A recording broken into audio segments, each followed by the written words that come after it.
Are you struggling for consistency in your sim racing? Does your iRating look like a roller coaster? If so, we have good news for you. The way to get more consistent is to first understand what you're doing differently than the professionals. And VRS is the answer. With our competitive subscription, you will have the telemetry, setups, tutorials, and everything else you need to fully analyze your driving. Our data packs and the ability to compare your driving with the best in the world will show you exactly where to adjust your inputs, change your driving line, and shave seconds off of your lap times. And our powerful and precise Direct Force Pro wheelbase and precision pedals are being used by some of the world's best drivers. All these champions agree that VRS hardware is not just the best on the market, it's also priced well below the competition. So if you're looking to upgrade to direct drive and the best pedals in sim racing, VRS is your answer. If you want to get better, get faster, and make it happen sooner rather than later, you owe it to yourself to find out why so many people are switching to VRS. You'll be so glad that you did. Visit www.virtualracingschool.com and learn why the best use VRS.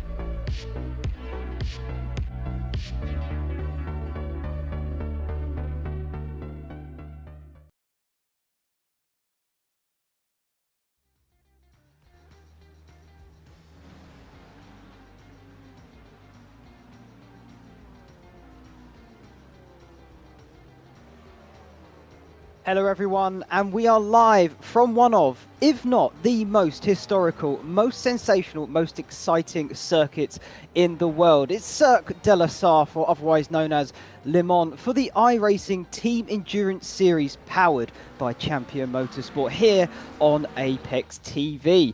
You can see the circuit there. We got it coming up first, qualifying, where each team gets 3 independent laps and then the full race to come afterwards. 3 hours of this iconic 8.4 mile circuit, or 3.6 kilometers, depending on what side of the pond you hail from. I'm Ashley Denman, alongside me again, the magnificent Charles Boschel, and our stunning production manager. Keeping everything running behind the scenes is Samuli Kumo. Charles, welcome along. This is, of course, the second round of this championship. You know, we're a bit closer to my backyard of Denmark, and like we said earlier, across the pond from yourself. How are you doing this evening, and how are you feeling about this one? Oh, it's actually good morning from America. I'm doing great. No, I'm really excited. Obviously, this is probably one of the top, 3 most iconic tracks in all of racing. You know, it's famous worldwide, so it's going to be a great 3-hour, very short endurance race, but still going to bring lots and lots of drama. Yeah, you're absolutely right on all fronts there. I mean, I think having a little bit of a wet session this evening, so it's going to be another test for those drivers. And when we did look up and down that calendar, of course, it's the odd one out in my opinion. It's the one that's got a lot more straights to it. It's a lot more open, so the drivers should have a bit of an easier time passing lapped traffic. But we'll get all of that to come very shortly indeed. I should also mention our amazing sponsors for this series as well. We've got Masterworks, Penguin RC, Moradness, and Nick is one of the graphic designers, and more information about all of those fantastic sponsors will come later on in this session. I believe we're just getting practice all finished up now, and then qualifying will come very shortly after that, and I'm sure maybe we can have a little look at the team standings if you have it there, Samuli. If not, we can bring it up as time goes on. Here we go, here we are at the championships after that first round. Then at Road America, we've got Solpec. Of course, they won last time out for this top division. All of these drivers are pro drivers on iRacing as well, so they're the best of the best, the cream of the crop. 100 Force, Team Tenuto second, third, and of course ranging all the way down there to 16th. That's visual drivers. Didn't quite get off the mark. I don't quite remember them in the first round, to be fair, but yeah, everyone getting off the mark apart from visual drivers, unfortunately. I think we'll see more of them to come in this race. If we move over to the LMP2s, and we can see here Pump Crew Gold, they won their class last time at Road America. Their sister team, the blue side of the garage, Pump Crew Blue in second, and then Pneumatic Motorsport, the purple team there in third. And then further on down, we had a good few battles there for the LMP2 very late on in the race as well, so hopefully we'll get a pretty similar result in that aspect. And then if we move over to the GT3s, first of all the pros, and on the last occasion ARC Motorsport Gold won out over Penguin RC, and then Sonic Racing in third. Solpec, Hyperion, Bear Pope, Workers Union and Enduro there, 6th and 7th. They were battling it out last time as well, quite fiercely in the closing stages. Hyperion, Fendi, a lot of big names there. We saw lots of battling in this GT3 field from the pros. And of course, if we move over to the amateurs as well, last time out we had Growing Racing Ruby on top. Penguin RC second there, Fendi in third, and I believe the Bear Pope crew, they lost out late on. I think there was a bit of an incident, if my memory holds true, and having finished 7th there, but their strategy was very strong on that occasion, if again my memory is up to full working condition. But you can see there all the cars up and down the field in the standings, and of course it's round 2. It's still early on in this championship, only 2 of 6. Plenty of opportunities for all these guys. Oh yes, absolutely. Yeah, it's just we're just in round 2, so still lots to play for, and then you've got the as you said, the wild card of being this very, very fast long track with and you throw the rain in, which is another hindrance that these guys are going to have to overcome. If you're looking on our timing tower, you see about a 14-second gap between LMDH, LMP2. Those gaps are going to be quite closer, because a lot of those laps were set in practice where there was not raining at the beginning. So you're not going to see those lap times once we get into qualifying and into the race itself. No, absolutely not. Closer racing action for qualifying. Well, I say for qualifying, they'll all be out there on their own, but you know what I mean. It's the timings is that we're talking about there. And then the racing to come after, they'll all be on the same bit of road, fighting for every inch of the circuit. We've just got the end of practice still here, finishing up now. These drivers, they're getting their last few minutes in, getting their eye in on the circuit, and getting that last extra little bit of knowledge that they can. It's raining out there now. We're expecting a bit of rain in the race as well. I mean, if you're a driver, Charles, I mean, what's going through your mind at this point? You've got a lot of expectations coming up. Yeah, it's if you're getting ready to run this race, and it depends, for the GT3 cars, it's pretty much status quo. It's going to be, your racing line is going to change. Obviously, there's a little bit of an advantage to running off the normal racing line when you're on a wet track. So at the very end of the practice here, you'll see cars coming through. Maybe not on what the normal line you would see them during the course of the race. For the LMP2s and the GTP cars, or LMDH cars, excuse me, it's going to be basically the LMDH car is going to be just getting the tires up in operating temp. It takes them a bit of time normally, the wet tires even more so, and so their lap times are going to be significantly reduced. The LMDH and the LMP2 classes are going to be very, very tight. I haven't seen really I've been trying to look down the timing tower to get a comparison, but I think that we're talking about, instead of that 14 seconds, maybe closer to 4 seconds as far as lap times. So that may make things very, very interesting in the mix there between the slower LMDH and the faster LMP2 cars.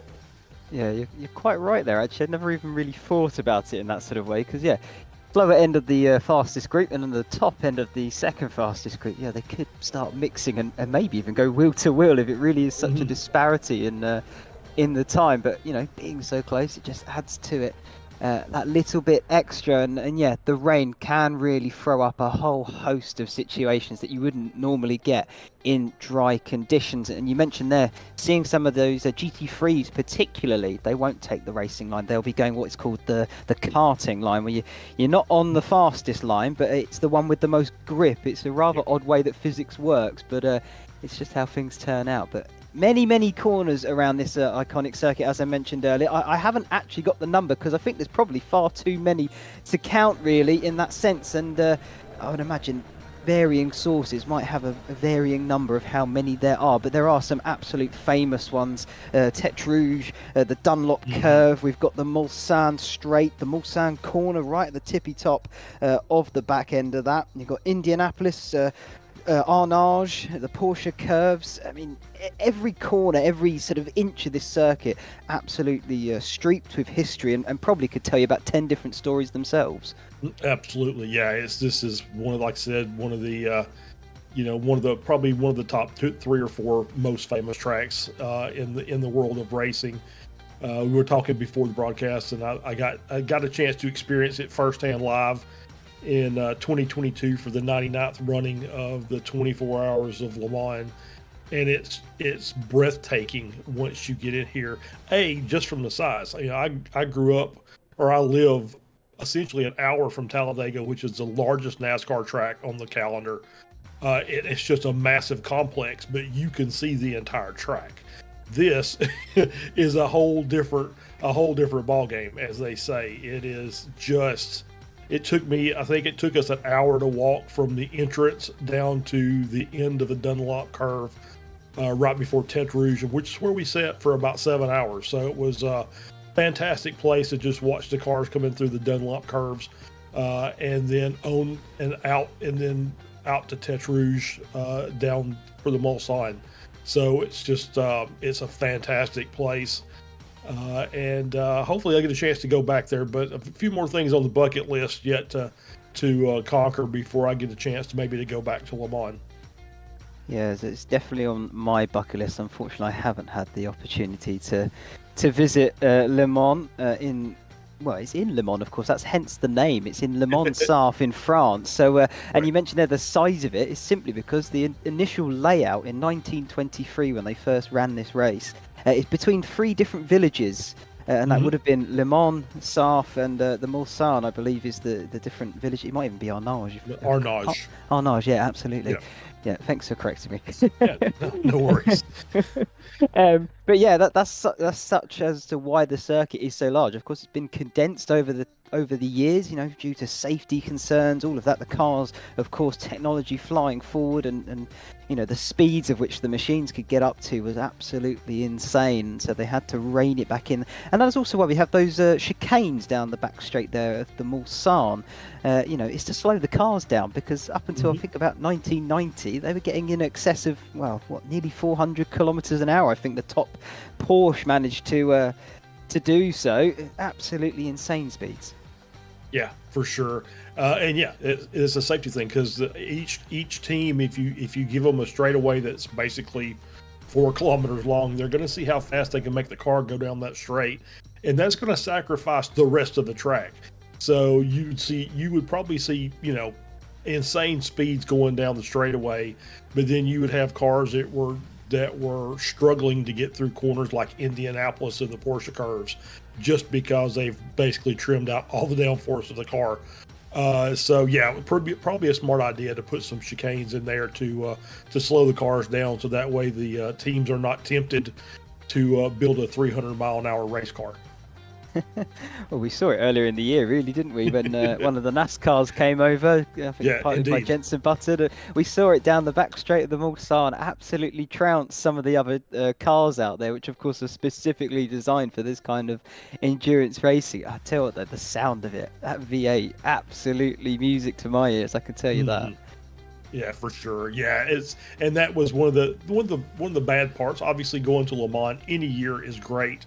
Unfortunately, we just missed it by a year. We were there the year before Garage 56, so we did not get to see the Garage 56 entry for the NASCAR for that season. But I think they had the the was maybe Audi, the hydrogen car, in the year that I was there, that was out running laps. So so very interesting as well. Yeah, I think you're quite right that the Audi was running that year. Yeah, I think you are absolutely spot on. The hydrogen car, you've had sort of the other one I can remember is the Peugeot that ran here once in Garage 56. I want to say it was wingless, and then it has actually become an official Yes. sort of LMDH car. So we saw it in its prototype stage, and then it really did do the full thing. And that was an interesting concept as well, not having a rear wing, you know.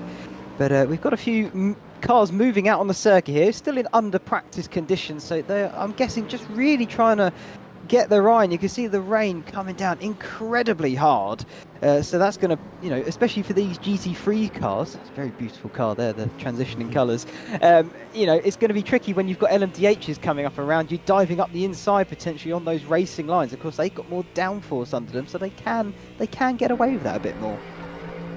Yeah, they'll be able to make their moves through the corners, but once again, it's going to be tricky because as this rain continues to fall, you're going to start getting some puddling here and there. So you may jump out of line to make a pass on a slower class car, and then all of a sudden, as we see one of the Cadillacs around, you may end up seeing hitting a puddle out there and basically losing the car for a bit. It's going to slow you down, and you'll have to correct and try and keep that momentum going to finish the pass out. So it's going to be a very interesting race as far as strategy. Because I think the rain tires maybe can go a little bit longer. The wets can maybe go a little bit longer than the dries. So that may play into pit stop strategy as well. So that's something we'll have to keep an eye on during the course of the race. Yeah, I mean, it makes perfect sense. They normally are a slightly harder compound, the rain tire. You know, they've got to, I guess, kind of like dig into the water is kind of the way I want to word it, but they've got to remove the water out the way to get the grip. So you want a slightly harder compound to make sure it can actually penetrate the water surface, which makes perfect sense in my head. Whether the actual physics of that is correct, I do not quite know. But either way, that's how it works in my head. So you get an insight into what I think from day to day. But practice is now finally done. Qualifying will get underway in just a short moment's time. And whilst we just have this brief pause here, maybe we can have a little chat about Masterworks and their brilliant visionary creative agency that blends artistry with technology to captivate, deliver and captivate video and film production. And they've collaborated with tons of sort of brands around the world. Aston Martin was the one that sprang to mind again from last time. I remember they really did. I had a little look at that video. It was brilliant stuff to watch. It really did make you want to go and watch the F1, I think, and support Aston Martin more than anything. But yeah, Masterworks, if you want to get some good video and film production done, they're the place to go. Yeah, absolutely. We see qualifying starting up, and we're on board with the 77 Ford, Brett Stevens, Longhorn Racing, with a very distinct livery, nice kind of a yellow-orange with a little, you know, the Longhorn silhouette on the side. Classic sort of look for a Mustang, really, isn't it? The sort of racing stripe down the middle. Obviously, it's the chrome version of this car. I remember last time they were chrome. They've clearly gone for a different paint scheme this evening, and let's see if they can make that work. I think they had a bit of a troublesome start, shall we say, if again, memory serving me well. So hopefully this time out they can make a nice improvement on that. And with this wet weather as well, Charles, I think, you know, like the actual 24 hours, I think the endurance side of this is going to be the interesting factor. Just making sure you keep it on the circuit. I think that's going to be the biggest thing for these guys. Yeah, absolutely. It's you know, it's not a long race by endurance standards at 3 hours. But you're absolutely right. The key is you got to finish the race. You know, so you got to keep the car on the track. You got to avoid any incidents with other cars. You got to just be smooth with it. You may not have the fastest car out on the track, but you don't always have to have the fastest car. You just have to have the best strategy sometimes, and that's enough. As we're on board now with Living Good of the back painted eye strain. We still think the best teammate of the group, at least in my opinion. with that nice gradient that you like so much. But I do like the silhouette on the side of the city skyline. That is very, very cool livery design. Yeah, absolutely. No, I am completely in agreement with you. I think probably one of the best names, if not the best name on the grid. But yeah, love it so much. They're currently 5th in their division, the amateur category for GT3s. But like we said last time, they may be called amateurs, but they are no slouches. I think that's fair to say. That's a little bit wrong there, though, into Mulsanne corner. That's going to be a tricky braking zone to watch and keep an eye on. And I think, actually, we've just jumped on board here with Wild Deuce Racecraft as well. I think they just made the same mistake. They were rejoining there back onto the circuit. So that's going to be one to watch for when we get going for the race. Yeah, absolutely. Yeah, one of the hardest braking points on the track is at the end of the Mulsanne straight. And yeah, you just got to get it right because there's a curve, a little kink in the track right there before you get to your braking point, and so it's going to be one of those things that if you haven't had enough wet track practice, it's going to take you a little bit of time to get adjusted to where you're going to have to actually brake, and that's as a solo. That's not even counting when we actually get into traffic. That's going to make that even a little more dangerous. So hopefully they get all this stuff worked out now during their qualifying run before we get into the race, so we don't have any issues down in that corner. Yeah, certainly hope so. As we watch Solpeck here coming up into the Porsche curves for the first time. The interesting set of corners, of course, it is just a few sort of rights and lefts, but they are all pretty much, especially in the faster cars with the downforce, they're almost flat out in the dry. In the wet here, they're going to be a little bit off the full pace then. You can see the puddling on the inside of the curb, so that's going to be something to watch out for as well. You really need to keep your eye on the ball and sort of really try and feel what the car is doing underneath you, because otherwise, you know, 1 minute you're facing where you want to go, the next minute, whew, the rear end's gone and you're back into the wall. Yeah, now I was actually just thinking the same thing when you said it. That is the racing line for most of the cars in this, is to get onto that rumble strip on the inside of the corner. And now that's a dicey prospect if you're gonna encounter the puddling there, and kind of those little rain tunnels where it's trying to just, drain the water off of the track. That's going to make it very interesting. You have to kind of take a little bit wider line through there. I think he was coming through the entry to the curves in third, which I think is a gear lower than what most people would normally run at. So obviously the pace is a little bit off from what you would normally see on a dry track. Yeah, absolutely. As we've now got some times coming in on the board. Sim Sport here with Archie Coveni. He's set the provisional pole time, and look at the gap between him and the iRTES Sim Racing. It's almost 2 seconds between the next car. That is very impressive. That's a monster lap. And then so now if you go down and look at 100 force in the MP8, running basically a 4-minute dead, which is exactly what the LMP2 pole sitter has run. So that's going to be, and then the LMP2 pole sitter also with a big lap, 2 seconds over P2. So obviously they've got their ducks in a row, so to speak. So yes, this is going to be a very, very interesting race. We'll just have to keep an eye on this for the last couple of laps and see how those gaps the gaps between classes kind of filter out. So it's going to be in for some very entertaining multi-class racing of a whole different type. Well, yeah, that's just what the wet weather does. It completely throws the rule book out the window, so to speak. And then you really are just sort of at your own devices trying to do your best you can. As jump on board here with Mike Gallant for Echelon Sim Sport in his LMP2 car through True Tigos and onto this Mulsanne straight, I believe for the second time. Currently sitting P4 in his division. But yeah, look at that, 3 seconds down from the provisional pole time of this category. That is a monster lap from both the LMDH pole sitter currently and the LMP2, because then by the time you do get to the GT3s, I'll say that, the amateur class, that's quite a big gap as well, but the pros, well, it's practically a blink of an eye, 0.051 of a second. That's absolutely nothing. Yeah, absolutely nothing. And just kind of looking at the list, it looks like the wet laps versus dry laps. It looks like it's about a 30-second increase in lap time. And that's pretty consistent across all the categories. So normally you would see the GT3s running in that 3:55 to 4-minute range. So that's pretty consistent there. Everybody's just about 30 seconds slower than what they would normally be running in the dry.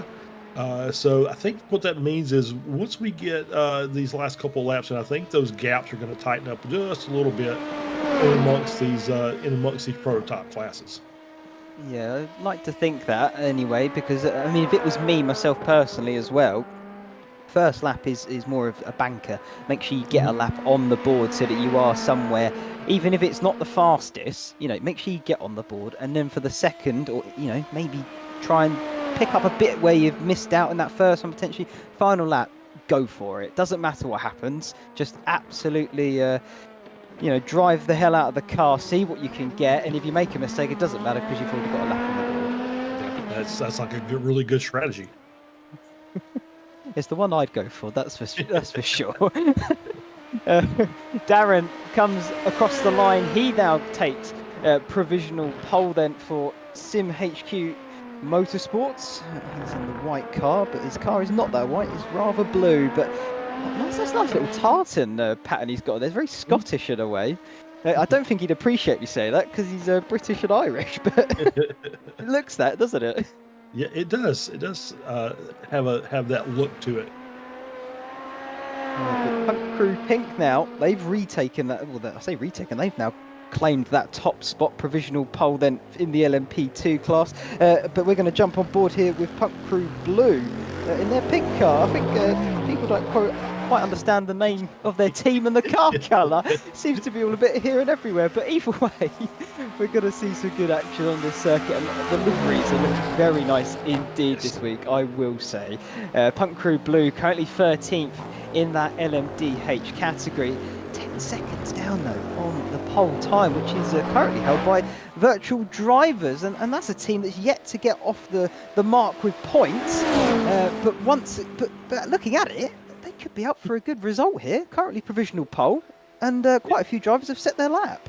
Yeah, absolutely. Could be on board for something very special. It looks like the Porsches have the advantage in the as we see the 213 loop the car into the. So I think that is the Mulsanne second chicane, and he's reset. I think that may be lap. Yeah, I think he's going to get another chance as he's resetting back to the beginning. As we see Bassett around also down at the end of Mulsanne and going into Mulsanne corner. You just kind of see he was trying to get the car turned in and maybe just a little too much throttle, too much brake at the same time. As we see the 99 car work his way around very nicely. Team FFSR, Pierre-Nard. Yeah, and here's Julian Kramer then for the German Pitbulls Racing Hotel. I will commend all these teams actually again already, just on their livery design. I feel like we've got a much rather bigger mix of paint schemes. It's very nice to see. But currently with Julian Kramer here, he is 7th fastest at the moment, and we're at that point of qualifying now. If you've done one run already, you're probably looking at your second around about now, particularly for the LMDHs. So that could be potentially why we saw the likes of iRTES Sim Racing just losing it a little bit into the Mulsanne corner, just simply because they're on their second one. They're trying to find that little bit of extra time now to really sort of get the best out of this car, and in the conditions that it is as well, push the limits of it too. Yeah, absolutely. I think you're absolutely right there with Kramer here. He's working his way into the Porsche curves. As I was saying earlier, it looks like the Porsches have a little bit of an advantage over the Cadillacs in this qualifying session so far. I wonder if that's going to translate to the race. Something we'll have to keep an eye on. But only one Cadillac up in the top three, so it's basically 2 Porsches, a Cadillac, 2 Porsches, and then lots and lots of Cadillacs. So the top 11 currently in the standings overall as we switch over to Mitchell Dobson and Moose Motorsport. So the top 11 cars are LMDH cars. P12 and 13 are our top 2 in LMP2, followed by 2 more LMDH cars, followed by P3 and 4 in LMP2, followed by our 14th place runner in LMDH. So you can see that the lap times are going to be very, very. It's looking like we're going to have lots of different multi-class racing aspects involved in this today. So it's going to be interesting once we get this race going. Obviously, these cars will grid by class. So even though the LMP2s maybe have a little speed advantage over the back of the field, they'll probably have a 5-second gap or so between the 2 classes. So it'll be a little bit before we see if the LMDH cars can get up to speed before those LMP2s can catch them and maybe make some moves on them. I think that's going to be the interesting bit. We've already said qualifying is still already showing it, but you know, the slower LMDHs and the faster LMP2s could be on circuit racing each other, and it's going to be interesting to see how it unfolds as we are. I just think Nicholas here in Gowan in the racing Ruby car, GT3 Amateur, just sideways, sort of that slip angle where it's so wet, very interesting. But back to my point between the 2 top classes, it could be interesting to see that, you know, on the back straight, the LMDH should pull away. They've got more power and all of that stuff. But then when you get to the latter half of the lap, when it's a bit more about sort of talent, commitment, and finding your grip, you know, particularly because the circuit tightens up, it becomes a bit more technical. It'd be interesting to see if the LMP2s can close the gap back after the long straights that they would have had to sort of just watch the car in front just slowly pull away and not have can't do anything about it. But I can't wait for this.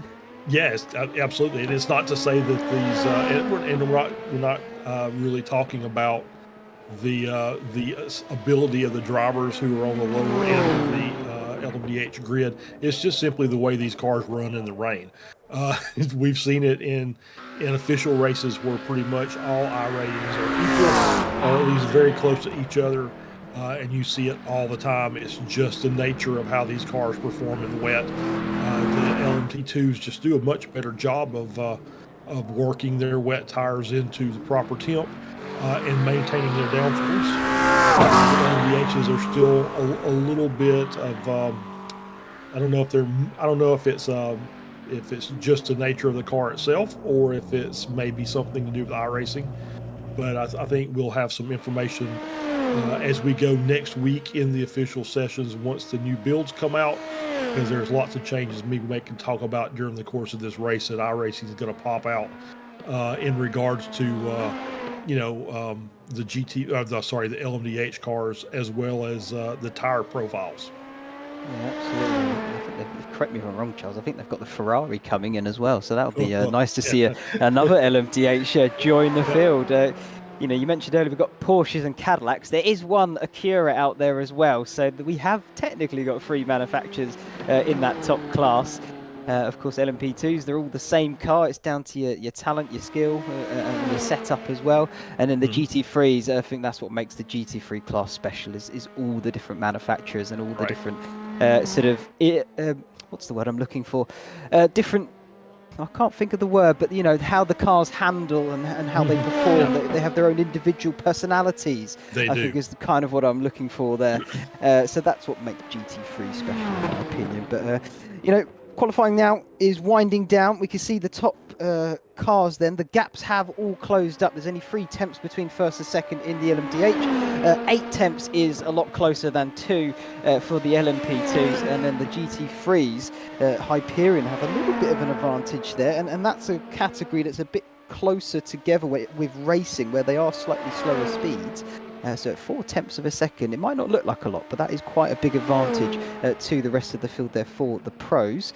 And then the amateurs, the GT3 amateurs, Bear Pope 0, massive advantage still over the next car, Solpec, nearly 2 seconds. Yeah, absolutely. And yeah, the times have tightened up in the 2 prototype categories. And, you know, you mentioned the new Ferrari, the 499 will be available starting in the next season. as well as the Acura GT3. So we're getting another GT3 to add to that group. So that's going to just make that even more diverse. And as we go, I'm sure we'll figure out the personality of that car as well. Right, I didn't know there was an Acura GT3, so that's There pricked is my indeed. ears up. I'm looking forward to that one now. Interesting stuff. Yeah, only a few minutes left here for qualifying. We're jumping on board here with James Stacey in his pneumatic motorsport purple. He did get the memo about car colour to team name as he makes his way up to Mulsanne Corner. And this is that tricky break as we're talking about, that little kink just before you get to this really tight sort of hairpin almost. It's 90-degree right when I look at it. Others might say it's a bit more than that, but either way, it's a tight corner, and that little kink running up to it is tricky enough in the dry, let alone in the wet. It is indeed. Yeah, you have to just get that right, because you've got the the fast line through there is to basically ride that inside curb on the right hand side, or even I've seen cars will attempt to straddle that to just make the line that much tighter, to kind of straighten that curve out as much as possible. And so you throw that on the wet track. Not as easy to do there, as we see them just struggling to try and get the car stopped at Arnage. So even the LMP2s seem to be struggling just a little bit here and there.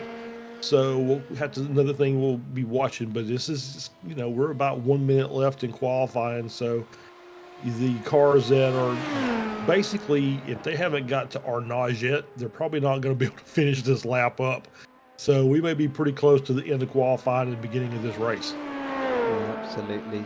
You're spot on as always, Charles. And I think this could be probably James Stacey's, well, it will be his final run. I think this could be the final car on circuit as well. So qualifying pretty much done and dusted here. We'll get you the rundown of each category before we go into the race itself. But we'll still have a look at how this lap finishes up for Stacey as he makes his way into the final few corners now, into Virage Ford, and then the final corner itself. And even those corners, he's pitted in, never mind. Even those corners themselves though, but especially in the rain, we'll come back to it again because it is the conditions we are looking at. Even those final few corners, stick a wheel too far over the curbing and you could lose the car even in such a slow speed like that as well. It's so easy to do as qualifying is now done. Yep. And even on pit entry with that little set of curves in the middle of it is going to be a challenge in the wet. Yeah, you've got the white lines to think about too. So it's everything. It all accumulates into one melding pot of can I keep this car on the road? That's the important thing, of course, at the end of the day. And we've got lots of people in the chat shouting, cheering on their teams as well. We'll come back to that in just a moment because here is the rundown then for the grid itself. Michael Costa for Virtual Drivers. He takes pole position then here at Le Mans, and he'll have Pat Labrosi alongside him in Team Tenuto. Pierrick, here we go. Kierkegaard, Team FSR is third. Alongside him is Camden Craft for Hyperion Racing 2. Matthew Bassett is fifth in Arctic Sim Racing, with Ben Ford keeping him company on the third row of the grid. Julian Kramer in seventh for the German Pitbulls, and he'll be keeping him company will be Nicholas Maynard for 100 Force. Archie Coveney, RD Simsport in 9th, and Matteo Sales in 10th. Jeff Evans is 11th for Solpec, and Mitchell Dobson is 12th for Moose Motorsports. Finishing off the LMDH is Gavin Bond 13th, Nick Paquin is 14th, Robert Cottle is 15th, with Jesse Lyon in 16th, and on the back row with everything up for grabs for them, Peter Sidkar in Simsport number 2, and Zachary Cunnin in Pneumatic Motorsport, rounding out the LMDHs. Charles, do you want to take the LMP2s? Yeah, I'll do that. Adam Ashorza in Punkry Pink on the pole for LMP2. Sim HQ Motorsports White, Darren Mowbray second. Echelon Sim Sport in third. West Coast Racing Endurance, Luke Patrick in fourth. Ludovic Ortiz, Team FSR in fifth. Ryan Paul Bear Reyes, initial 3 and 6. Amir Mohammadi, Punkru Gold in 7th. Ray Partridge, Dalbert Bark in 8th, James Stacy in 9th, Thomas Baker in 10th. Yeah, and then we get to the GT3s, the big pro category first. Mark Reed takes pole position for Punk Crew White with Mikko Kutenen alongside him, Bear Pope Zero. Mark Kalin will take third for Solpec with Nicholas Gowen alongside him in Racing Ruby. I say pros, this is the amateurs, sorry, apologies. Luke Fisher is fifth for Fendi Racing with Matt Kingsbury in sixth for Penguin RC. Zachary Livingood seventh with Josh Gowen keeping him company in eighth. Alex Wright picks up ninth for Lunatic Racing with Zach Sternhagen in 10th. Brett Stevens is done well enough for 11th for Longhorn Racing Chrome with Brian Blanchett in 12th. Rounding out the amateurs will be Scroll Angelo 13th, David Anderson 14th, and on his own is Ryan Gibado for Fendi Racing in 15th. Yep, and in the GT3 Pro category, we have Luke Walls for Hyperion in 1st, Marius Bundea at Tectonic in 2nd, Penguin RC in 3rd, Solpec Precision Racing in 4th, Team Tenuto 144 in 5th, Michael Hooper, Bear Pope Workers Union 6th, Cody Smith in 7th, Adrian Kukulis in 8th, Alfonso Cioto in 9th, Zane Khan in 10th, Jeremy Littleton in 11th, Willie Brennan for Hyperion in 12th, is that the end of it? Nope. Ed Eisenring for PCA in 13th, Adam Owen in 14th, and that's with Fendi Racing, and that rounds out your grid. Just in time too, because here we are, the safety car should be peeling off any moment now into the pits, and they will release the LMDHs to get us started here for 3 hours at this Cirque de la Surf at Le Mans. I will also clarify just before we go fully green, the pros will be in front of the amateur cars, or actually they may even be blended. So yeah, it's just the way it's all gone around. But either way, lights are on and we're about to go green here then for Le Mans. 3 hours to come, and away they go then out of the blocks, and virtual drivers manage to getting a good getaway straight away. Look at the spray kicking up already. It must be an absolute job to try and see what's going on. He's pulling out a little bit already. Team Tenuto still in 2nd, and Team FFSR have managed to hold on to 3rd, and already a little bit of a gap going, and that's a car right there for the LMP2s when they've got underway. Who is that? Luke Patrick for West Coast Racing. That's not the start he was looking for, but at least he's got it done and dusted early. He can now focus on getting a clean getaway for the rest of this race, as the GT3s now are off the line as well. Yeah, and here we go, and it's like they're holding up just a little bit, and there goes the 44 car, Hyperion Racing. Held that to the very last instant, and it looks like all the GT3 cars are together, so they are with a blended start between the pros and the AMs. As Luke manages to work his way around into turn 1 and now entering into the Dunlop chicane. Nice gap. Don't see any incidents in the background. So also we had a nice clean start by the GT3 cars. Yeah, good stuff. Coming under the Dunlop tyre there over the sort of precipice of the little hill they have there, and down towards this next far sector of Tete Rouge, and then onto the back of the Mulsanne. All of these drivers, they're trying to fight for every inch of circuit to see where they can, how far they can sort of climb early on in this race. Plenty of opportunities out there to make some positions up, but you don't want to throw it all away in the first lap. You've still got 3 hours of this. You don't want to see it all come to tears in the first few moments, as this is going to be 3 wide then for the LMDHs back on the Mulsanne straight then. RD Simsport just at the back of this little trio with Hyperion and CRF Motorsport as well, fighting it all out. That's Camden Craft there in 6th. Looks like he's got a pretty good exit though out of that second chicane. Can he maybe get a run on the next car? Yeah, it looked like, I think maybe Ben Ford in the kind of the lead of that group may have missed the chicane, so he's probably got to slow down. So might see a little change for position there as they go forward. Yeah, absolutely. As Arctic Sim Racing, yeah, we just seen it there, jumping aboard. Matthew Bassett managing to get down the inside of Team Tenuto into that Mulsanne corner at the end of the long straight. But crucially for virtual drivers, they've got a little bit of a gap there, 1 second buffer between them and second place, as all of these cars beginning to sort of settle down, then find their feet early on in this in this race itself. And you know, this is sort of now, you know, you don't want to throw it all away in the first corner, as we've said. You want to get, you know, calm, collected, and make sure you get through the first lap, and then you can see about, you know, go about where can I finish in this race. So that's round for Pat Lambrosi, Team Tenuto. That's a big off there for that team. They were in third at the time.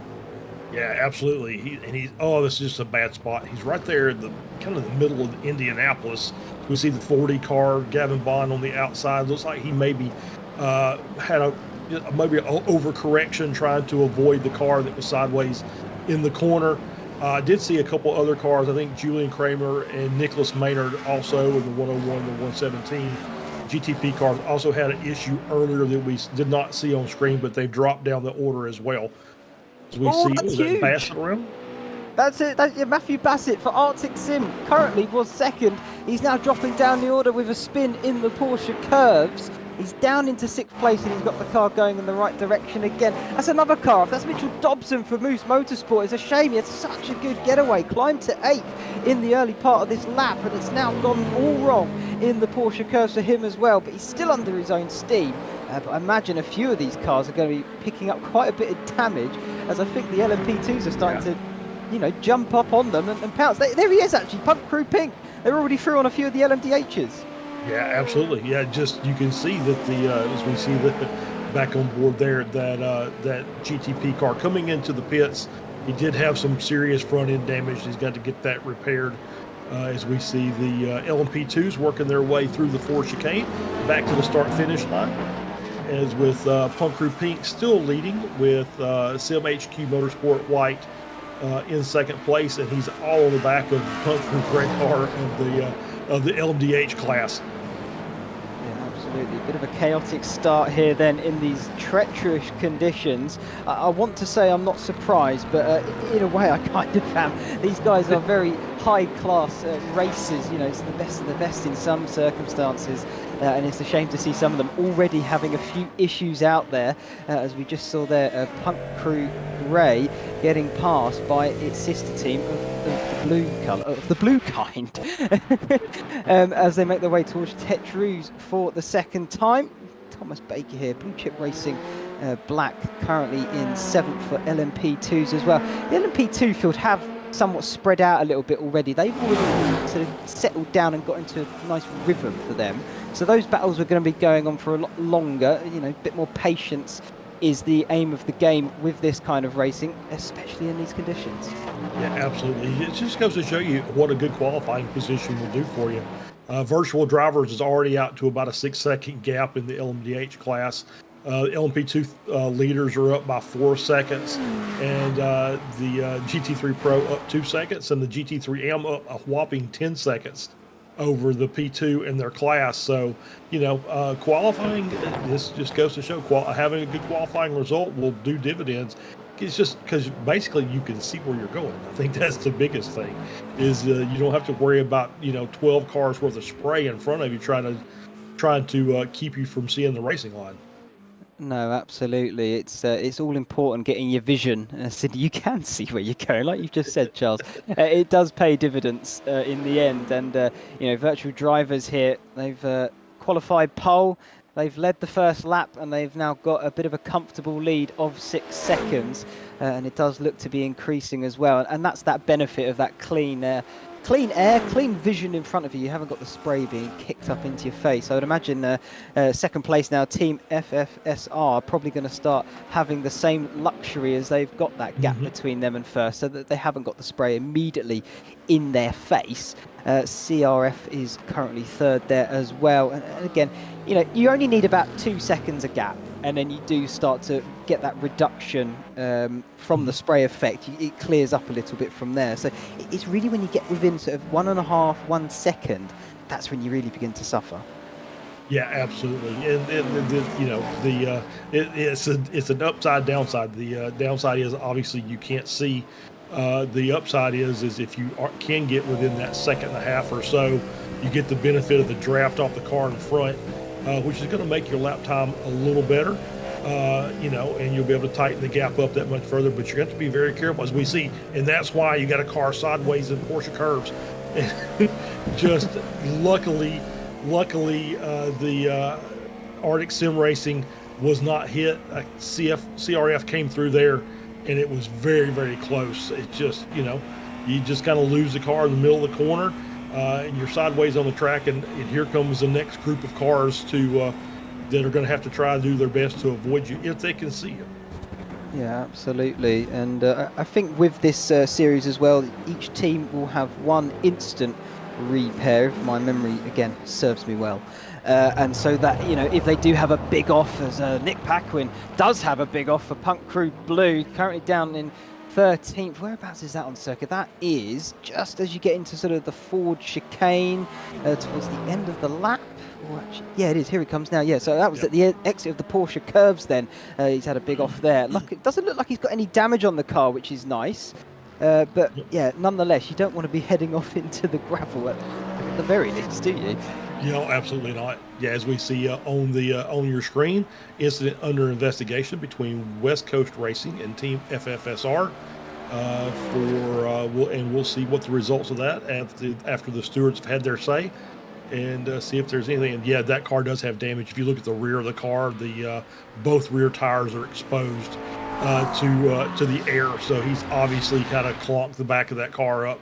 So he's going to try and ride it out, looks like, to see if he can make it, just hang on to it. Obviously with the reduced speeds, aero's not as important, but still, obviously if it's affecting his downforce of the car, he's going to want to come in and take that fast repair and get back out on the track. Yeah, absolutely. Like you say, it's not as important, but it still does play a role. And if you have got a little bit of sort of end plates missing, bumpers missing, it does have an effect. I think the important thing though is as long as the tyres are all facing in the right direction, again, in these kind of conditions, you can somewhat get away with it a little bit more. Looking here though at Tectonic Racing in second, with Hyperion in the lead then of this GT3 category, or the pros at least. I think a few of the amateurs are not too far behind by the looks of the on-track map there. There is a few mixed in with each other. So they're going well still. As this is back to Matthew Bassey then for Arctic Sim Racing. He's having a bit of a battle then with Sim Sport as they pass one of those GT3s on either side of it.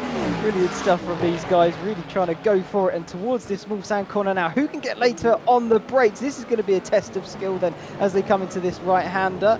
Both get it stopped quite nicely, and look at that, Arctic Sim Sport managed to get ahead as well. Yeah, great move. Just take it hard, as we see Jesse Line there in Solpec, taking it too deep into Mulsanne corner. You're gonna have to go through the gravel and come back out on the track. Obviously, we mentioned a few of the changes coming up. There's a new debris model that's going to be introduced to the next build of iRacing. So that little move there by Jesse is going to drag a lot of gravel out on that exit of that corner. So that's going to be a whole new thing for drivers to have to pick up and learn. Yeah, but it's nice though. It feels like in the last few years they really have. Oh, that's a bit of a slide though there. That's a big slide, in fact. He did very well to not hit someone. Oh, that's the front bumper gone completely. That's Jesse Lyman for Solpec, getting it all sorts of wrong down into Indianapolis, and very close to taking out another driver. It was fortunate he didn't collect them, and now he's going to have to try and limp back to the pits and get that repaired. Yeah, and that may not be something that he has to use a fast repair for. I'm not really sure what the timing is on those GTPs of replacing that nose. But if it's a minute or two, maybe that's something we'll save the fast repair if we have a really bad accident. And we just get the car fixed from now, and we'll just take our time penalty and get back out on the track. Or, at this point, we're on lap 4. These cars are only going to run, 8 to 10 laps probably on a full tank of fuel. So it may be if he can hang on to it, which is looking dubious there based on his exit of the Porsche curves, as we see the Masterworks car around. That's Josh Gowen for Gowen Racing Sapphire, taking his way through the chicane there, through the tire barriers, and back out on the track. So it doesn't look like anything was damaged on his car. So he gets that Mercedes back up to speed.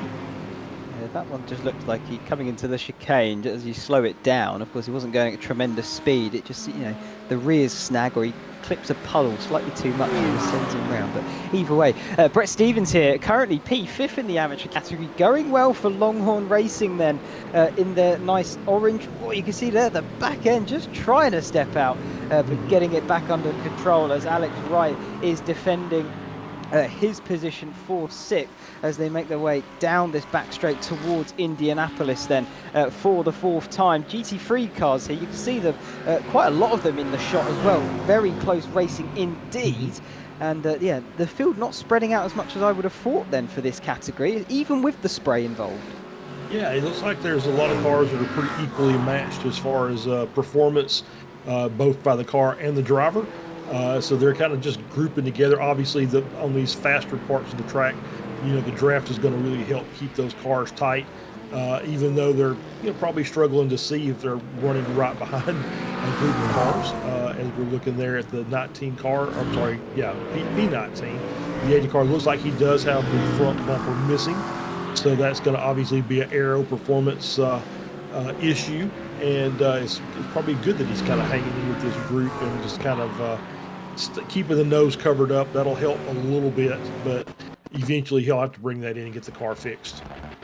Yeah, and you mentioned a minute ago about when to use your quick repair. I think that also comes into a bit of strategy with this racing, because you do only get the one, and on a circuit such as this, with the weather such as it is, it's not the easiest thing to keep on the circuit. When do you use it? That is such a good question that I think you've raised there, Charles, because, if you do have a big off, you use it.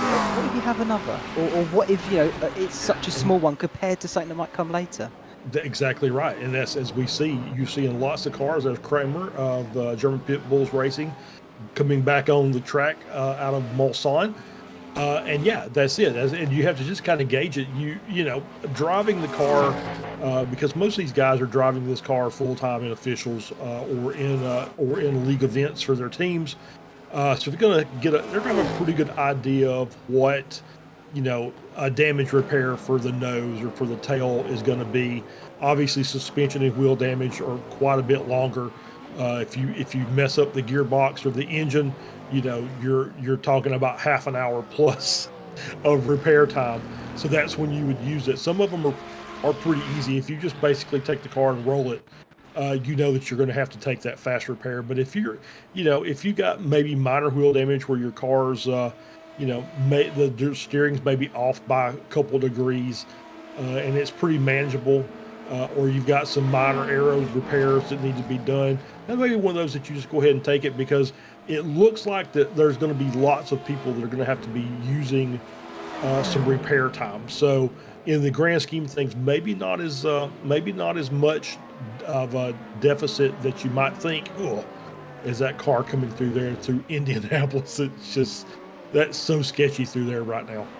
Yeah, that's another one of those corners. It's a bit like the Mulsanne corner. You come down there at such tremendous speed, and it's a kink right before a heavy braking zone, and so it's easy to get caught out. And yeah, Nick there, it looks as though he did get a little bit caught out on that occasion. But one thing he never gets caught out on is his specialisation in posters, branding, logos, social media, and everything in the sim racing world. He can also give you a nice livery, and yeah, he's showing off one of those liveries as well, I would imagine, because it does look fantastic. It does. But yeah, Nick Pakin, if you want some good designs, he's the man to contact. And yeah, he's doing an upstanding job at the moment here for the LMDH class. He's currently 12th.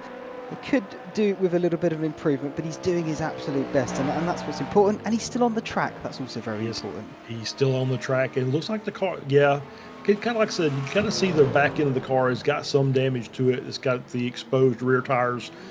So he's definitely had some contact with a barrier somewhere that's caused him a bit of an issue.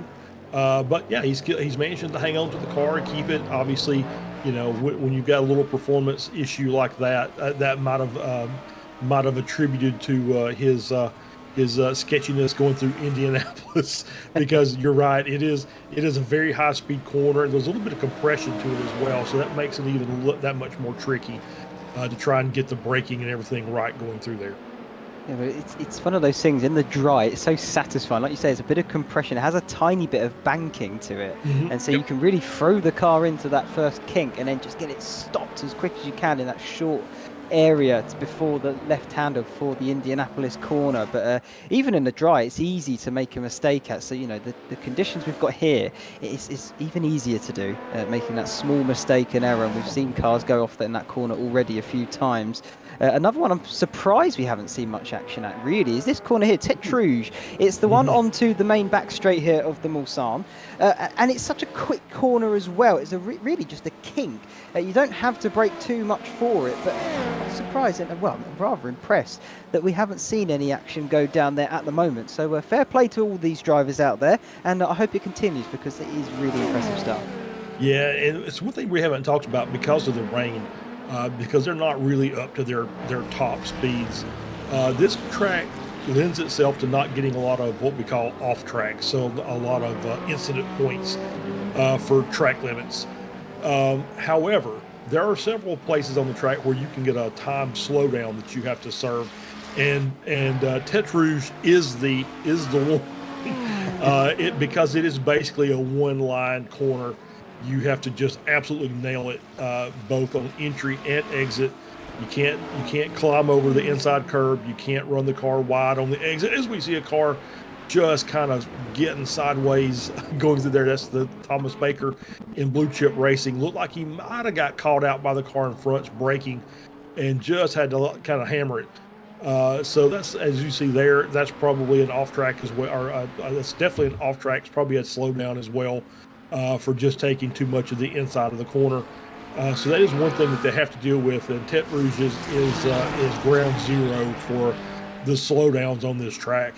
And you'll see it as we get through there. If a car gets a slowdown, it's usually 1.5 to 2 seconds, and they'll pull off the racing line and just kind of get out of everybody's way as they just kind of creep around. But it may not be as bad because we are in the rain, so it might not be as bad as we would normally see.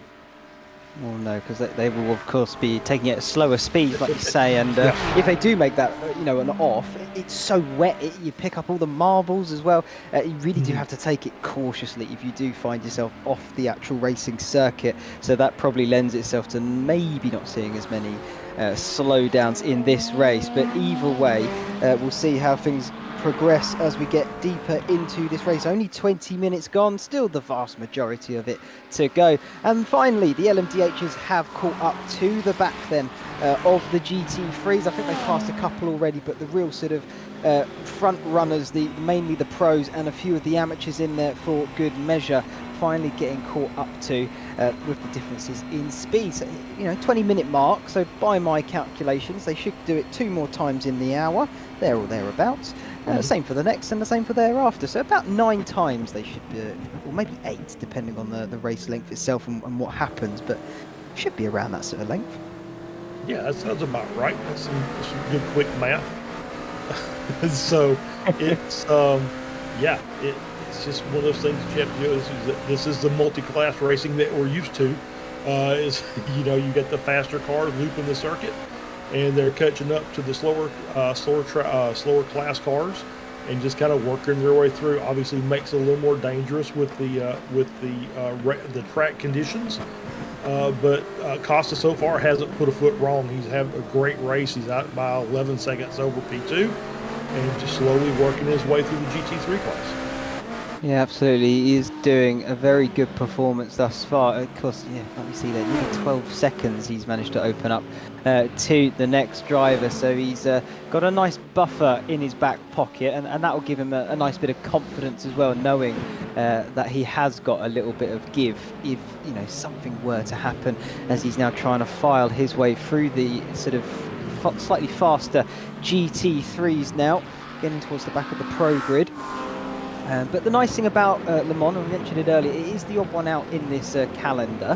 A lot of the others, they're closed off, not private circuits, that's not the word, but they are closed off circuits. They're not part of general road, they're not semi-permanent, they're fully permanent. And this is the odd one out of Le Mans. And what that does mean, though, is that the circuit is wider than normal because it's of course open to the public, and it does make it a little bit easier to navigate the traffic when you've got a bit more road to give you that extra space. Absolutely, and the downside of that is obviously the roads, as we're seeing Mulsanne, which is one of those public roads that you're speaking about, it's crowned. So it's instead of being a cambered circuit all the way across, basically kind of rises to a point in the middle of the track, and then falls off on the other lane, as you would see in a normal road, to help water kind of just run off. So it makes it a little bit different. That's why you'll see in dry, you'll see the GT3s kind of run that, because they get a little better aero performance running the middle of the track on those straightaways, and which is a whole different type of multi-class racing, because then you've got cars splitting GT3s as they're running down the straightaways. So not so much of that today, because I don't think we're going to end up seeing a lot of that. So we'll just get to our normal rain race here, and that I don't think played that much of an issue. It shouldn't do, but who knows what can be thrown up during a race that is 3 hours long. Of course, not the longest by endurance standards, as you said, Charles, but long enough that things can happen. Some things that always surprise you during a race such as this, as we watched Matthew Bassett and Julian Kramer here working their way through the lapping of the GT3s for the first time. Got very tight into Indianapolis and Arnage. But they managed to navigate it nice and cleanly. That's the important thing for these guys, as GT3 car there on the apex, getting in the way of Julian Kramer. Probably not what he would like, but nonetheless has found his way through. He's going to try and get a run on the SimSport car in front. You can see him there just pulling out of that, the effect there of the spray. That's just to give him a little bit of vision, help him find his braking markers potentially a little bit easier as well. I know that's what I would be doing. For sure, yeah, absolutely. You have to kind of peek every once in a while just to make sure that you're you know where you are on the track, and you're still hitting your marks properly. There's still pretty good battles. Obviously, we talked about Costa and virtual drivers with a nice big lead, but the team FFSR and CRF are having themselves quite a little battle for second and third. Yeah, absolutely. Going side by side and down the first leg of this Mulsanne up towards the first chicane. FFSR has the inside line. They are going to have to slow down a little bit more to get through to the apex. They've done it rather nicely though. Now it's all about the exit. Can you get it nice and clean? There's a GT3 in front of you clearing a little bit of that aero effect to try and pick up some speed. Let's hope both see it. Yes, they both did through the spray. And now towards the second leg of this Mulsanne, FFSR still leading the way as CRF trying to get a little bit more of that slipstream effect from the car in front, pulling out the spray there just to spot his zones probably more than anything into the next braking zone here. The second chicane, they're side by side, they touch. CRF's off, he's gone straight, felt like he couldn't make the corner. He's gonna have to cut it now, and that's him into the gravel. Battle over, but I can't imagine it being completely over as we go deeper into this race. Absolutely not, and and I think that was the best visual example of the racing line versus the karting line, as we see CRF there, was on the normal standard racing line, which is rubbered in, and then it's got water on top of it, which makes it very, very slick. So you saw him struggle just trying to get the car stopped, and just couldn't quite make the corner, had to go through the gravel to get back around on the track, and gave FFSR a nice little gap of a couple of seconds. And that inside line paying dividends as far as braking. Yeah, absolutely. They've got some traffic to navigate here though into Indianapolis once again. FFSR has found their way through. CRF still gonna have to go through one more. Absolutely sends it there into the kink though, and gets it stopped nicely for Indianapolis as well. That was impressive stuff from the LMDH driver. And Camden Craft for Hyperion Racing in fourth quietly has been sneaking up on these two then. Just had a battle a few short moments ago. He's hoping to get in on the action as well. Yeah, it looks like he's that little battle they had going down Mulsanne into Mulsanne 2 kind of just spread them out a little bit, but that gave Hyperion, Camden Craft, a chance to kind of look at the back and say, hey, I can get up there and challenge with these guys, and we'll make this a three-way battle. As they're working their way through, you've got Marius Bundea from Tectonic making a pass through Porsche curves, that was brave, to be fair. But it was well done. No contact or anything, and made it through, and picked up the lead actually for GT3 Pro. Yeah, nice stuff. It's the battle's not over between those two though, because Bear Pope is right there behind them, as we're going to have Hyperion, who have been leading this category up until I think that very point, coming into pit lane then for the first time. What's going on here? Is this potentially a scheduled stop, or is this them having to pit for damage?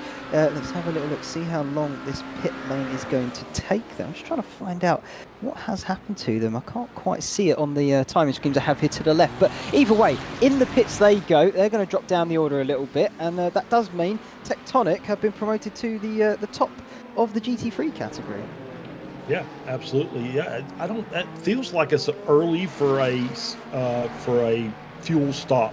That may be some 20-second stop time in the pits.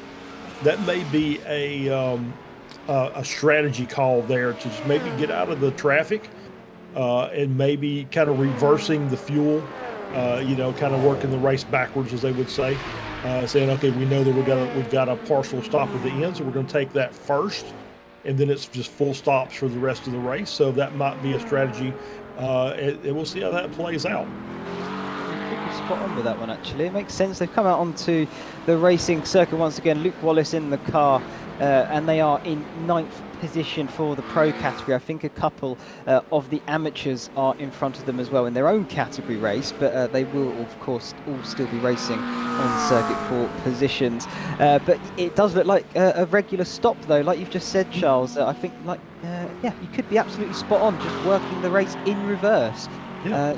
But it means they got a little bit of clean road, I would like to think, but they do seem to have come back out in a pack, so maybe not as clean as they would like, but they don't have the pressure then of really fighting the cars around them as much. Yeah, I think I think the biggest thing is it got most of the LMDH cars in front of them at this point. There's still a few that are kind of behind them, but they've got the LMP2s to contend with. As you can see, it looks like that. I think that's Punk Crew. Is that the 22? Is that Punk Crew Pink in behind? I'm pretty sure it is. Yeah, so that may be that's the LMP2 leader. So he came out right in front of the LMP2 class. So they'll be working their way through. But yeah, it looks like he's got a little bit of clean air where he's not really battling with the race leaders or with the front runners. And he can just go out and just work. So I think it's just more of a strategy than it is anything else. And so, like I said, it's one of those that, I've seen it done before, and sometimes it works, and then sometimes something happens during the race that throws it all out the window. I think we saw that in the last race as well. Yeah, quite right indeed. As we jump here to William Day for Punk Crew Blue, then currently running P14th for the LMDH class. He seems to be in a little bit of a no man's land, as they sometimes call it, sort of almost putting in time trial laps on your own at the moment. But, still a long way to go in this race. Ooh. As that's Punk Crew Pink. That's the LMP2 leaders. They've just had enough then at the end of the Mulsanne straight into Mulsanne corner that they had such a buffer. They've already come back on the circuit and still have the lead. Yeah, absolutely. I had a nice big gap they were working with.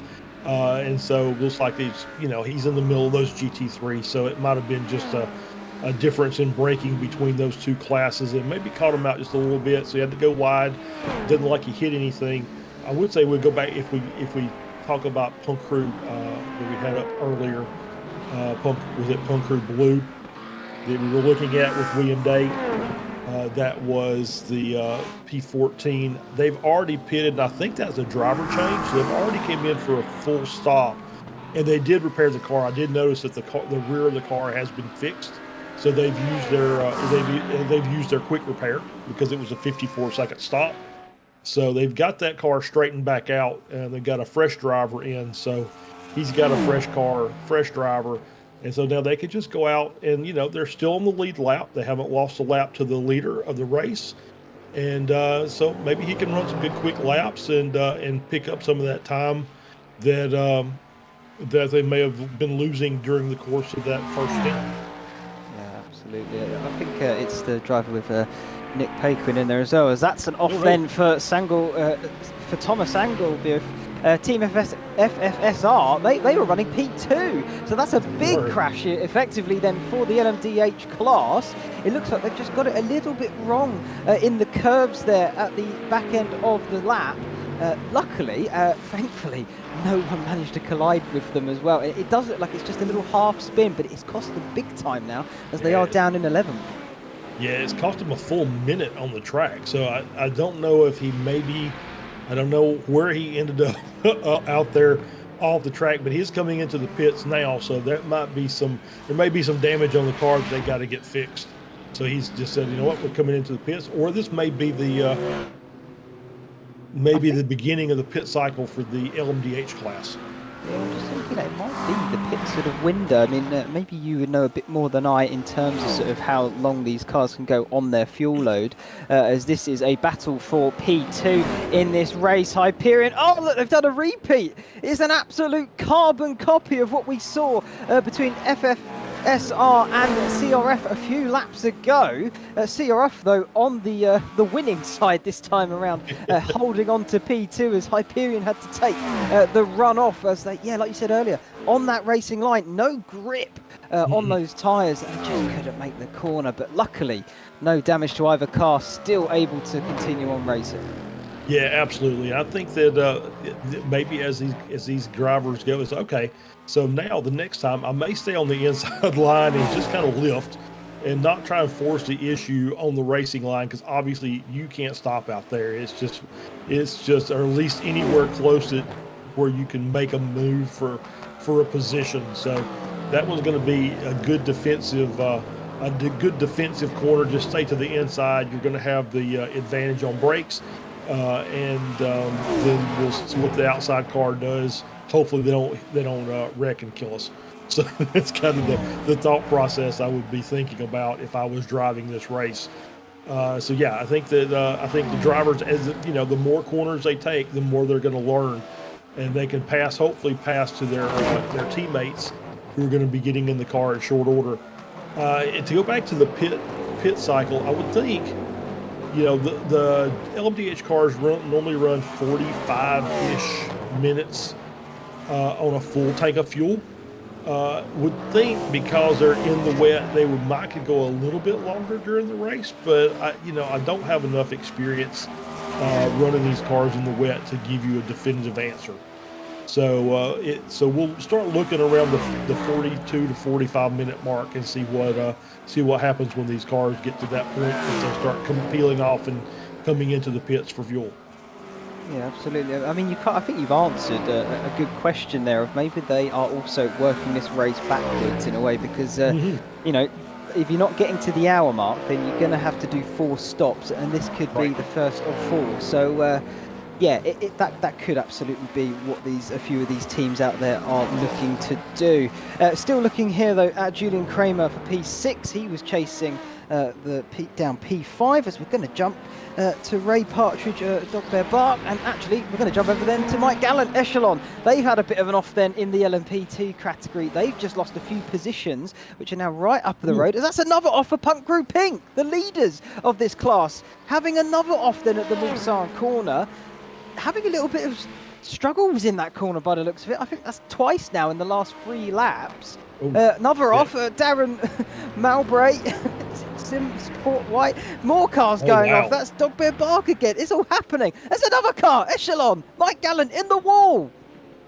That's crazy. Yeah, it's just everybody's starting to struggle with the corner here at Mulsanne, and I don't know if there's a puddle on the inside of that kink.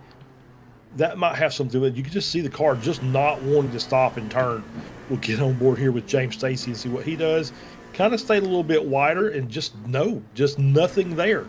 He's just having to go off, and he decided he's going to turn left and loop the car back around on the concrete, or on the tarmac, I should say, that road that's connected out there. They're all struggling out there to just find some grip, aren't they?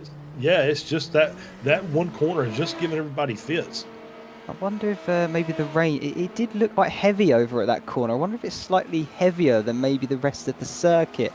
You know, iRacing's weather, it's incredibly realistic in that aspect. So, you know, maybe just that one corner is experiencing heavier rain than the rest of the circuit and is completely throwing the drivers off. We can see there, you know, about 5 to 10 cars or so, all struggling to get it stopped for the corner. And yeah, having a few offs as well, some big ones in that too.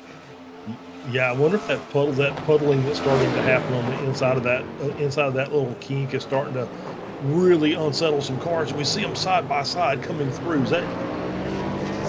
That's it there. Yeah, second chicane. Second chicane again. Yeah, so obviously the Mulsanne straight in itself is just dealing people fits. We've seen them with issues in that second chicane as well as at the end here. Kind of follow these guys and see what happens. They're going to be side by side going down into Mulsanne corner, and he just kind of backs out. So I'm going to just stay out and slow the car down. Probably well done, as you see them lined up there. So yeah, that was a pretty smart move on the part of that car. Just you know what, I'm going to peel back. I guess Arctic Sim Racing and let these guys go ahead, and then we'll fight again in another corner. But right now, don't want to take any chances going through Mulsanne. It's smart racing, I think, like you just said, absolutely spot on. Yeah, I would have backed out myself. I wouldn't want to go side by side in that, particularly after what we've just seen as well. But looking here towards the GT3 categories, once again, Tectonic currently are leading this category. Bear Pope Workers' Union not far behind, just under 2 seconds adrift as they make their way now through Mulsanne corner. They seem to get it hooked up rather nicely, at least in their category. So no issues for those guys as we've got the next flurry of cars about to make their way through that corner. Tectonic, though, they seem to have a pretty good handle on things. Of course, you've got to think about Hyperion Racing in this category. I think the first team of the 3 that they are fielding in that category, they pitted early, so they're off the strategy that everyone else is on. So that's going to be something to think about later on in the race, and it's going to be interesting to see how that unfolds as Cody Smith echelon again. Loops it round again as well for good measure. That's down in whereabouts is it? That's the second chicane at the Mulsanne, still causing issues. Yep, it's still causing issues. Oh, and there's another one, Brett Stevens of Longhorn. And looks like my graphics kind of glitched a little bit there, but it looked like the front bumper was hanging off, and it's kind of reset itself. It is still damaged. Excuse me. And we did have a decision, no further action. I don't remember what that was for, and I don't have access to that sheet. So for those playing at home, incident 238, no further action. So yeah, the looks like the another one there at the end of Mulsanne. That's Cody Smith again, just taking it a little deep. That's still even given the GT3's problems now. Yeah, is this a driver change maybe? Because it's around this sort of time period. We're expecting maybe a few cars to start coming and thinking about this strategy. And this is the first, time that if they have gone for a driver swap, as that's going to be a big off. Team Tenuto, the whole rear wing has gone for Pat Labrosse. Where was that? That's down towards Tetrus. That's the first time we've seen an incident there. I think it's Dunlop corner. Just see there's coming through the left-hander. He's going to cut back to the right. No, he's not. He's going to be out in the grass, and that's going to cause the car to spin, and he's going to back into the barrier. That would have been a great photo if that was in real life, because that's where we were sitting. So yeah, I was initially thinking that he caught that little compression on the inside of the corner, but no, he just kept it too wide and got out in the grass and looped the car around and backed into the Armco.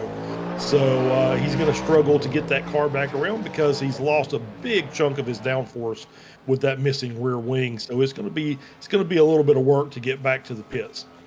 Yeah, he's looking more like a Peugeot now without that rear wing at the back. So down the straight he's going to be flying, but getting to the corner it's going to be tricky to stop the car. But it's a shame. Team Tenuto, they qualified second, and we're looking pretty strong in the early part of this race. It just seems to have gone a little bit downhill for them.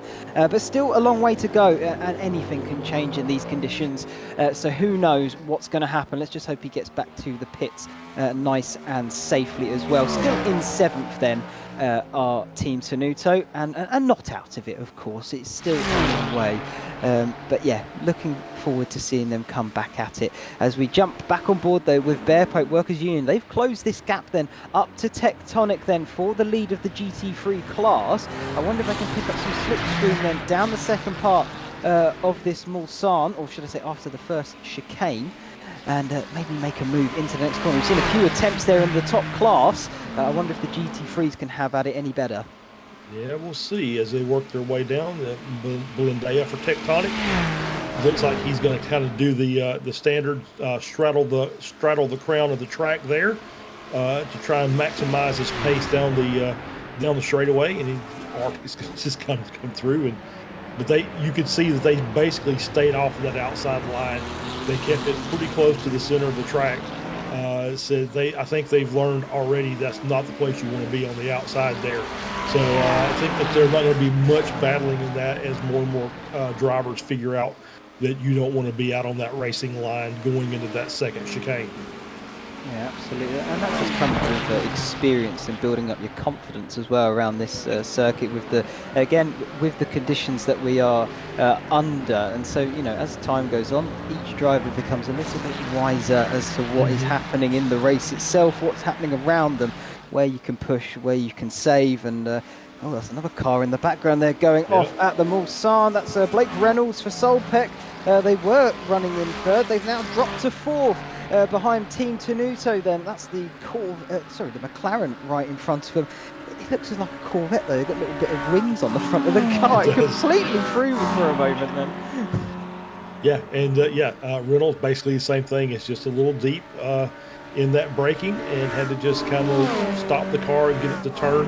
As we see some quicker cars working their way through. That's the Acura LMDH, and I was going to say this is looks like the fueling is right on the money.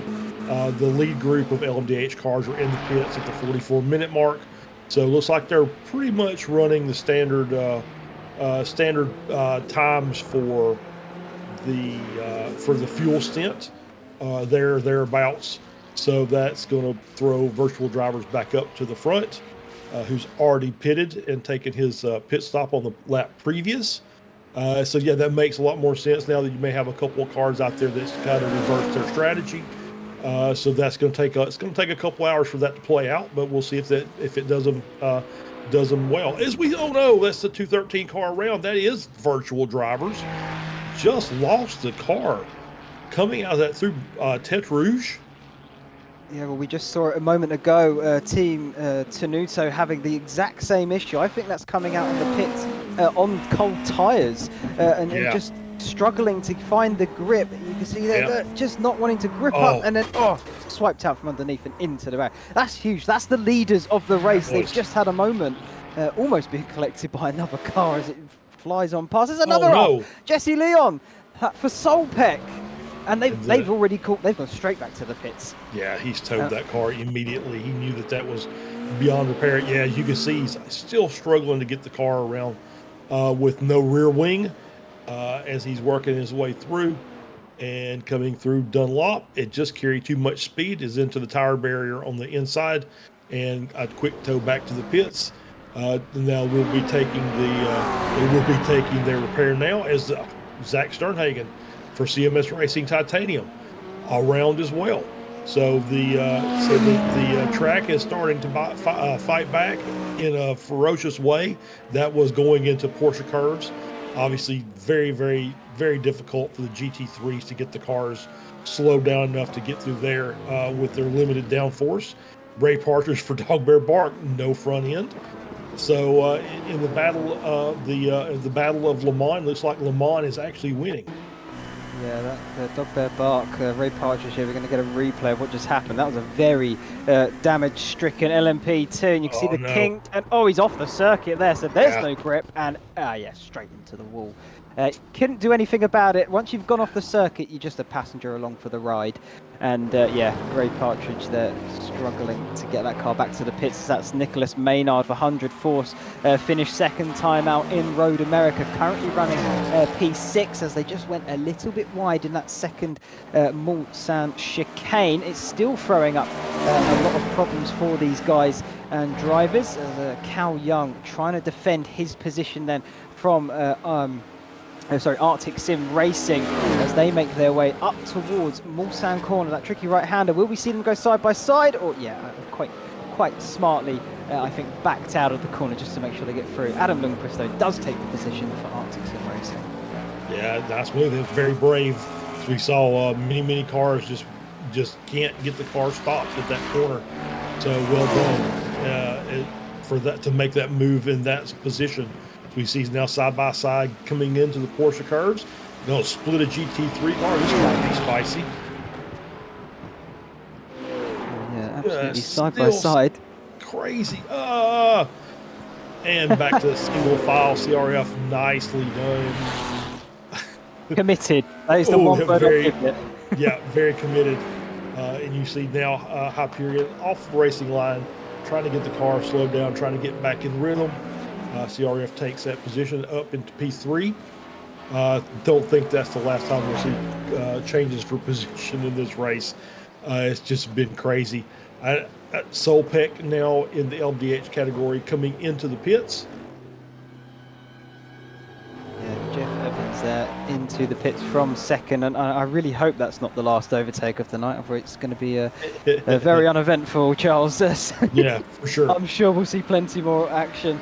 Josh Gowen in fourth in that GT3 category there as Penguin RC.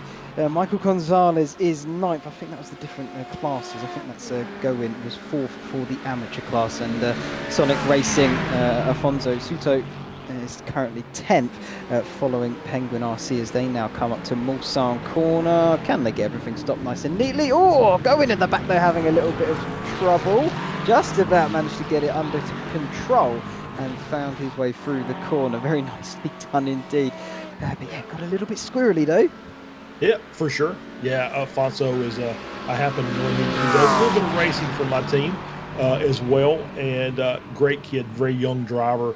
But really has a lot of talent. So it's nice to see him up battling in this group. We'll see if he can manage to get a couple more positions before he hands the car off to his teammate. Yeah, absolutely is. That's going to be a move into Indianapolis then. That's Suto trying to defend them from the GT car behind.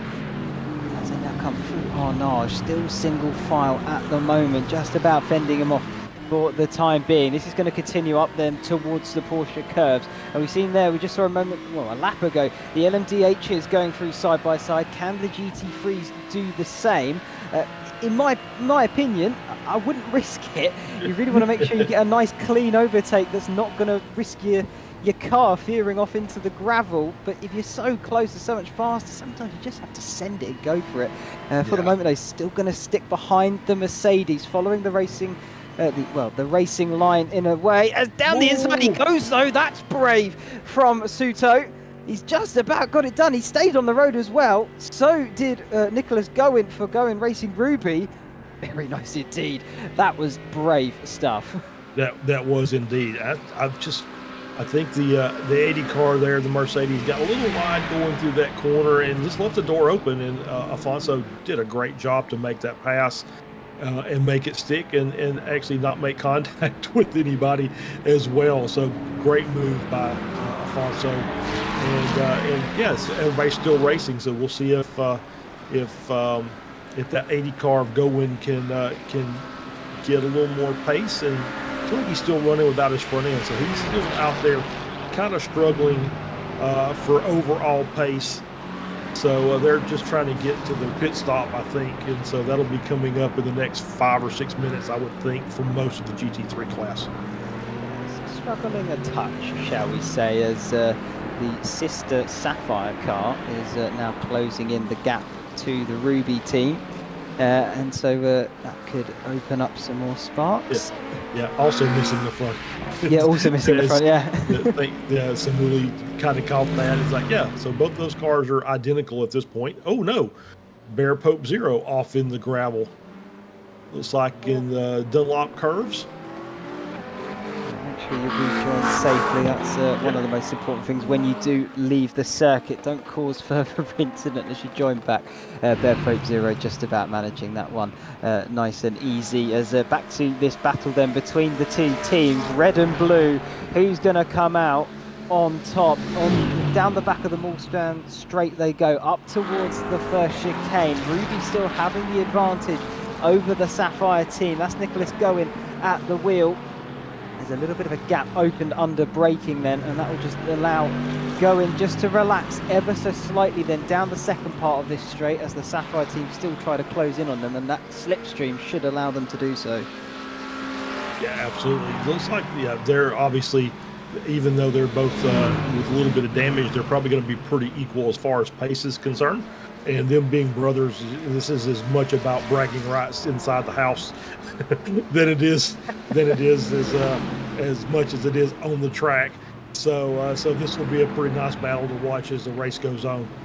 I just kind of was looking. It looked like there was maybe an issue with the Bear Pope car. I keep seeing them showing as out. So I don't know if maybe he's that was with the GT3 car. So I don't know if maybe he's having connection issues.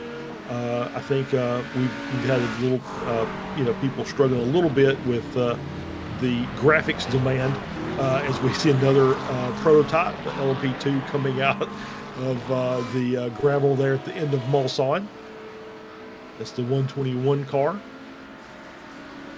Yeah, jumping hill on board with Bird before we swiftly move back to Michael Gonzalez, Penguin RC, another one of the big title sponsors in this race. More about them in just a few short moments time, because he's currently having to defend from Sonic Racing here for this P9 in towards Indianapolis corner. Then a little kink will come up first, that's the tricky part, and then you've got to try and get it all slowed down before you get into the tight left-hander of Indianapolis itself.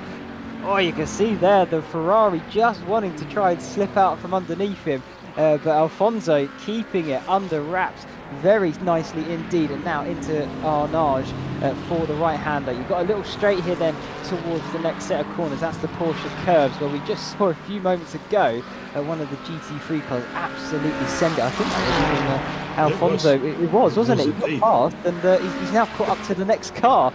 So I wonder if he can do a repeat. Well, we'll see. I'm sure if he thinks he can make it work, he's going to try it. So we'll see how that all works out. Let's not go a little too far back, and unless something happens with that Penguin car, maybe they slip up a little bit coming through here. It gives him an opportunity, but he's done a good job. He's tightened that gap back up. Looks like he's got a pretty good handle on things for right now.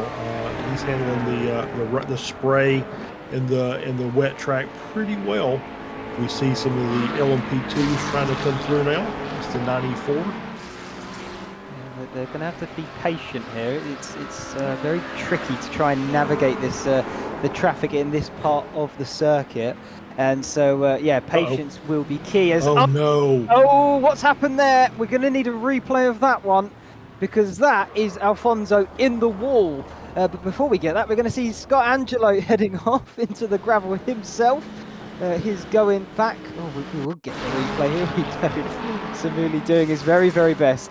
Here we are, though. Alfonso, we saw then the LMP2 making his way past. Got a little bit wide. Squirrely. Oh, there's just no grip. Oh, that's a big hit as well. Yeah, he got over in the painted area. Just kind of got forced wide by the LMP2 trying to work their way around. Wasn't any, didn't push him intentionally. But got over in that painted area and just lost all kind of grip of the car.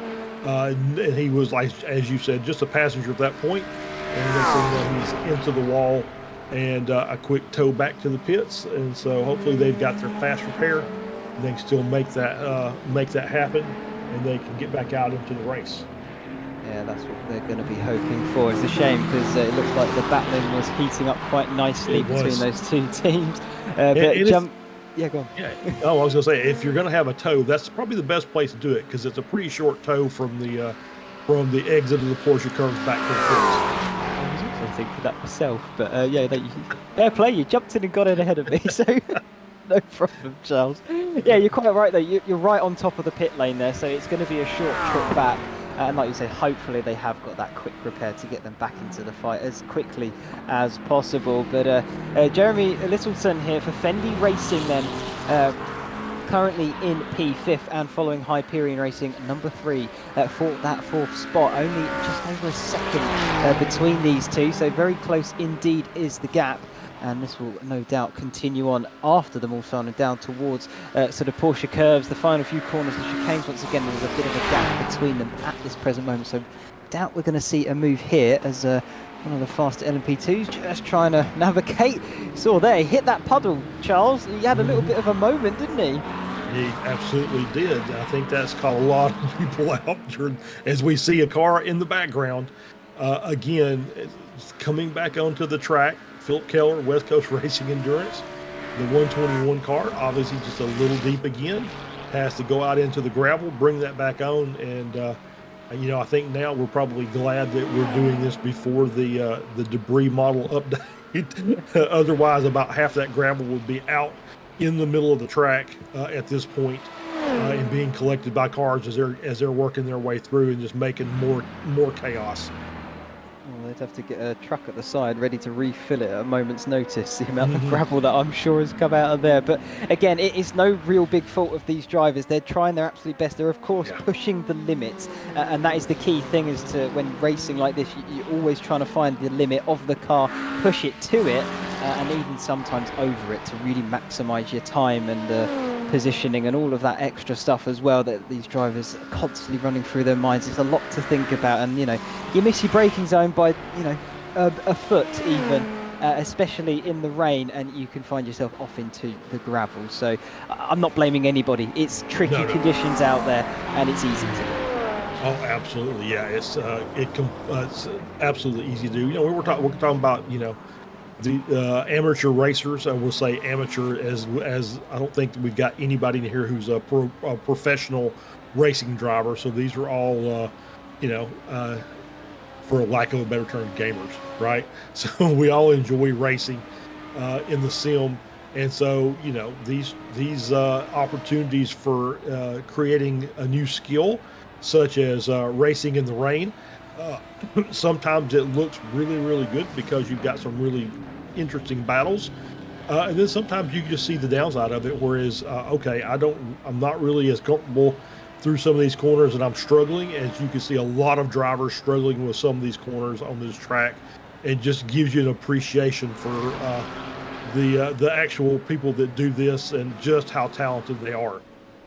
Yeah, absolutely. I think I might have told you my story about my Sebring adventures when rain finally was introduced to iRacing. I might mention that in just a moment. That's time. But Zach Sternhagen just getting a little bit wrong in the final part then of this lap. But he's got it back under steam again, as he's still struggling to find a little bit of grip. Currently running P4 in the amateur class then of the GT3s, and he's now going to have back pain and eye strain chasing him down. No doubt in real life, I'm sure, as it happens to all of us, but also the car behind them as well. Yeah, absolutely. And this is the pit cycle for the GT3 class. So most of the cars have been in. There's still about, I don't know, 6 or 7 of the GT3s that have not done their pit stop. But this is a little bit past the normal window for these GT3s.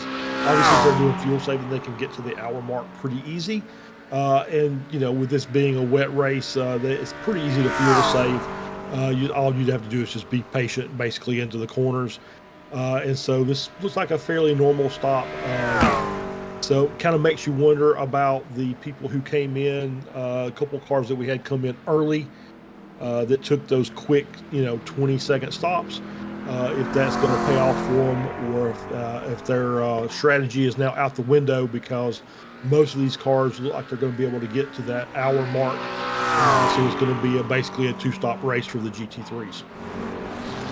Yeah, you're right in what you're saying, Charles. The one thing I'm going to add to it is the fact that it is a long lap. And if you have just started your final racing lap at the top of the hour, when your fuel is almost done, if you have messed it up ever so slightly, you might not get round. So It's true. it's very tricky to try and figure that out now when you've still got 2 hours in front of you. Exactly right. Yeah, it's always, you're always taking a chance when you're trying to do some kind of fueling strategy, or like I said, like we talked about, running the race in reverse. You have to be pretty confident with your numbers, and even then, you have to be pretty confident with the drivers being able to hit those numbers, successfully, lap in and lap out, and that's accounting for traffic and everything else that you've got going on. Yeah, absolutely. As we jump on board here, though, still Matt Kingsbury for Penguin RC in the amateur class, currently leading the amateur class as well, and by quite a margin, but I think they have yet to make that stop. So this could be a bit of fuel strategy going on here for Penguin RC. But speaking of Penguin RC, they are one of our main sponsors here for the iRacing Team Endurance Series, and Penguin RC bringing you top quality sim racing equipment at affordable prices as well, including the likes of steering wheel boxes, button boxes, even kill switches, and a few other things. So much more they have up for offer as well, and they have also kindly given into the prize pool too. So Penguin RC, if you're looking for some sim racing equipment, head over there because they've got it for you. Still with the Penguin RC GP3 Pro car, Michael Gonzalez running third in the Pro class. He's just behind Bear Pope Workers Union, running in second. They've got a nice, they've got a little bit of a gap up to P1. Fendy's doing a great job up there. Still yet to stop. So we've got, I think now we're down to 2 cars. So it's Moen in the 327, Fendy Racing, and Kingsbury in the 30 car. For Penguin. Those are the last 2 cars to stop as we see it. Ben Ford, P2 overall in the LMDH class, off the track, looked like he hit the barrier. It looked as though, but it doesn't look on my screen anyway. From what I can see, I can't see any damage. So if it was a hit into the barrier and the wall, it was a tap. But Hyperion Racing, though, take full advantage and come on through now into second. Virtual Drivers still leading the top class and the race overall. CRF are now going to have to make a pit stop then. Clearly feel like there's too much damage on the car. Ben Ford going to have to come in, and we're getting information right rear is damaged a little bit too much for him to continue. So into the pits to get that done, and we can see the replay here through these curves then towards the latter end of the lap. Right hand, we've seen a few cars go off here, and oh yeah, absolutely, almost looked a bit like aquaplaning to me. It really did. Yeah, car just basically lost grip in the middle of the corner. Could have been from aquaplaning, and a combination of that and just obviously carrying too much speed for the car to be able to cope with, for the tires to be able to hold the grip, and off the track into the barrier. So he said, I think you're right. I think there was enough damage that they decided that this is when we're going to come in, take our fast repair. It looks like they were going ahead and doing a fuel stop, tire change as well. So we see Camden Craft here. This is a replay. P2, we've just seen him pass for this. Yeah, round he goes as well. That's not too bad. He's got away with that. That's not too bad. Yeah, no, that looks like what you would normally see, I guess, in a dry race where they just get a little bit of compression there going through the final corner of Dunlop, and it just kind of bottoms out a little bit, and it just makes it a little bit difficult to catch on exit if it bounces too much, and kind of looks like that's what's the case there. But manages to not hit anything, gets the car righted, manages to hold on to P2 even with the spin. And there's another car around. That's Arctic Sim Racing. Yeah, Adam Lundqvist getting it wrong at Tetrouge as well. It looks almost like a little bit of a carbon copy of what we just saw for Hyperion. But yeah, getting it back around, facing the right direction and down the straight. He goes for the 17th time. Arctic Sim Racing, they're having a bit of an up and down race. I think we saw them in the heights of second, maybe challenging for the lead. They've started to struggle a little bit here. They're in 7th, but they have got a few teams not too far ahead. So opportunities still available for this team, and plenty of time to do it. We've just started the second hour of this race as We jump back here to Puck Crew Pink, the leader of the LMP2 class, and by quite some margin as well, almost 50 seconds.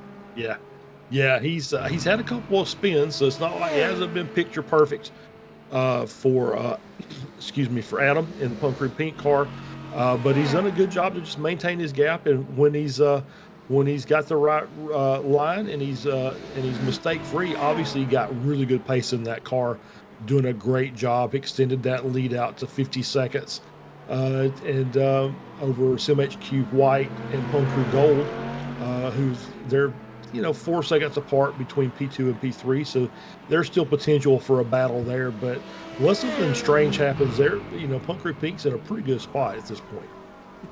I mean, yeah, that's exactly where you want to be, out in the lead, sort of on your own in a way, running your own race, but you're so far ahead of your competitors, you're not really having to think about them all that much, but he'll be happy he's got that in his back pocket, as I think he saw a car there in front of him having a little bit of an off. But we're going to look to second place in this LMP2 category. That's SimHQ Motorsport White, currently driven by Darren Mowbray.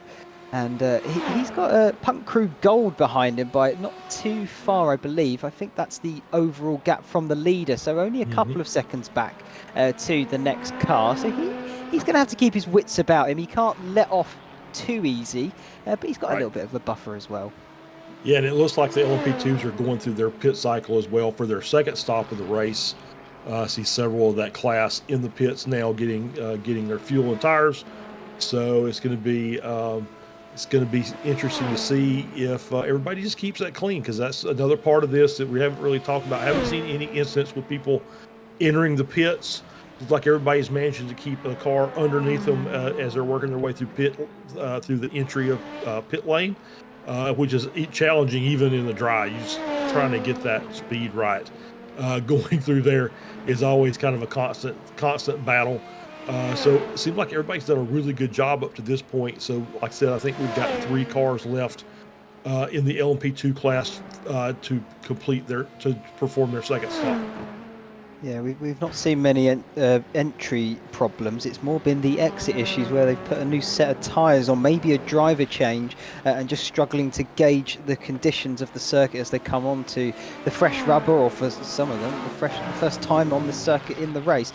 And then just having that little bit of a moment here and there as they try to gauge everything and bring their experience up to level as to the guy that just got out of the car, and that's just of course getting the laps in, getting the data all under your belt so that you can then push the car harder and faster as you go further on. But P4 then for the LMP2s, currently Jeremy for Team FFSR, and he's having a pretty quiet race at the moment. As well, a few of the cars that we've started to see the field spread a little bit now. You can see their cars all the way around the circuit on the track map itself, and of course they are all mixed in with different colours. That's the different classes, and so some of these drivers, they are just kind of a bit on their own, just trying to maximise their laps. As that's a little bit of a wiggle, and we've got a car off. Oh, Alexandra. Yeah. Having a bit of a moment down towards, and that's once again the sort of the exit of the Porsche curves, or maybe the first one itself. We've had a few cars off there now, so maybe the rain has moved over from Mulsanne and started affecting the Porsche curves. Yeah, I was going to say we're kind of in a little where the rain's a bit lighter for this, but that's the good news. The bad news is we're about to get some heavier rain in the next, I would say, I don't know, maybe over the next hour or so. The rain's going to significantly pick up before it lets off again. So we may not be done with the off tracks as we see the Penguin RC car off the track, nose into the Armco barrier. Paul there just finding the wrong part of the circuit. That's towards Tech Rouge. I think we're about to get a replay of what just unfolded as well. Through the Dunlop corner then, down towards Tech Rouge. We've seen a couple of cars do this. Into the first left-hander. He's just touched the white line and the rumble strip and couldn't get it back under the right way. Yeah, and as contact goes, that's not horrible. He's going to have a little bit of damage on the front. That shouldn't be too much of a problem, and I wouldn't expect him to have any wheel or suspension damage with that. So Looks like he's going to be able to keep that car on the track and not have to come up worry about coming in for repairs or anything like that. Yeah, I mean, that's what he's going to hope for at least, but Yeah, he'll be the sure. judge by the time we see him come back round to the start-finish and where the pit lane is. We'll see if he dives in, but I think, like you said, in terms of contact with the barrier, that's one of the lighter touches that we have seen so far this evening, so I can't imagine he will be diving in anytime soon unless he feels he needs to for fuel. But either way, we'll wait and see on that occasion. And I'm trying to think which car's that about to come past him as well down this back straight of Mulsanne. We've hit a little bit of a calm before the storm moment here, Charles, by the seams of things. You know, we've got pit strategies going on throughout because each of these different divisions have a slightly different fuel load that they can get the car to in a sense. You know, the LMDH is, I think, sort of second in that. I think the LMP2s run out a bit quicker, and the GT3s do seem to just about get the hour mark. So it's a bit of an odd moment in the middle of this race now, as we're just waiting for a bit of action to pick back up. It's pretty static. There's no real battles. There's a couple of cars that are fairly close on the track. The battle between from P3 to P5 in the AM class is fairly close, but for the most part, the cars are pretty well stretched out, and it's just a matter of just running laps at this point, trying to keep the car on the track. I think the next we'll see is in the next 10 minutes or so, I think the LMDH class will start coming down for their second pit stop of the race. So they'll be we'll be looking forward to that as well. And yeah, the GT3s are out there for one more stop, I would think, for most, if not all of them. We see the Nicholas going in the Go-In Ruby car, has got his car repaired. He's got the nose back on properly. So back to full Mercedes power and full aero usage as well, as he's working his way behind the Penguin RC car, who I think that is the... It's the amateur class leader, I can tell you that. There we go. All right, so Anthony Flores in the Penguin AM car. Running pretty well. It's running 9th overall in the GT3 class combined. So having a really good run. Yeah, absolutely. And then he has got a car bearing down on him. That's Go-In Racing, the Ruby version at least. The Sapphire seemed to have dropped back a little bit, but this is a battle for the amateur win then for the GT3 category. It's currently separated by 1 second, so not an awful lot between the two, and like you say, they have just repaired their car, so they've got all that extra performance back, you would imagine. But the one thing I would say with that, if you've been running so long without it, it can suddenly feel weird when you get it back. Yeah, because now, you've got probably a little more increased performance on the straightaways, especially if you're behind other cars. So you're getting that car back up to full speed, or at least as close to it as you can get in the wet. So yeah, it's going to feel a little strange once you get the car repaired, but they'll adjust to that pretty quickly. It's like, okay, this is the way I remember it feeling when I'm in practice. Ooh, little bit of a understeer. That's probably from the car in front going through turn 1.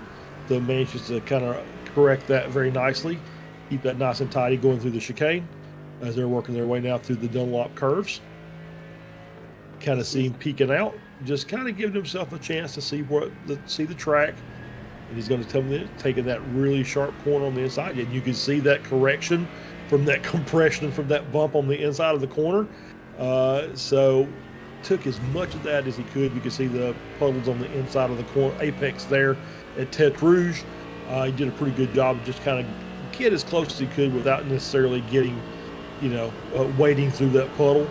And let's see, one of the LMDH cars go by like a Cadillac, if I'm correct. No, maybe the Acura. As I was sitting there kind of thinking about that, those cars are hard to tell apart. You just really have to look for the brake lights. That's really the only way you can tell. Yeah, I remember having that conversation a month ago with you and giving me a little bit of a lesson on how to spot the difference. I think I'm somewhat there now, thankfully. But yeah, you can see there as we were just on board with Nicholas, you can see the spray he's having to deal with though, and that's what a lot of these drivers, when they get up to the back of someone they are racing for position, they're going to have to deal with, because it's it's wet.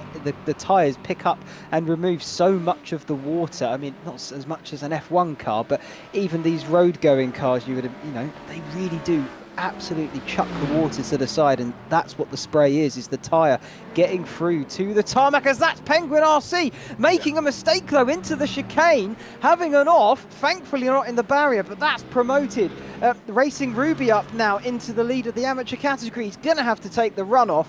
He may lose another position to Sapphire in the not too distant future if he does that again, because that's going to definitely close the gap up between them. But just in a split second of an eye, it can all come tumbling down. Here we go though, we're going to jump on board then with Anthony into the braking zone. And I think he's just taking too much of that racing line, if you ask me. Yeah, there's no grip there. Yeah, absolutely. I think that's exactly right. I think he just moved too far out into the racing line, into the rubber, which they laid quite a bit down during practice, and then the rain came, and it's just slick out there. It's like driving on ice, and obviously, as we see, oh no, that's the Masterworks, the one of the go-in cars, the Sapphire car, around again at the Mulsanne corner. That one didn't look like he just overbroke. It was like maybe he just kind of lost the rear trying to get back on the throttle. Yeah, it certainly did, and just as I was saying about Sapphire maybe trying to get towards Penguin RC, maybe even mounting an attack, he's just lost 2 positions. CMS Racing, Backstrain and Payne, that's another car off then at the Mulsanne corner. That's Michael Opelka. Apologies for all my pronunciations. For CRF Motorsport though, but it doesn't look as though he's had big contact with the wall at least, so he'll be back under his own steam already. Another car off, David Nichols then, currently P3 in the LMP2, same corner again. Has the weather started to pick back up and the rain come down a bit harder? Yeah, it's kind of what it looks like. It's just, obviously we've seen so many cars go off in that corner. And let's see, David Nichols, I'm wondering if maybe this is a new driver. Maybe they came in and changed drivers in that last pit stop, so he's trying to get adjusted to everything. And so now he's had his first kind of foray into Mulsanne corner. It's like, oh, okay. So that car really won't stop through there, as we see the Costa Race Sonic Racing team coming back out after doing the same thing. It's just another victim to Mulsanne corner. It certainly is tallying up victims down at that corner. Like you said earlier, the circuit fighting back, and it does seem to be winning in a way. Ferrari a bit battle stricken. It's missing, from what I can see, the bonnet is completely gone off of that car. You might call it the hood, but either way, the same part of the car that we're talking about is completely missing from that Ferrari. So that's definitely going to lose a little bit of performance, maybe even quite a lot if the air gets into it. But he's still in this race. Is Sonic Racing? They're doing all right there in 11th. They had that moment earlier where they had that big off, but they've only lost the position from it, and there's still a long way to go. Yeah, I'm wondering if well, it looks like they took, all right, so instead of taking their fast repair, they just decided they would repair the damage and repaired it partially to at least get the car in working order to get it back out on the track. So that's what they've decided to do. They said, we're going to save that fast repair for later. So you'll probably see them get that car repaired when they come in for their final stop at the top of the next hour. So he's just saying, I'm just going to hang on to it and struggle. And I was gonna correct it. And yes, we would call it the hood. You would call it the bonnet. I was going to call it the engine cover, but the engine and the Ferrari's in the back, so we can't call it that either. So we'll just we'll say the front deck lid. We'll use a NASCAR terminology. Well, they had a NASCAR here last year, didn't they? So you're not far away from it. Cal Young, though, got caught out by that Ferrari we just saw. They came up behind them in that Porsche curves. That's a broken suspension, if you ask me. That front wheel hopping along there, struggling to get onto the surface itself. He's definitely going to have to repair that. There's almost impossible to get around. But yeah, you can see there, though, Cal Young got a little bit caught out by the slower GT3 car, and on the brakes, lost grip as he's struggling to get through here. That's that tight. You can see it's not turning. Look, it's not even in contact with the floor. That's a right rear suspension, isn't it? If I'm not mistaken. Look, we'll get a replay of it as well. Look, this is the Ferrari we were discussing without the bonnet, but Cal getting caught out and onto the line ever so slightly, and round he goes. Yeah, hit the left front up against the barrier, and that was just simply understeer. Is all that was. He got behind another prototype car, and you could just see the front end just said, you know what, I don't know what to do at this point. And yeah, that left front suspension is just broken. But it's just crazy. It looks like the rain is starting to come down in buckets at this point. You can see the spray has picked up, visibility is reduced. And so this next little section here for the next 30 to 45 minutes is going to be very, very difficult for these drivers on the track. Yeah, absolutely. It's the conditions do seem to be worsening. We might even see a few more puddles here and there, particularly on the apex of some of these corners. I did see it on my screen, but we're going to catch it here now. Anthony Flores has had another off. I wonder if we can maybe see what happened to him. We saw it a few moments ago, he had one. This is going to be a second one then. Looks to be down the back of the Mulsanne. It's going to be Mulsanne corner again. Catching out yet another driver. That is the white line. I can see it there. Yeah. The two left wheels on the white line. And under braking, it's a lot slipperier in the wet, and they just did not want to grip up. No, absolutely. Yeah, we've seen that. We've seen that same story 100 times already in this race, and we're only an hour and 20 minutes in. It's just cars trying to come to grips with that corner and getting everything right. It's a very tight line that you're going to have to run now for that corner and get the car stopped and get it turned. Otherwise, you're going to end up over in that gravel track. Yeah, absolutely. But good, still kept it out of the wall, importantly, unlike what it looks like here for the sister car in the pro category. That's Paul Mikolausic having a trip into the gravel, and looks like he's clattered the wall as well. That's also into Indianapolis. We've had a few cars do that already. He's going to pull off once again. I think he may just be getting out of the way of the faster traffic, trying to make sure he doesn't cause further problems. But here we go. Indianapolis corner into the kink, which is the bit that catches people out normally. Bit of a splash there. Yeah, it just goes in too hot. Couldn't get it stopped. Yeah, with the rain picking up, the puddles are going to get worse. You've got the puddle on the inside of that little kink, then you've got the puddles on the left side of the track on the exit of that kink before you get into the Indianapolis left-hander, and it just looks like people are just struggling to get the car stopped because you're just getting aquaplaning and Flores around again, just trying to get into the pits, and you can just see that the weather is making things much, much worse. Or he's not pitting. He's coming back out onto the track. That may be a penalty. I'm not sure, but that might be a black flag in iRacing. That for unsafe pit entry, I think he may get dinged for that. So we'll see if that pops up anywhere. Well, it is the amateur car, so it's one with not so much damage. I don't think he was going for the pits. I think that might have been another mistake, and he's just ended up heading over towards that way, and it looked like it. But either way, he's having a little bit of a nightmare in this mid part of the race, and struggling by the seams of things. But here we are, Jonathan Newman for Team Tenuto for the GT3 Pro category then.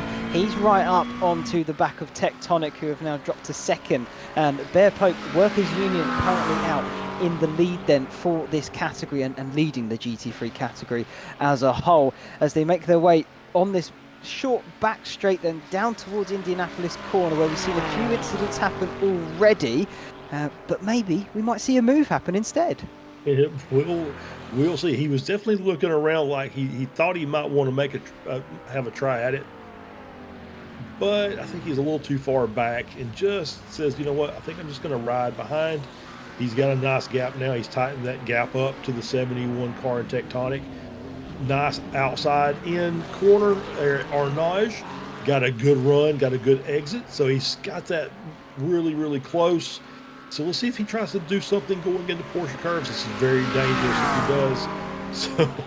So fortune favors the bold, I think, or something like that.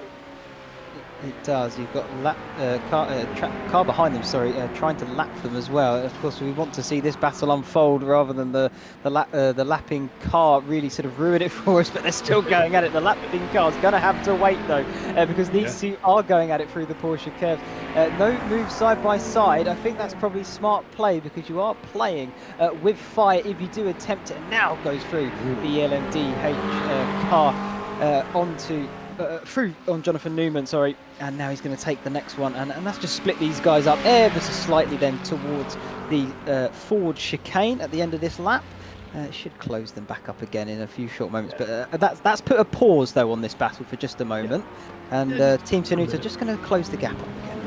Yeah. Oh, not like that. You just basically rode the sausage curb on the inside of the final forward chicane there, so that's going to do a little bit of floor damage, which I don't think iRacing picks up very much, but obviously I think that is at least a little bit of a slowdown that he's going to have to worry about.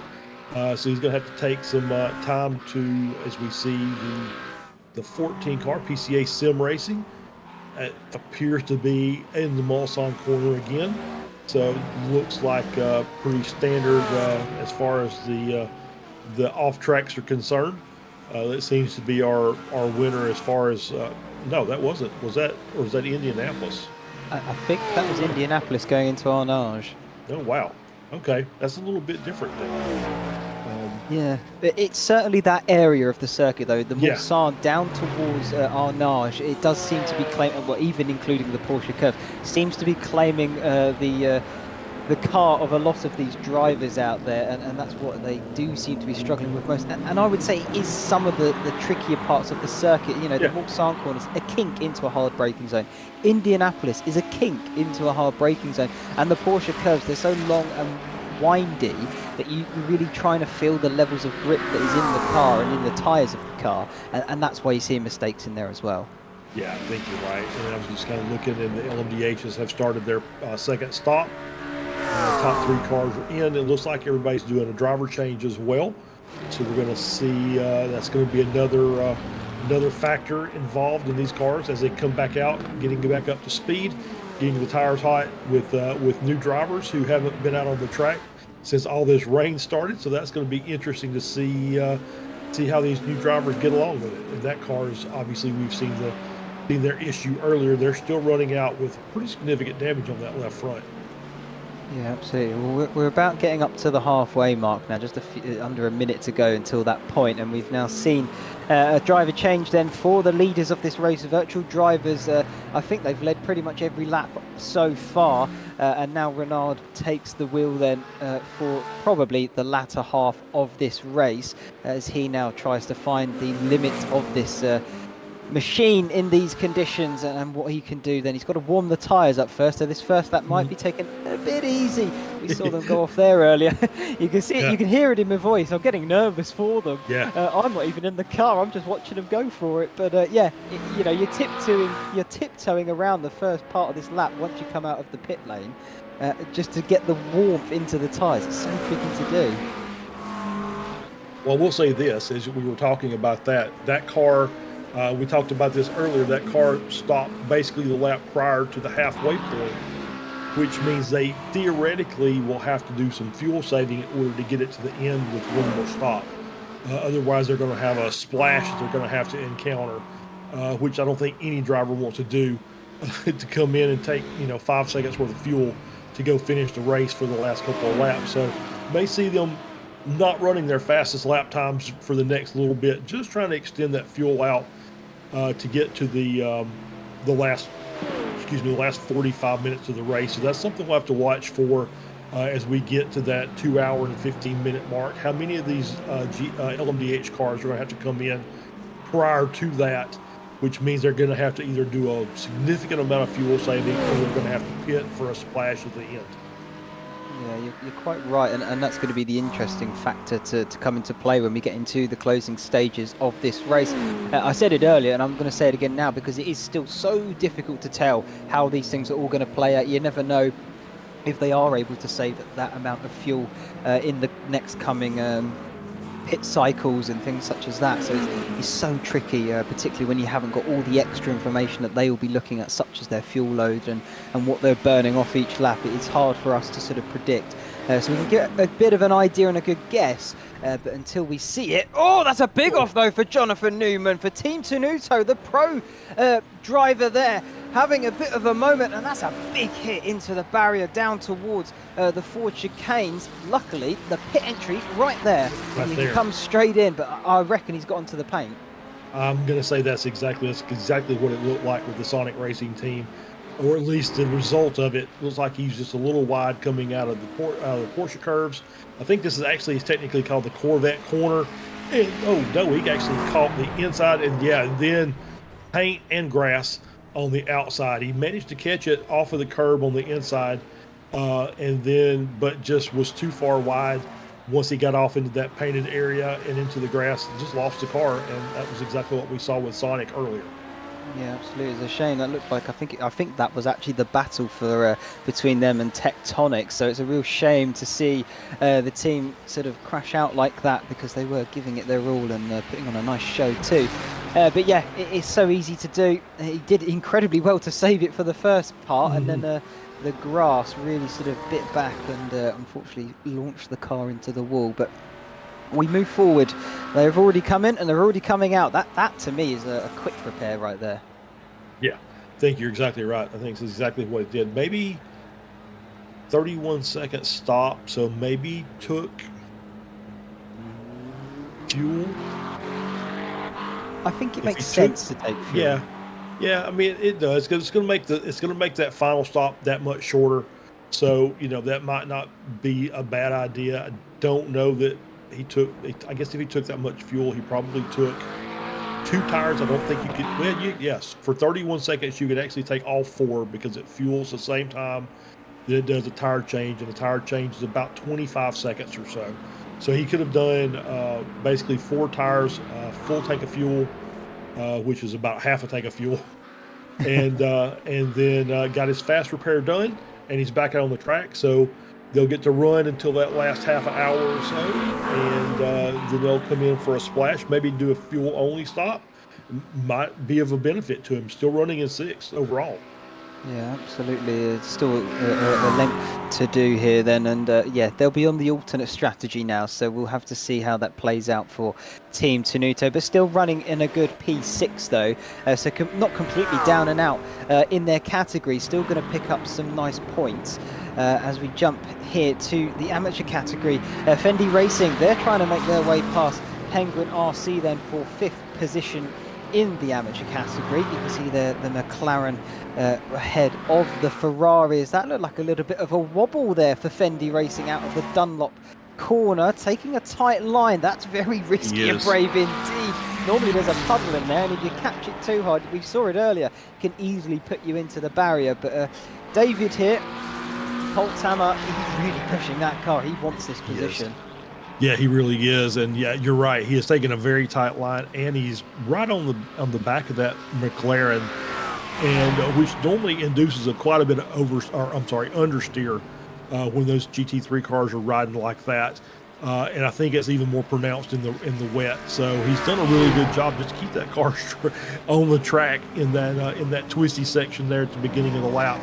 But so now he said, yeah, so they're going to come in, and he's going to take the middle of the track through that chicane, which I don't think we had any real issues with that first chicane, what they call the Daytona chicane there at Le Mans.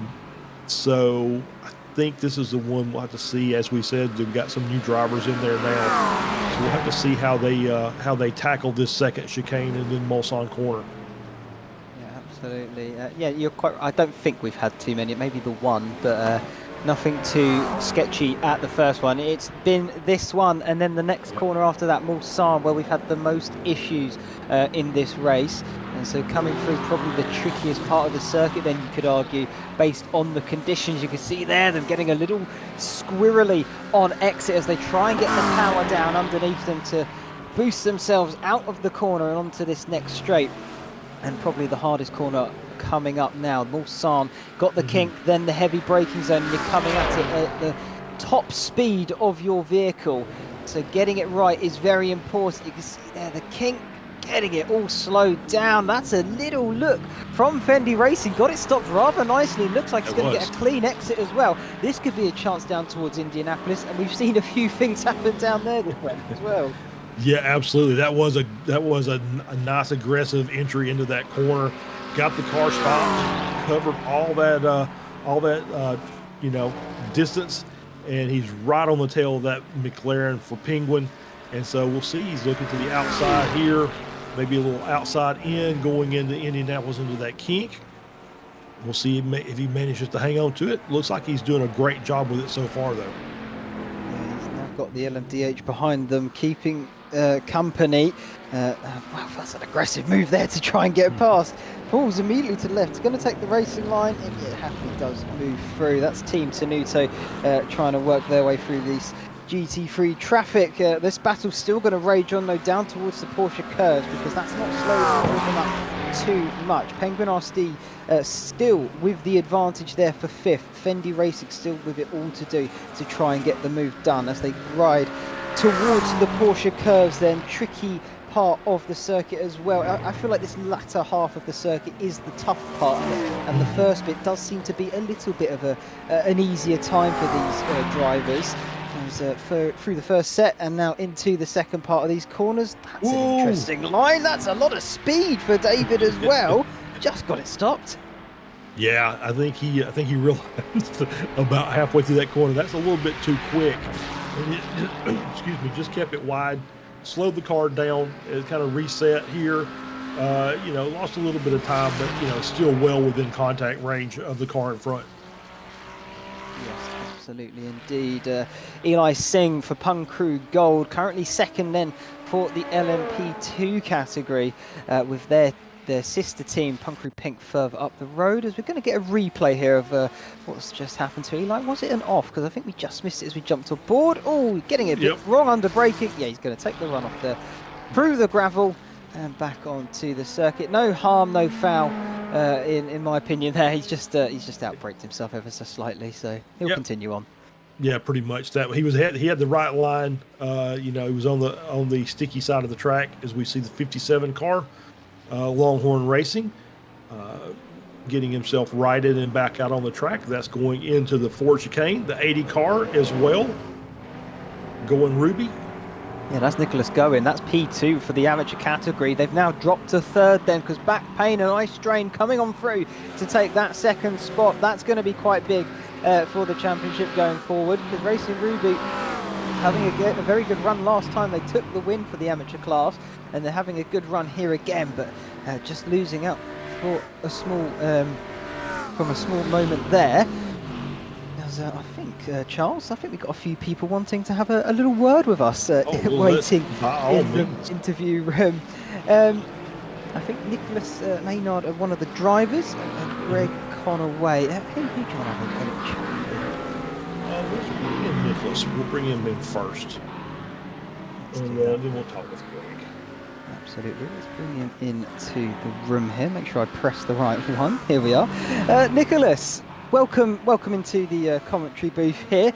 How's the racing going for you so far? And just double check with us as well. What team are you currently with here this evening? Yeah, that's 100 Force. Absolutely. So currently running then in 3rd. You've already had your session in the car. I mean, how are the conditions out there? It's pretty treacherous from what we're looking at. Yeah, no, the consensus is it's way worse than pretty much what anybody had practiced. And then, of course, start, that was pretty wild. You really can't practice having this many cars on the grid at the same time. So, spray was, it was something. Absolutely, but I mean, you're climbing up the order. Then I think you qualified 8th, if my memory's holding true. So looking good so far. I mean, you're not too far back really from the front two when you think about it. Under a minute.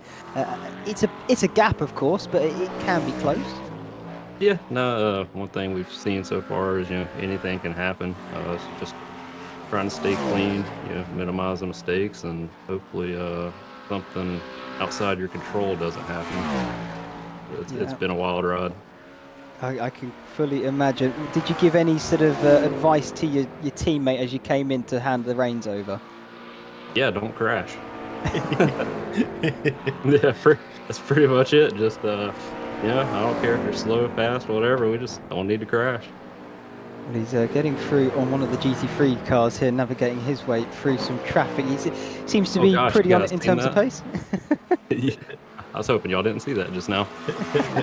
Oh no, we're watching riding on board with him. Yeah, no, pace is fine. Looking at the last lap times, it seems like we're in a good spot to be able to hold on. Just kind of see how it plays out, which I'm sure you guys have seen a lot of crazy things from your side of the view. But yeah, no, it's a lot of fun. Yeah, it certainly looks a lot of fun. Championship prospects. You're second. Sorry, you were third. Apologies. You were second last race at Road America. You're currently running third here at the present moment. I mean, are you looking, of course, looking strong in this championship? What are your prospects going forward? Yeah, honestly, it's been quite the surprise how well we've done so far this season.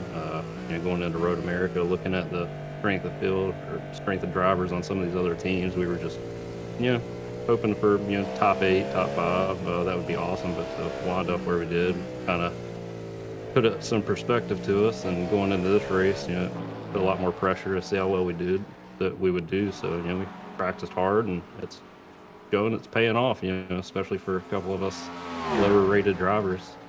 It's quite a surprise. Yeah, absolutely. Charles, anything you'd like to ask Nicholas here? Yeah, so Nicholas, I think we've been basically talking about the second chicane on the mole sign, and then the corner at the end of the mole sign being particularly difficult as far as just getting the cars stopped and getting the corners. Did you have any of that? You have any issues with that? What were your feelings as you were working your way through that section of track? Yeah, so of course, the second chicane there, it's quite different depending on which side of the track you're on. So every time going through there, you're trying to read the traffic because you have different brake markers for depending on which side of the stripe you're on, and so that's a big thing. And then also it seems to be a little bit more slippery coming out of that chicane than what we were expecting. So that's a surprise. But the corner after that, I swear it's getting worse as the race goes on. It seems like every lap I'm sliding more and more. So I think that's what we've been seeing as well as we're just switched over now with another car rejoining out of the gravel trap at the end of the Mulsanne straight. It just seems like I think all classes, it doesn't matter what class what class car it is just really struggling to get the car stopped there at the end of that straightaway. Yeah, no, iRacing with the rain and the way they've been working hard on the track stuff, it seems to be paying off. And then I'm sure you guys have seen the new debris coming, so this seems like it's going to be the last race with the sandbox we have now, and it's going to be a whole different ball game here forward. So we're looking forward to it. Yeah, I mentioned to Ash earlier that had this been a week later, we would have had about half that gravel trap out on the track at this point of the race, just from the cars that are rejoining. Yeah, that would have been something else. Would have changed throughout the race, and you would have probably had to replace a windshield during a pit stop with all that gravel. Dude, I didn't think about that. That'll be an interesting addition when that comes in. All right. Yeah, well, it's Nicholas, exciting to see. Yeah, for sure. Nicholas, thanks for stopping in. We'll let you get back to it, and hopefully you'll end up with a good result here at the end of this race. Awesome. Thanks, guys, and I appreciate the hard work y'all are putting in. I'm looking forward to going back and watching the replay. All right. Thank you very much. Thanks, guys. Lovely. Well, that was Nicholas Maynard, then one of the drivers here in the race representing 100 Force. Then we have Greg Conaway in the interview waiting room, and he is the team manager for Hyperion Racing. So let's see what he has to bring for us in terms of sort of information about the team itself currently. Oh, that's probably not something that Greg wants to see.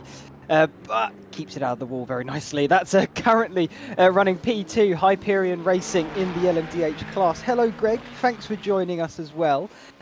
First of all, sort of how are you doing this evening? How is everything running for the team and all behind the scenes and everything? The team in general is doing well. we have a, Luke did a great job putting it on pole. Unfortunately, had a unfortunate incident and then kind of frazzled the team and had his own, but they're fighting back down there, collecting, whatever we can get from it. The other two teams are right on pace. David had a little hiccup there, but he's back on track. And then the other GT3 cars are just making their way to the field. Hopefully we have a podium in sight. Yeah, it certainly looks as though the podium is on. I mean, you're only 30 seconds back from the lead. I mean, they've been sort of commanding this race from early doors, but I mean, you are up to pace. So, I mean, maybe the win on for you guys? I hope. At this point, I think everyone is got the nerves out, and it's just who makes the mistake. Minimize our mistakes and hope a couple people make a couple of their own, and we can capitalize on it. Yeah, absolutely.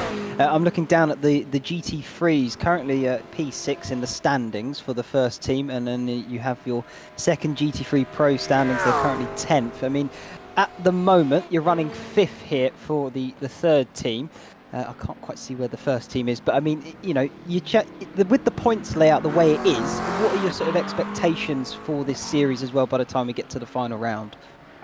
I think consistency, staying in that top 5 to 7 is going to be the biggest payoff. I mean, everyone wants to win it, but when it comes to the points, staying up there towards the top, it's anyone's game.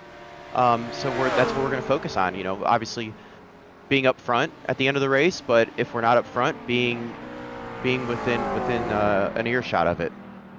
Yeah, absolutely. I mean, yeah, you've just hit the nail on the head. I think consistency is very much key, and of course for all your drivers in this race, they are very consistent. They do seem to be in that sort of top 5 to 7. I think Hyperion here, the first team in the pro category, currently running 12th, having a little bit more of a tougher outing. I mean, is there anything that's sort of not troubling them, but sort of making it a little bit tricky this evening? Is it just the conditions, or is it something else? The first incident seemed like it was a faster car and maybe a little bit of netcode, but we came back and we were coming through. The second was just a mistake. So I don't think anyone practiced in conditions like this. So the track is very difficult. So it's just a little mistake that we'll clean up for the next round, not make it again. That's the goal. I think that's what happened to that car.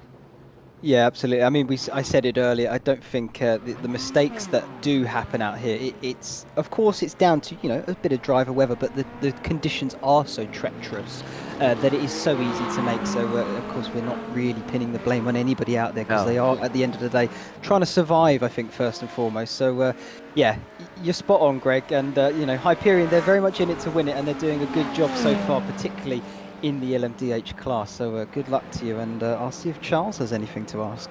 Yeah, so just team manager to team manager, we'll ask some questions here. So Greg, so are you in your, obviously you're probably in contact with all your teams.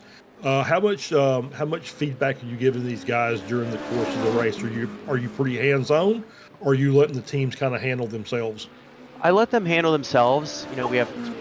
I don't want to be in their ear. We've practiced all week for these conditions, or for something close to this. After that, just kind of sit back and let them do their thing. They're faster drivers than I am, so there's not much I can do, but maybe feed them a little bit of data and let them take it from there. Yeah, I completely understand.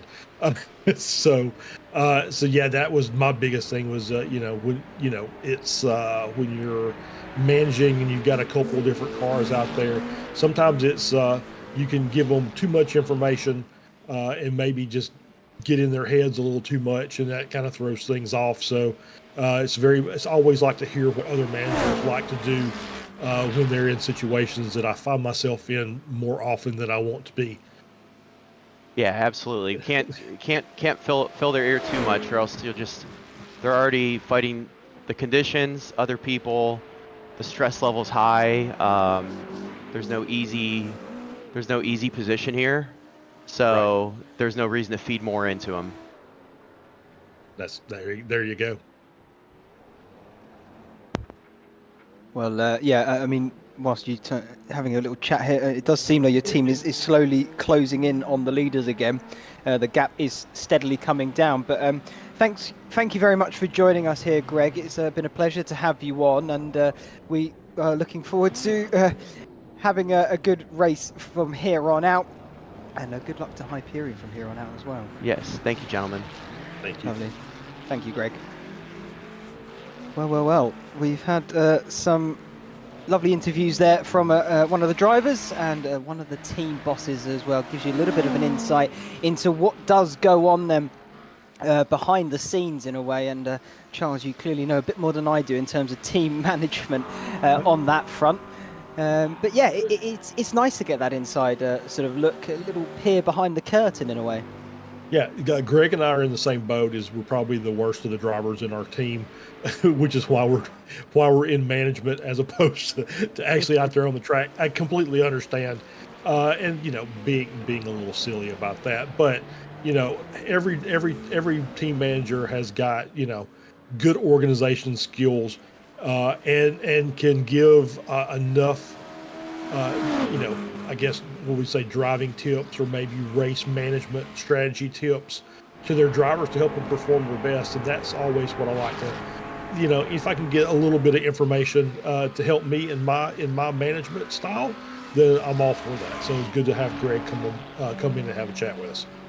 Yeah, absolutely. It does give you a nice insight, as you say, and it can improve yourself as a team manager, Charles, as you go forward. Yeah, nice stuff. Yeah.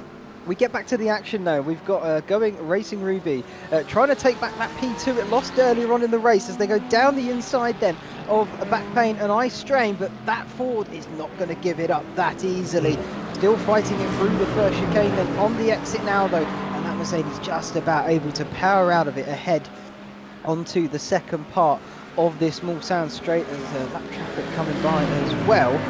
But yeah, nice move there from Racing Ruby, back up to second. Yeah, absolutely. Great move going through that, going through the chicane there. We see the power of the Ford. Obviously these are the two of our big front-engined monsters.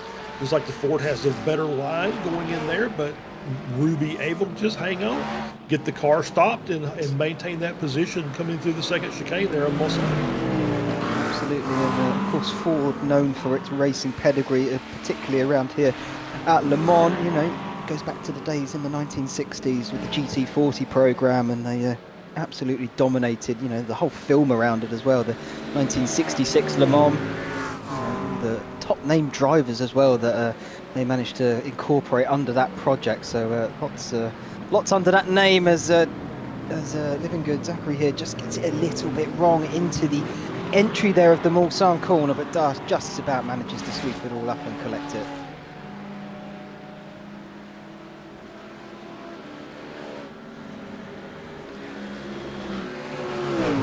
To then the back straight, and we're going to jump over instead to Muller for Dogbear Bark, currently running P9 in the LMP2s, and he's actually having a little bit of a moment here with Cal Young for the LMDHs. I think that's Cal Young just getting past the LMP2 car there and forward on in his race, lapping a bit more traffic. Another LMDH there just in front as well. Currently P9 for Dogbear Buck. We saw them have that big incident earlier on, so they're still in this fight and of course picking up points, and that's what's always important in situations such as this in terms of the standings. They're currently in 6th position after round number 1, so looking to hopefully make a few more points up, but they're going to have a little bit of a struggle here because they are a bit further down the field, and I think they're going to have Blue Chip Racing right behind them there. Look at that. Yeah, just a couple of seconds separating the two teams. And actually, Blue Chip Racing closing in on Dogbear Bark. So this is going to be a battle for P9. And I think one of the final spots of the LMP2 grid. So we'll see how this unfolds then down towards the Porsche curves, as I think even the Pump Crew Pink is actually coming to lap more of the LMP2 cars. Welcome back, Charles. I think you had a moment there. Oh, that's a big off though for Beaver! Into the wall! Yeah, can't really help you there. Unfortunately, yeah, I had blue screen and a crash. So I'm just launching myself back into the race. No worries at all. Then we'll come back to you in just a second's time. But Aaron Beaver there getting it wrong into the Porsche curves, clearly entering it with a bit too much speed and went veering off into the gravel. And that to me looks like a front left issue on that car. That tyre doesn't look to be very happy, nor does the bodywork. To me, it looks like it's facing all sorts of wrong. But he's still going to go charging on. Is he? Oh, he's struggling to get it stopped for the forward chicane there into the final one. How's it looking here? He's still got it facing in the right direction, so that's all right. Might be a bit of a visual thing, but it looks as though he's got a fair chunk of damage on that car. He's going to start to struggle now, and the battle between him and Dog Bear Bark certainly not on the cards then at the moment. That's Leif Peterson pulling off. Facing the wrong way, in fact, at Tete Rouge as you get onto that back straight for the Mulsanne. He's going to have to try and find a gap in the traffic, though, because there is quite a few cars around that portion of the circuit. I think he's also potentially got a little bit of damage. No, not quite. My eye's playing tricks on me. He's found a gap, though, and he's going to rejoin safely there, not causing any problems. But yeah, this circuit's still throwing up a big challenge for these drivers. A lot of them still trying to find where the limits are for their car and the conditions itself, and what makes that even trickier, conditions are constantly changing, so that limit is constantly changing too. So to really find the limit, you really do have to put yourself in some tricky situations, and sometimes it can pay off and sometimes it can turn around and bite you. But on that occasion, Leif Peterson found it bit him as another GT3 car coming up behind. So I wonder if that looks like one of the Penguin RC cars, if I'm not mistaken. It is. Look at that, Anthony Flores for the amateur categories, slowly catching Peterson then for P9 in the pro. And of course they're on the same circuit, so they share the same sort of racing, if you like, for the GT3 category, but they are separated by pro and am. Yeah, absolutely. And as I'm coming back in, I just wanted to let you know that we are quickly approaching the pit window cycle for the GT3 cars. So they should be coming back in for their final stop here in just a minute or two. Yeah, absolutely. But we're going to quickly jump here, though. Eli Singh, P2 for the LMP2 category, has had a big moment. He's lost the rear wing. Oh, that's Tenuto, though, getting it wrong. That's what's caused it. And he's just collected him. He's a passenger to that one. That is no fault of Eli Singh. That is just a victim of circumstance. That's really unfortunate. Big moment, though, for the LMP class, because P2 is now probably a bit further down than he would have liked. Yeah, absolutely. Yeah, that's real unfortunate for them. They were running Punk Crew there. Both colours were running P1 and P2 in this class. Pink still out ahead now by a massive margin. Almost 2 minutes is the gap between them and Echelon Simsport, who have now picked up that second spot. As the Turnip Pink Punk Crew going to be dropping down the grid, and the LMP2 crew, LMP2 cars, sorry, they are quite close in the midfield there. Of course, you've got a massive gap from P1 to P2, but then they are quite close to one another. Probably a bit of on-track action there between Motorsport White, West Coast Racing, Team FFSR. They're all separated by about a second from the looks of it, as that is a Mercedes off into the wall as well. That's Nicholas Going, P2 in the amateur class, and I think he's going to lose his front wing again, or the front bumper, as the Sapphire car makes his way through. Yeah, absolutely. Yeah, I'm struggling there just a little bit, guys. So just give me a moment to get cycled back in. No worries, Charles. It's not all bad. It's okay. We'll wait for you. Unfortunately, the race won't, unfortunately, but we will. Yeah. Josh Going, though, deciding he's going to come into the pits for the Sapphire team. Ruby's still heading around, so he'll pick up P2 once again after that small mistake we just witnessed. And you've got back pain and ice strain there just in the back shot. They're being closed by Fendi Racing, so this is going to be a battle then now for P3 in this amateur class, and there's not a massive gap between each of these drivers. It can easily be closed up even within a lap, because it is such a long lap. It is just under the 4-minute mark for all of these cars, but with such a long lap, there's plenty of chances to close it up, that gap between the cars, if you like. So there's a chance for them. Now, what has happened to Ruby though? Because the back, they've entered the lead. Sorry, that was me getting confused. So the leader has actually pitted in from the lead, of course. That has promoted Ruby Racing Ruby, Back Pain, Eye Strain, Fendi Racing 1, 2, and 3. Yep, absolutely. So yeah, there are 5 cars currently in the pits getting their final stop done. I do see a couple of new names, so we've got some new drivers that are going to be coming in. That always makes things a little spicy. And so yeah, Going Ruby is back out in front with but still 3.5 seconds between the top 3 with the pit stop to come. We had a couple of cars come in just before the 2 hour mark. They were in the pits getting their service done. So as we see 100 Force over in the gravel, kind of looks like that's out in the Porsche curves. Is that right? Or is that no? That's in Dunlop curves again.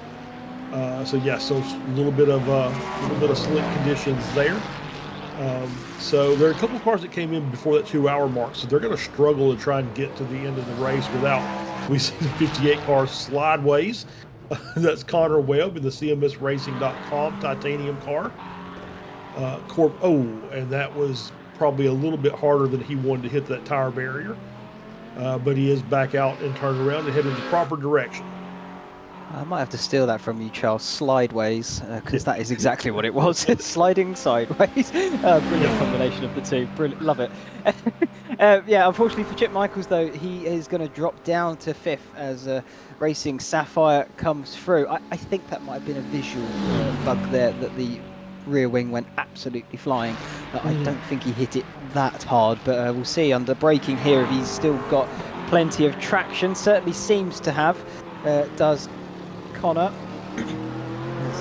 Fighting for P5 as Sapphire just got through after that small incident. Now onto the second part of the Mulsanne. Slipstream is going to be picked up from that Corvette, but he has got that absolute monster of a Mercedes in front of him. The grunt on that car is quite something to overcome, but a good old V8 should be able to do that. You would think so. That new Corvette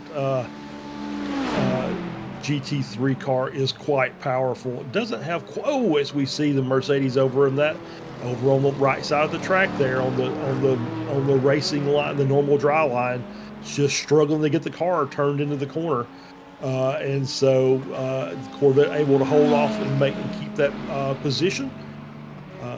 So yeah, it's those Corvettes are pretty good. I don't think they're quite at the power level that the Mercedes and the Fords are. But they run pretty well. Yeah, they do all right. They're quite a good all-round car, I would call it. As you come into the Mulsanne now, that tricky right-hander. Teams seem to have got that under control again for the time being, but we know it can change in a moment, because one minute they're all making it through absolutely fine, no problems. The next, they're all in the gravel, as we've seen a few times already in this race. Hopefully no more gravel trips for any of these guys, but you never know. But yeah, Connor Webb got through on Sapphire. I think that's them trying to warm up their tyres on that Mercedes. They've just come out of the pits, and Connor here does have them a bit more up to temperature, as he's now starting to make a tiny bit of a gap between the two cars. As we look up and down the field, the LMDH's Hyperion Racing, they've been closing that gap in once again. The LMP2s, Punk Crew Pink, absolutely have a massive stamp of authority on that. They really are trying to check out. And in the GT3, you've got Bear Pope Workers Union. They've got a little bit of a buffer back to Team Tenuto there in second, as the amateur class are currently going through their pit cycle as well. So we'll wait to see who is leading that class. Hard to tell just at the moment, but it is Racing Ruby in the pits first of all. But yeah, virtual drivers here, Charles. They've pretty much led, I think, the entire race. I mean, they must be feeling pretty good at this point. You've still got an hour to go, but yeah, I mean, they haven't had anything really go wrong. They had that one incident. Obviously, has caused some damage to their car. on that left front, as you can see there. They did have that one spin. Renault's done a great job since he's got in the car, with the exception of that. But I think that their pace is a little bit off of what Hyperion is. So Hyperion has been consistently just taking a second here and a second there out of that gap. So, you know, this last coming into this last pit cycle is going to be critical for these two teams, as we see class leaders together. Looks like the virtual drivers, looks like he got caught out just a little bit by Punk Crew Pink there. The difference in the braking for that corner, had to just kind of take it off the racing line there to keep from making contact, but able to do that, you know, safely and back on the track. Probably didn't cost them that much time, to be honest, maybe a half second or so. So as they work all their way down into Mulsanne corner, it's like everybody is safely through. So yeah, it looks like everybody's starting to get the handle back on Mulsanne corner. And I will say that I did take a little peek at the radar, and it's going to be pretty light rain for the remainder of the race. So shouldn't have any big torrential downpours. Well, let's hope not, because that does, well, I mean, maybe a little bit of hope in there, because it does throw up some interesting situations, but at the same time, we want to see all the cars stay on the circuit and just go all out racing to the very end. And we will find out, I guess, very shortly, in a way, after everyone has done their final pit stop, what the sort of situations are in terms of racing for positions, as everyone would have made all their pit stops, you would imagine, and then we can see what the gaps are and where the racing is going to be happening right up to the checkered flag. I think we could have a battle for the overall win here, because Hyperion Racing, like you said just a second ago, slowly been chipping away, closing in on the leaders there, virtual drivers. Yeah, they've done a stellar job so far. It's can they hold on to it right to the very end? That's going to be the challenge. As David Nichols there running a little bit wide out of Tetra Rouge. This now means he could come slightly under threat from Troy Baskerville behind for West Coast Racing, and right behind him you've also got Team FFSR as well. So you've got 3 cars here all battling for P4. There's not much separating them, just about a second. Yeah, absolutely. Still a very tight battle here for those for P4 through P6. As you can see, it looks like the rain's actually stopped here in this little section of Mulsanne.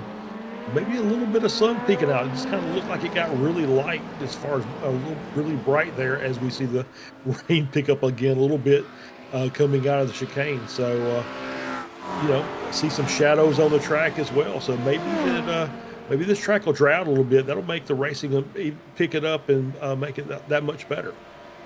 Yeah, it's an odd one, isn't it? Because 1 minute, I mean, now on looking at it, it's just changed again. You've got the raindrops coming down.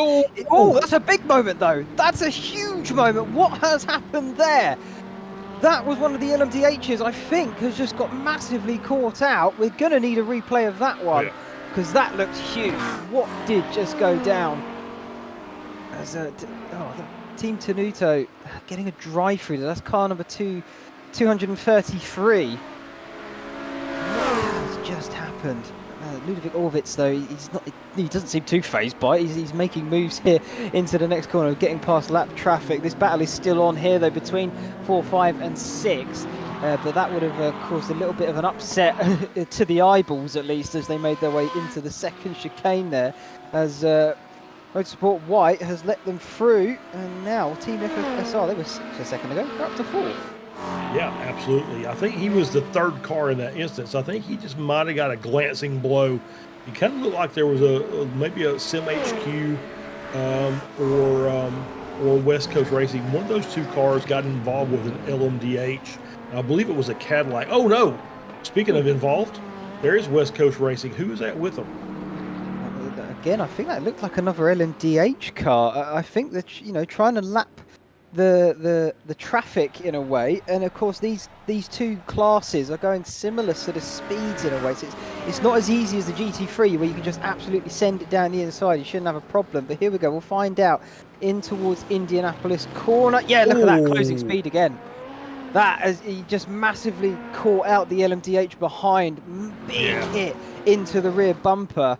Luke Patrick there feeling the brunt of that one as he goes careering off into the barrier, and yeah, rightly so, comes back into pit lane straight away. You've got Eli Singh in the pits there for Punk Crew Gold. But Lewis Clark is still leading the LMP2 class. I'm curious still what happened at that second chicane, but maybe we might not be able to get it. Either way, we'll still keep looking forward into this race. But that's two big incidences in the space of a couple corners. Absolutely, and I'm wondering if those two incidences are connected. I think the stewards may take a look at both of those, because just at first glance, and I don't want to cast aspersions because I just got a brief look at it, but something really looked like there might have been something wrong with the 121 car. It was really off the pace. It was offline, but it was really off the pace. I'm not really sure what was going on, but I'm sure the stewards will do a great job and they'll get everything taken care of the way it needs to be done. Oh yeah, they absolutely will do, no doubt about it. They were brilliant last week. Oh, not last week, last month now. God, don't know where the time's going. They were brilliant last time out there at Road America, and they did a very stand-up job. So I'm sure they'll be right on it. But yeah, absolute madness here happening at Le Mans. And speaking of a little bit of madness, we've got more radness, a lifestyle performance brand motivated by motorsport itself and created by a real-life racing driver. Daniel Morad won the Rolex 24 at Daytona in 2017, but they also host a nice collection, shall we say, of sim racing items, more in the appeal department, so the t-shirts, racing gloves, even racing socks. I actually have the light pink sim socks on my Christmas wish list, so hopefully my family will pick those up for me. There you go. I do have one of his hats, yeah, great products, good quality. I do enjoy getting over to his because he does do some Twitch streaming as well, and he will come in and do some of his design work, I should say, or his production work, where he's doing some customizations on some things. So it's really, really cool to watch that. Yeah, some great gear on his website. Yeah, absolutely. We were just on board there with the battle for one of the GT3s. I think that was for second place between Racing Ruby and Backpain and Ice Train again. But we're actually looking here because this is the LMDH leaders coming into the pit. Virtual Drive is still having the upper hand at the moment, but Hyperion Racing have very much been closing the gap down. Here comes third place 100 Force then, probably into the pits as well. Yes, there they go. And this is now where we're going to see what sort of gaps we're looking at in the closing stages, because this is probably going to be the final stop for these guys. Yeah, it's going to be close, and that's what I was looking at. As you see, you got a little bit of damage on the front of that car. Maybe caught some curbs a little wrong, so kind of damaged the front splitter there a little bit for 100 Force.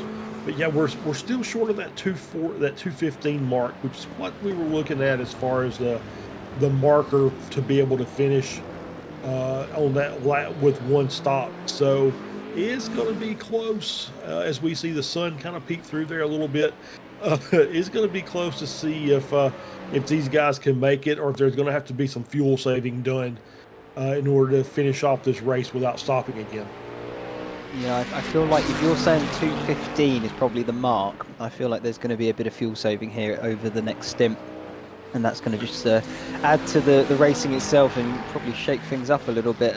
But yeah, the sun trying to find its way through. It looks like it's already found. It looks like it's found its way through here, but still wet on circuit, as that is Alexandra Lefebvre having a trip off the circuit itself, struggling to find the grip there. And I think that was Onage potentially. Yeah, he's coming down towards the Porsche curves now. So still treacherous conditions, of course. But yeah, it does look like the sun's trying to find a way through. It is trying to find a way through. I don't think there's any hope of somebody going in and taking a flyer on some dry tires. I just don't think the track's going to dry that fast. Even if the sun were to come out full, full song, full power, I don't think the track's going to get dry enough, fast enough for somebody to come in and just say, you know what, I'm going to put some slicks on and see if I can make the car get around the track. So I think we're still going to be on wets for the rest of the race. But I mean, who knows? We've still got 45 minutes left. Stranger things have happened. I was just about to say, we've seen crazier things, so who knows what's going to happen, because jumping on, well, we're still on board here with Alexandra. It's raining down the start-finish straight, so in pit lane there is water dropping from the heavens, but over towards the back end, towards Mulsanne Corner, it's looking drier, and down towards Arnage, it looks as though the sun's peeked through and is starting to dry the circuit up. So it's going to be interesting, isn't it? If a dry line does start to form, which is not outside the realms of possibilities. Oh, that's some GT3 absolutely cutting across the front of this LMDH. Gets past it now nice and easy. But yeah, it's not out the realms of possibility, a dry line. It'd be interesting to see if someone does take that risk.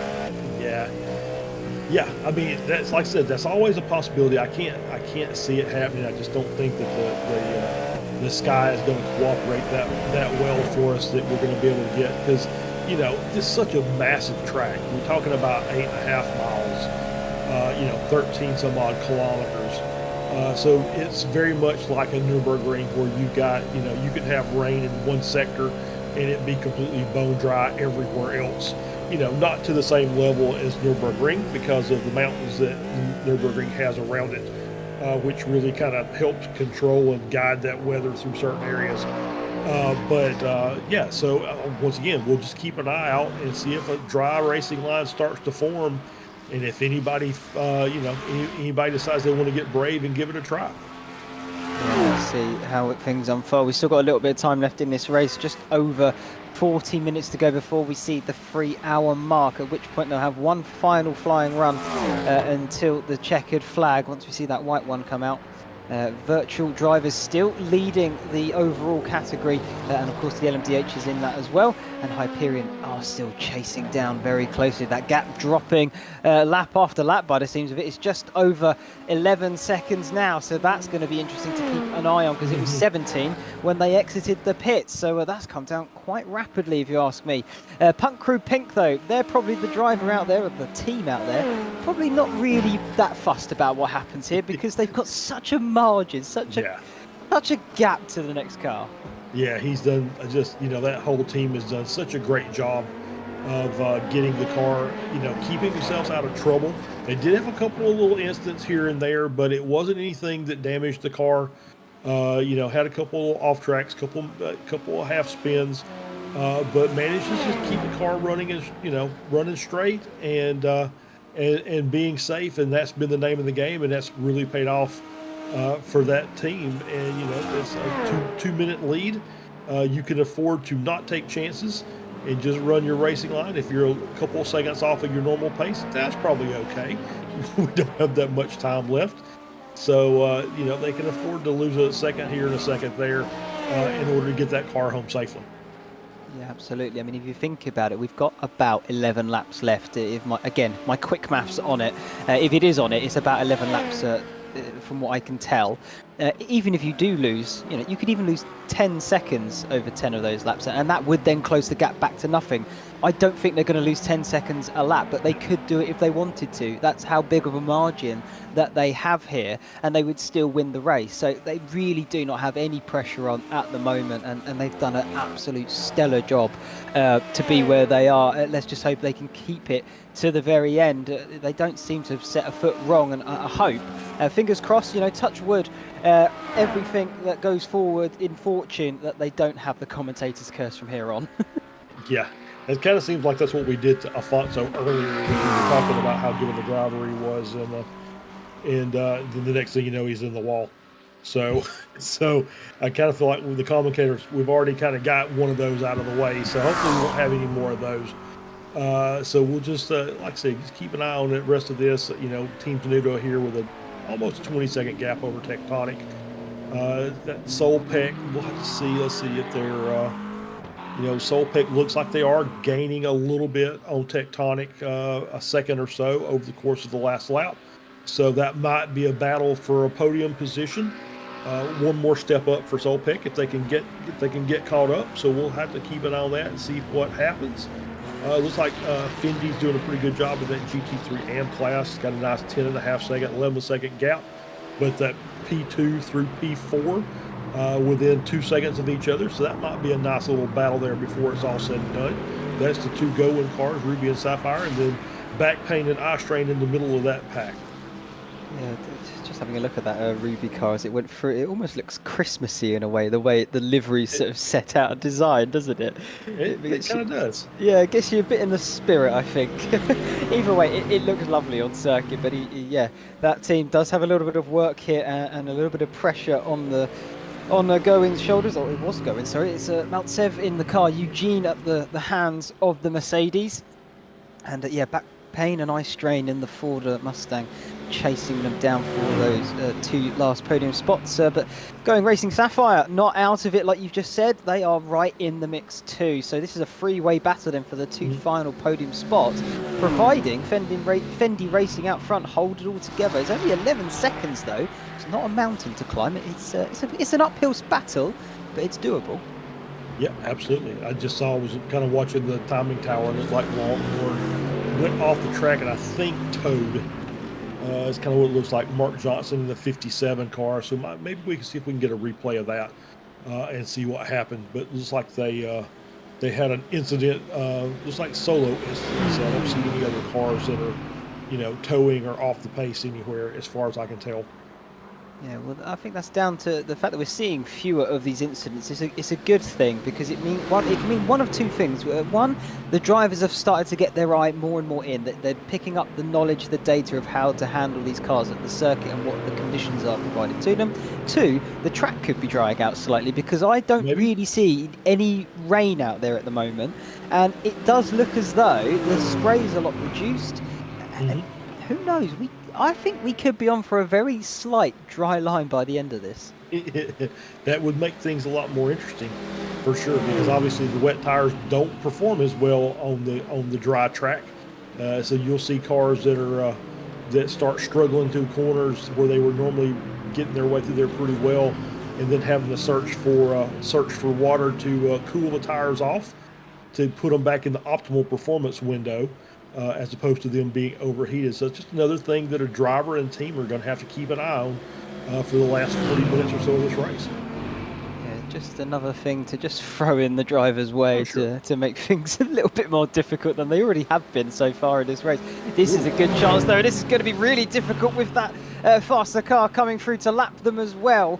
Can back pain and eye strain maybe make a move? I think the LMP2 car coming through there might have just put them off their game a little bit into making a move, but it is such a tricky corner, Indianapolis, even now with the drying conditions. I say that there's rain here at Arnage, so clearly the rain not done and dusted, but just moving slowly over the circuit. But it does seem to be getting lighter and beginning to dry ever so slightly. We've got a replay here though.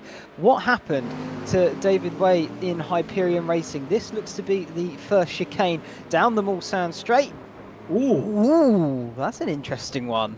That is an interesting one. Yeah, it started losing the rear going into the corner, and then overcorrected the car and did what's called a high side if you're a MotoGP fan. It just overcorrected and it just flipped the other direction. But luckily into the gravel trap, nothing else hit, able to correct the car and get moved again. But obviously it's put the gap back up to 25.5 seconds. So that hard charge they were making toward the end of the race has been blunted just a little bit. Yeah, well, virtual drivers can probably breathe a bit of a sigh of relief then, because I felt like Hyperion really were on a massive charge and were going to close that gap in and make a move for the lead. But yeah, gap back up, pressure slightly off with that buffer, as Leif Peterson has got all the pressure on at the second. He's trying to defend from the yellow and black car behind with an LMDH to boot, just to make things a little bit more difficult. That was touch and go there from the LMDH driver.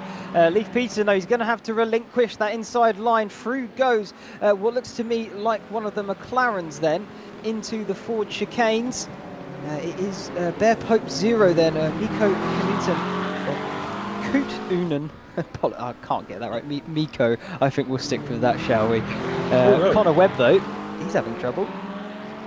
Yeah, just maybe caught the curb and kind of unsettled the car or spun the car, because he was kind of in that group of GTs that were running through there, and don't think he quite got that right. I don't think, it looks like everything's okay with the car. Doesn't look like there was any contact made as we're on board here with Marsh going through Ted Rouge. on the outside of Ruby, looking to make that move around the outside. This is going to be touchy here, because he's going to be on the slick side, the slick braking zone, going into this next chicane. So we'll have to see if he can get this car cleared before we get down into the chicane, or if he's going to have to go too wide. Well, it depends. It's going to be an absolute drag race to the next chicane. He's still on the outside line, and it doesn't look like he's going to pull ahead, so he's going to have to try and navigate the slightly slippery circuit then on the actual racing line. But, oh, that's going to be round for the Mercedes. Oh, slight contact. Just about managed to get away with it, did Marsh. Through goes Sapphire as well, and Ruby then. They were the ones who got it all wrong, even though they had the advantage of the better line to be on in these conditions. Yeah, he did have the better line in the braking zone, but obviously it's a tight line into that corner. You got the curb to deal with on the right-hand side, and then you've got it's a pretty severe turn back to the left that you have to. There's a certain mark there that you have to get inside of in order to keep from getting a slowdown. So maybe just maybe turned it a little harder than he needed to, and kind of lost the rear a little bit. And as you can see, nose is gone again. So the work that they did getting the car repaired is no longer there. So he'll have to finish the race off like that, and back painted eye strain up to P2, and go in Sapphire in P3, and then Ruby's got to chase him down and see if he can make up this time. Maybe for the next round they might consider taking the front wing off and leave it off and work with it from there. That's going to be Marsh's round into the Mulsanne. Sapphire through then up into second. He's going to have to wait then for a gap in the traffic. Ruby gets promoted back up to third. And just like that, it's all changed once again. Ruby dropping down, but now it's back pain and eye strain dropping down. Yeah, it's happening again. There's another Acura off in the corner again, Mulsanne corner, which we've seen so many times. Mark Mahusen from Moose Motorsport in the solo Acura out on the track. I do see Solpeck was off the track there for a minute, like he's got the car back on the line. And yeah, just tough break for back pain and eye strain, having a good run and got out to the front, and then all of a sudden just kind of lost the rear trying to get on throttle coming out of Mulsanne corner, looped it around, and so now he's got both of the going racing cars in front of him. He's got to chase them down. Yeah, absolutely. It's interesting, the Acura. It's the only Japanese branded car out there on the circuit. Quite a fun little fact. And then when you think about it, the Japanese car brands, the first time they won was back in 1991 here at Le Mans with that Mazda 787B. If you know your Le Mans history, it's the one and only car to also win Le Mans that doesn't have a piston engine. I don't know if you knew that one, Charles. Had that rotary engine. The rotary? Yeah, the rotary. Yeah. Managed to win it on that occasion. It's funny, they weren't the first Japanese manufacturer in the race, but they were the first ones to win the Le Mans, and one with that absolute monster of an engine. When you listen to it, if you ever want to hear some bittersweet symphony of engine noises, go listen to that car. It's amazing. Yeah, for sure. Yeah, it's so good to listen to. As Matt Kingsbury for Penguin RC swoops around the outside there to get past another GT3 car. I don't think that was for position, because it doesn't look as though he's got many cars around him on circuit, but it could well have been in the pro category, and it's not showing up here in the amateurs, but that was some dedication to get through there. It was. Look at that. He passed Leif Peterson. There you go. We see the Leif Peterson coming into the Ford chicanes with the overall race leader right behind him. No pressure. None whatsoever. He's going to let him through now, though, nice and easy on the start-finish straight. That will cost him a little bit of time back to Hyperion, as in like Hyperion will close the gap, is what I mean in that. But he won't think about it too much. He's still got a nice buffer there. No, he's in a good spot right now, and Hyperion's going to try and make their charge. They were doing a really good job up until that little issue they had earlier. As they really cutting a lot of time out, but I think maybe just too little too late with only 30 minutes left in the race at this point. Yeah, it's all on the table, but it's you haven't got the aces in your hand, have you? It's unfortunate. But yeah, just 30 minutes left then in this race. Like last time, I don't quite know where the time's going. It feels like it absolutely flies by, especially when I've got you keeping me here company, Charles. It's Always a brilliant time when we're Absolutely. together. It's great when you get to Absolutely. see some good action too. Yeah, absolutely. Yeah, this has been it's been an interesting race. There's been some good battles within classes. And of course, obviously the rain just has thrown the biggest of wrenches into the middle of this. So yeah, as we see back pain ice train now getting lapped by the overall leader safely and successfully. So yeah, the rain has been the real wrench in this. We've seen lots of drivers that have great ability to be humbled by this track in the wet, and I'm sure most people will say, "Let's don't ever do this again." Maybe they don't want to do it again, but it's good to see the racing that it throws up, and it shows you the skill that these drivers have. If you can cast your mind back to maybe an hour and a half ago, I mentioned my first outing in the wet at Sebring, and I can tell you now, I came out of the pit onto the racing line. It was drying track, dry tyres. I had to stick to the racing line, but it's not quite that. And I remember first heavy braking zone, off into the wall I went. I was absolutely embarrassed. And humbled, like you just said. Yeah, for sure. Yeah, I remember the Sebring event, the 12 hours this year with my teams, and we had some GTPs that were being passed by LMP2s, just on pace because the GTPs were fairly new at that point in time, and the tire management model wasn't quite up to where it should have been. And then we had one team in GT3 that was in the Ferrari, and the Ferrari was just horrible on that track in the wet. It was almost undrivable. We were just, had really good drivers out there in the team and just couldn't keep the car in a straight line with any kind of pace. And it was a weekend to forget for sure.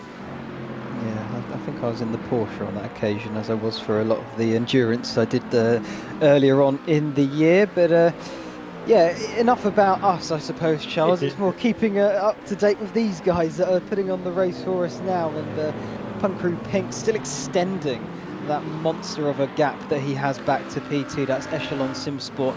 I feel like we haven't seen a lot of the P2, P3 cars so much here in this race for this group, just simply because one, the gap is so far back. But P2 here, Jason Taylor in Echelon, he's just been in a race of his own, kind of like Punkaroo Pink. They've just been putting in effectively time trial laps. It is kind of probably what it feels like to them. Not really in a race so much as the other guys around them, but in a really good spot, as in P1 and 2. Yeah, absolutely. You're in that gap where you're 2 minutes behind, but you've got a nice 35-second lead over P3, and now being joined by P4, Pneumatic, Purple, and Team FFSR are pretty much within a second of each other out there. So they're going to have some battles before this is all said and done for that final podium position. But that's going to just increase that gap up to P2 because they're going to fight with each other. And P2 is going to say, yeah, okay, we'll just finish the race here. I was going to say that that Hyperion had gotten that gap under 20 seconds.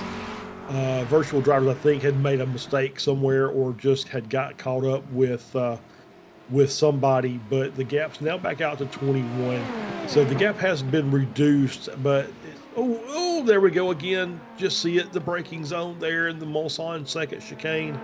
JT Tammy for Pneumatic having to go through the barriers, loses P3 to FFSR. So a change for position there, but still within a second or two behind. So he'll be able to get a chance to make that charge back up, hopefully. Yeah, hopefully he will do. But yeah, it's still too wet out there, isn't it, for that dry line? And even when it does get dry, you're on the wrong tyre then if you haven't pitted. So I think your prediction might be the correct one here, Charles, because it does still seem pretty wet, and there seems to be spots of rain here and there that's just keeping it that little bit wet as well. So maybe we won't see that dry track that I was a little bit hoping for. But either way, we still march forward here. As we are riding on board here with Tammy for Pneumatic Motorsports, still in the purple, just making that mistake, but still in the fight, only a couple seconds back. But he's going to have to keep an eye on his wing mirrors. He's got SimHQ Motorsport white right behind him now. Less than a second separating these guys. That's Darren Mowbray then at the wheel, at the helm once again. You can see him there just showing his car in the wing mirrors of the guy in front and trying to take that slightly better braking zone, not on the racing line. Yeah, absolutely. That's exactly right. And yeah, he's doing a good job is making up that gap. You've got a nice little 3-car battle here to determine the final podium position at LMP2. So still, like I said, not sure. I don't know if they've got another pit stop they're going to have to do or not. It seems like it's been a while since the cars have been in. So, as you can see, the understeer catching the car out a little bit, having to make a correction for Mowbray in P5, just having to settle the car back down. Don't know if he just maybe was carrying too much speed, but obviously a little bit squirrely there on the rear end. But manages to get it caught back up and still in a good position to fight. I think that could be a bit too much speed, but maybe a bit of lack of downforce with the wake of the car in front as well, just adding to that effect, making it a bit tricky. He's going to go for the move here, though. Then in the final chicane, saw a little gap, absolutely tried to send it to Darren, but yeah, Tammy was having none of it, slammed the door shut and stays ahead in for the time being. But look at the spray coming off still. We've got Jeff Fleischman Match Surf in the chat saying about it. That's a mistake though, and in the wall, big impact, huge impact for Darren. That's going to be a battle over there then. Yeah, for sure. That that right front's barely moving under power, and I think he's going to end up towing, and he does. So yeah, he was on the outside trying to peek around the corner to see if he had a gap, and I think it was just offline enough that he just couldn't get the car around the corner successfully. Maybe he got out in the painted area over on the left side on the line and lost the rear, put the nose into the wall, and that must appear to be fight done for SimHQ, unfortunately.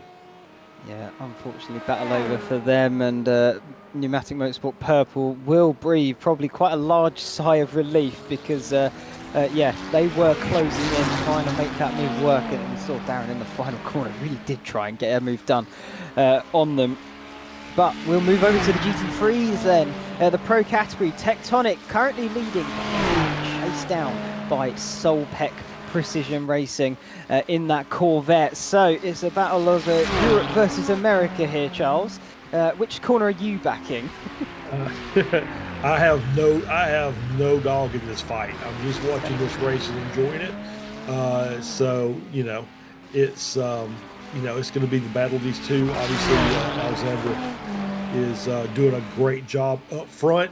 Solpec's done a great job to keep the car close and make up some time, because I think the gap was quite a bit bigger earlier. So it's going to be down to these two guys and see if the Tectonic Ferrari can keep his nose out front for the last 20 minutes or so of this race.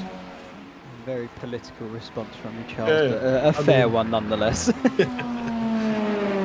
Oh dear, yeah, Tectonic's still leading then, and the gap slightly opened up there, as well as the gap between virtual drivers and Hyperion for the lead of the overall race. That's over 26 seconds now, so maybe Hyperion thinking, let's just bring the car home and pick up some good points.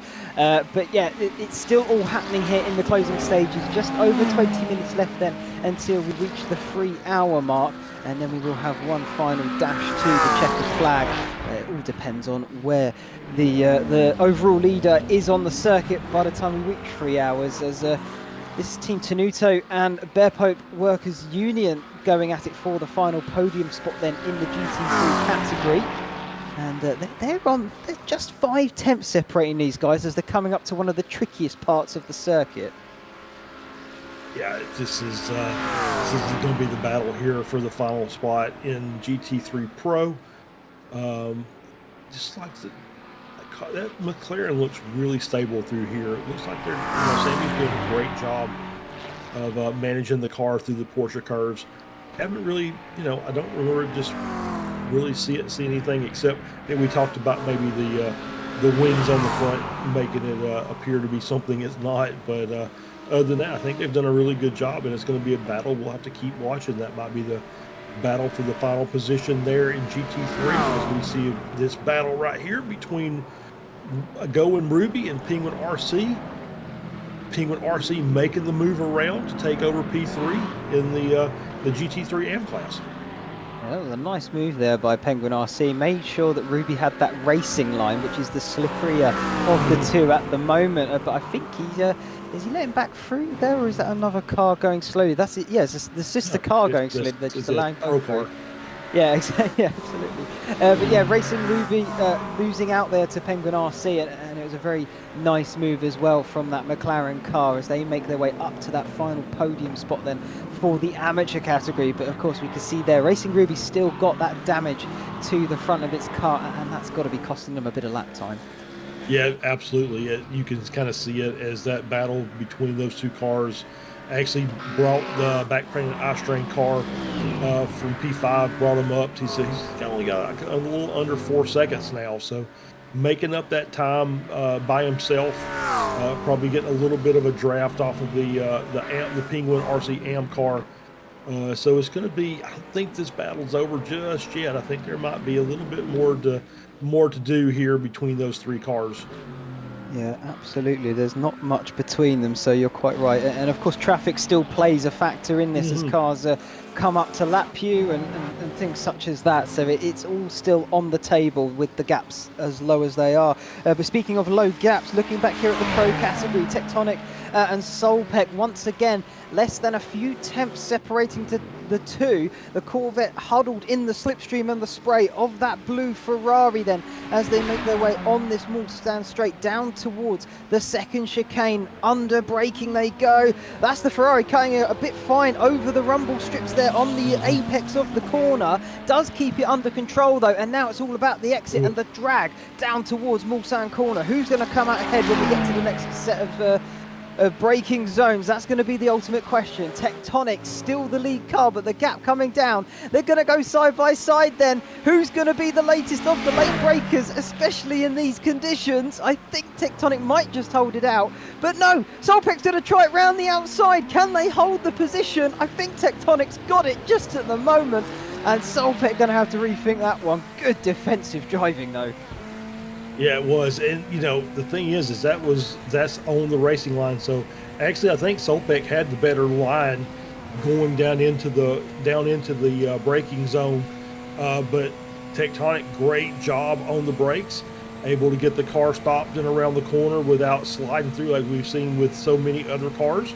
So great job by both of those teams. It's just you know, it's one of those that battle is not over just yet. So Solpec is going to be looking for his chance to make a move, and you see him get just a much better run through a couple of these corners and tighten that gap right back up.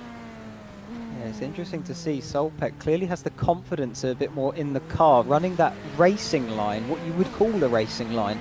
And it's interesting because normally that's the part of the circuit. In these conditions, it's a bit slipperier.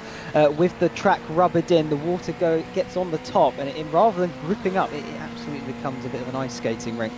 So interesting the lines that these guys are taking, but Tectonic doing the best defensive work at the moment, and Solpec still having to try and find a way through, but it is incredibly close. Touch and go. He's right up under the rear wing and on the rear bumper of that Ferrari. Are we going to see him move here in the Porsche curves? That'll be interesting to see another one then take place, because it's so tricky. But if you have got so much more pace, you can get alongside. Why not? Yeah, absolutely. Yeah, it's like Tectonic's just running the middle of the track, just nowhere for Solpec to go. And now he's going to try and look to the left side coming out of Corvette corner. Nothing there. Is he going to look? Is going to lurch in? Nope. He says, I'm going to back right off. I'm not going to try that. Oh! And he's going to go wide. I think he ended up getting caught out by the LMP just a little bit. He got out over in the puddles on the right-hand side and just couldn't get the car stopped in time. Had to take a little bit of an evasive line through the grass there at pit entry. Yeah, that's okay though, not a problem in my book at least anyway, taking the run off there. Yeah.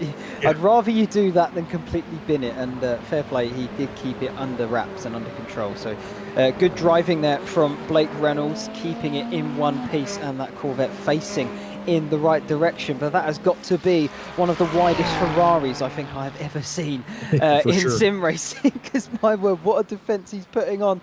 As we jump back to David Holtzhammer leading the AM category then for the GT3s as Penguin RC and Racing Sapphire, sorry, having a bit of a battle there for P2 by the looks of it, trading positions. But Fendi Racing, sorry, does seem to have a bit of a handle on this category.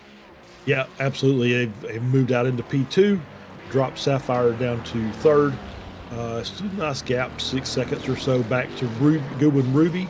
And then back painting Ice Train, slowly closing that back down. So that battle between Goodwin and Ruby and back painting Ice Train not over yet, as we are now about 14 minutes left to go in the race.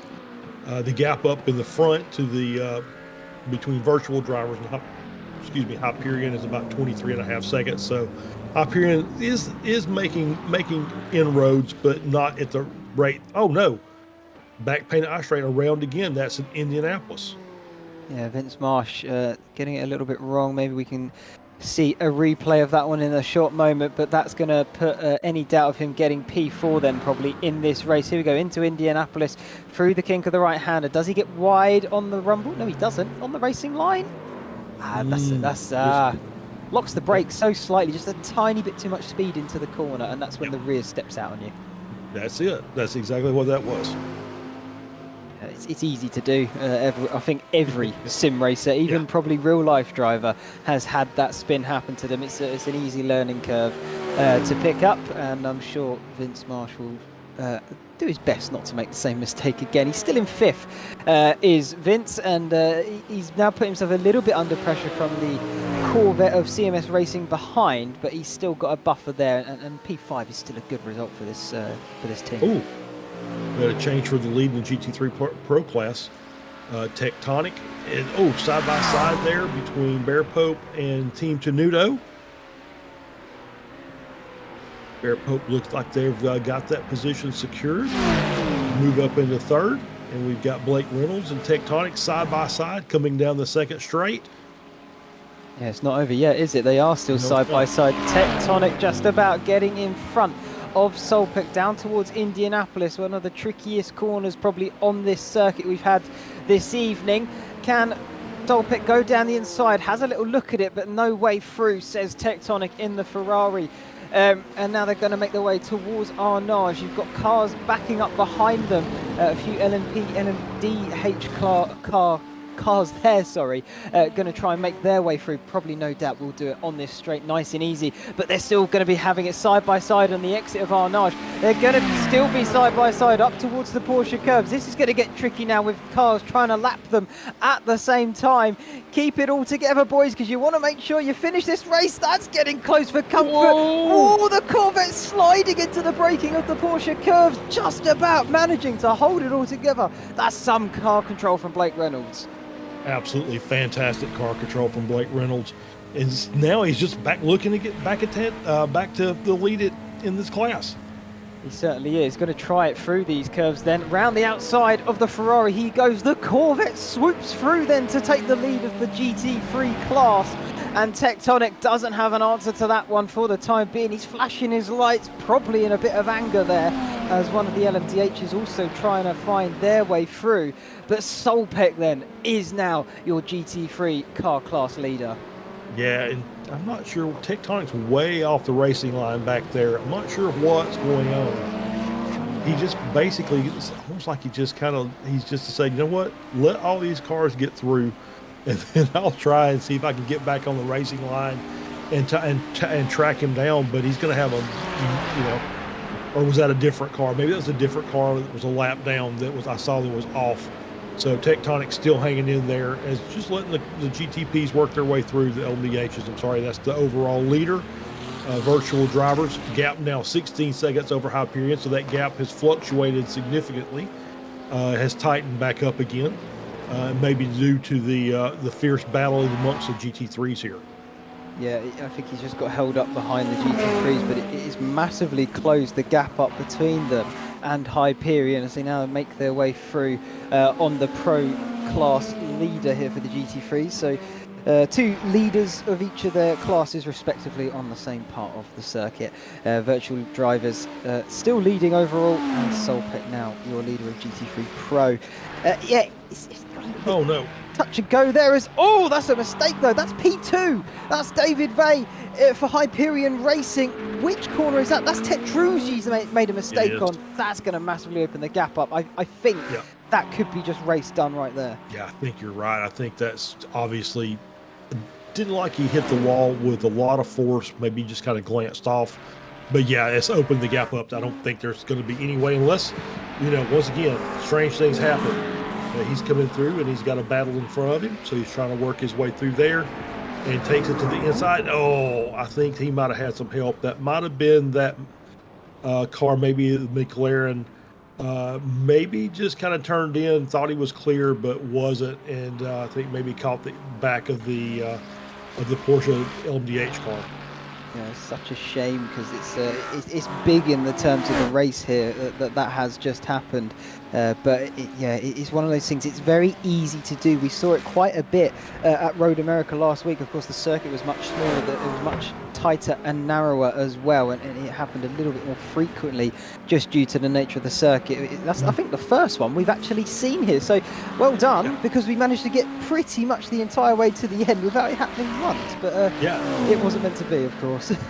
Yeah, absolutely. No, we saw, some incidents between in the same class at the very start of the race. But yeah, it's the first multi-class incident I think we've seen for the entire race. I think you're absolutely right.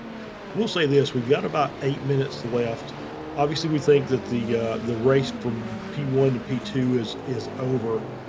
But here's an interesting little tidbit: P4 pitted about 5 or 6 laps ago for a short pit stop to just top off the fuel for the end of the race. They're in 4th place. They're 4 seconds behind with the initial 3 there, trying to get righted. That's in the Dunlop curves. Gets himself righted. Oh, got to be careful with the rejoin. All right, so so no harm, no foul. So as I was saying, if any of the 3 cars in front have to pit, obviously 100 Fords, if they've got to come in for a splash, you're going to lose P3 because German Pit Bulls Racing has already pitted for that splash, as well as FFSR. So those were basically 50-second stops from cone to cone, which is going to say probably about 50-ish seconds on the track. And there we see P3 and LP2 come in for their final stop with 7 minutes left. So it's going to be interesting to see if any of that top 3 in the LMDH class have to come in for a splash. That might upset the order of the finish here in the very last few minutes of this race. Well, they did look to be touch and go when we saw them all come in around about the 2 hour 14 mark. So just ever so slightly before that 15 mark, which you somewhat predicted. We'll have to wait and see on that one, because we've only got a few minutes left now. Will one of these cars come in for a splash and dash, or will they risk it all to the end? But maybe they've planned for it. It's hard for us to see here, but they know exactly what they're doing, what they need to do. And at the moment, virtual drivers have certainly done everything they can now, and it's just a matter of getting it to the checkered flag. You've done all the hard work, now should be the easy bit. I think they have led from flag. It's whether they can get to the second one and still be in the lead, but they've certainly gone about it the right way. Yeah, absolutely. Yeah, they got out front and they stayed out front, built themselves a gap, and haven't looked back. They just ran a really clean, consistent race. They certainly have done, and they've still got that nice buffer between them and Hyperion between them, so they'll be happy with that. Pressure slightly off now, as I think we are probably going to get 2 more racing laps. We'll have to wait and see when where they are on circuit by the time the 3 hour mark is up, and then see when we're getting the final lap itself.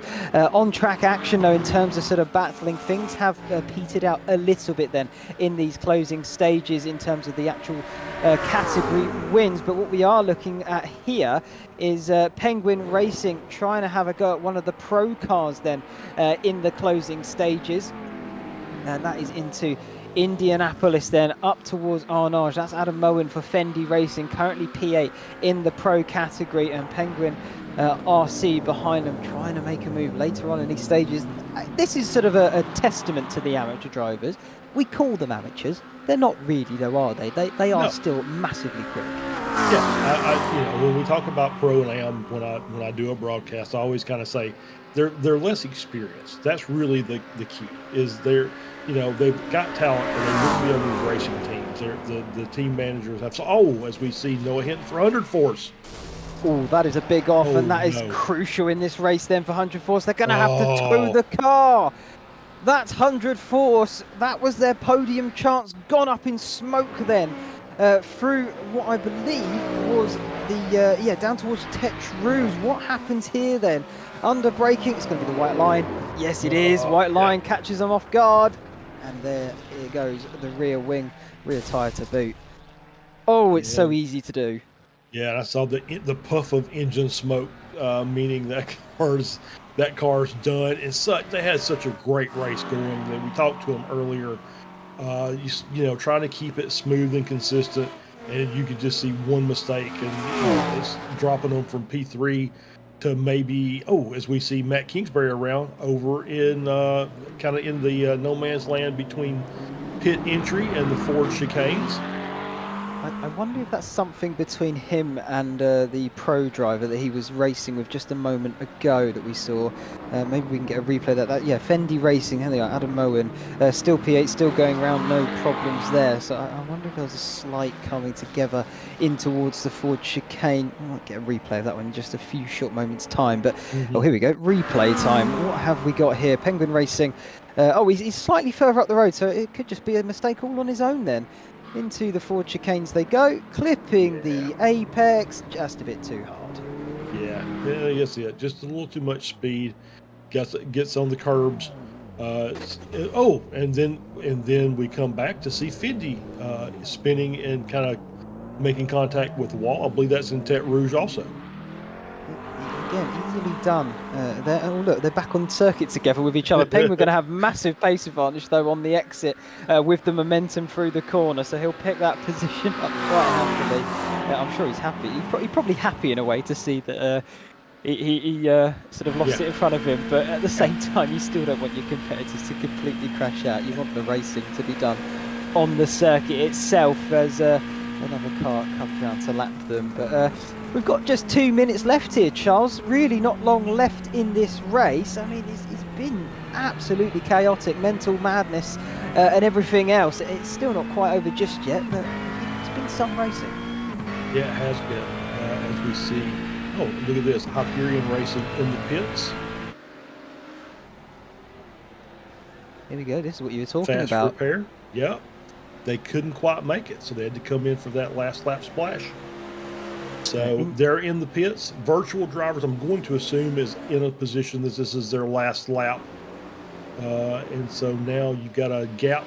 I think the gap is too much between Hyperion and...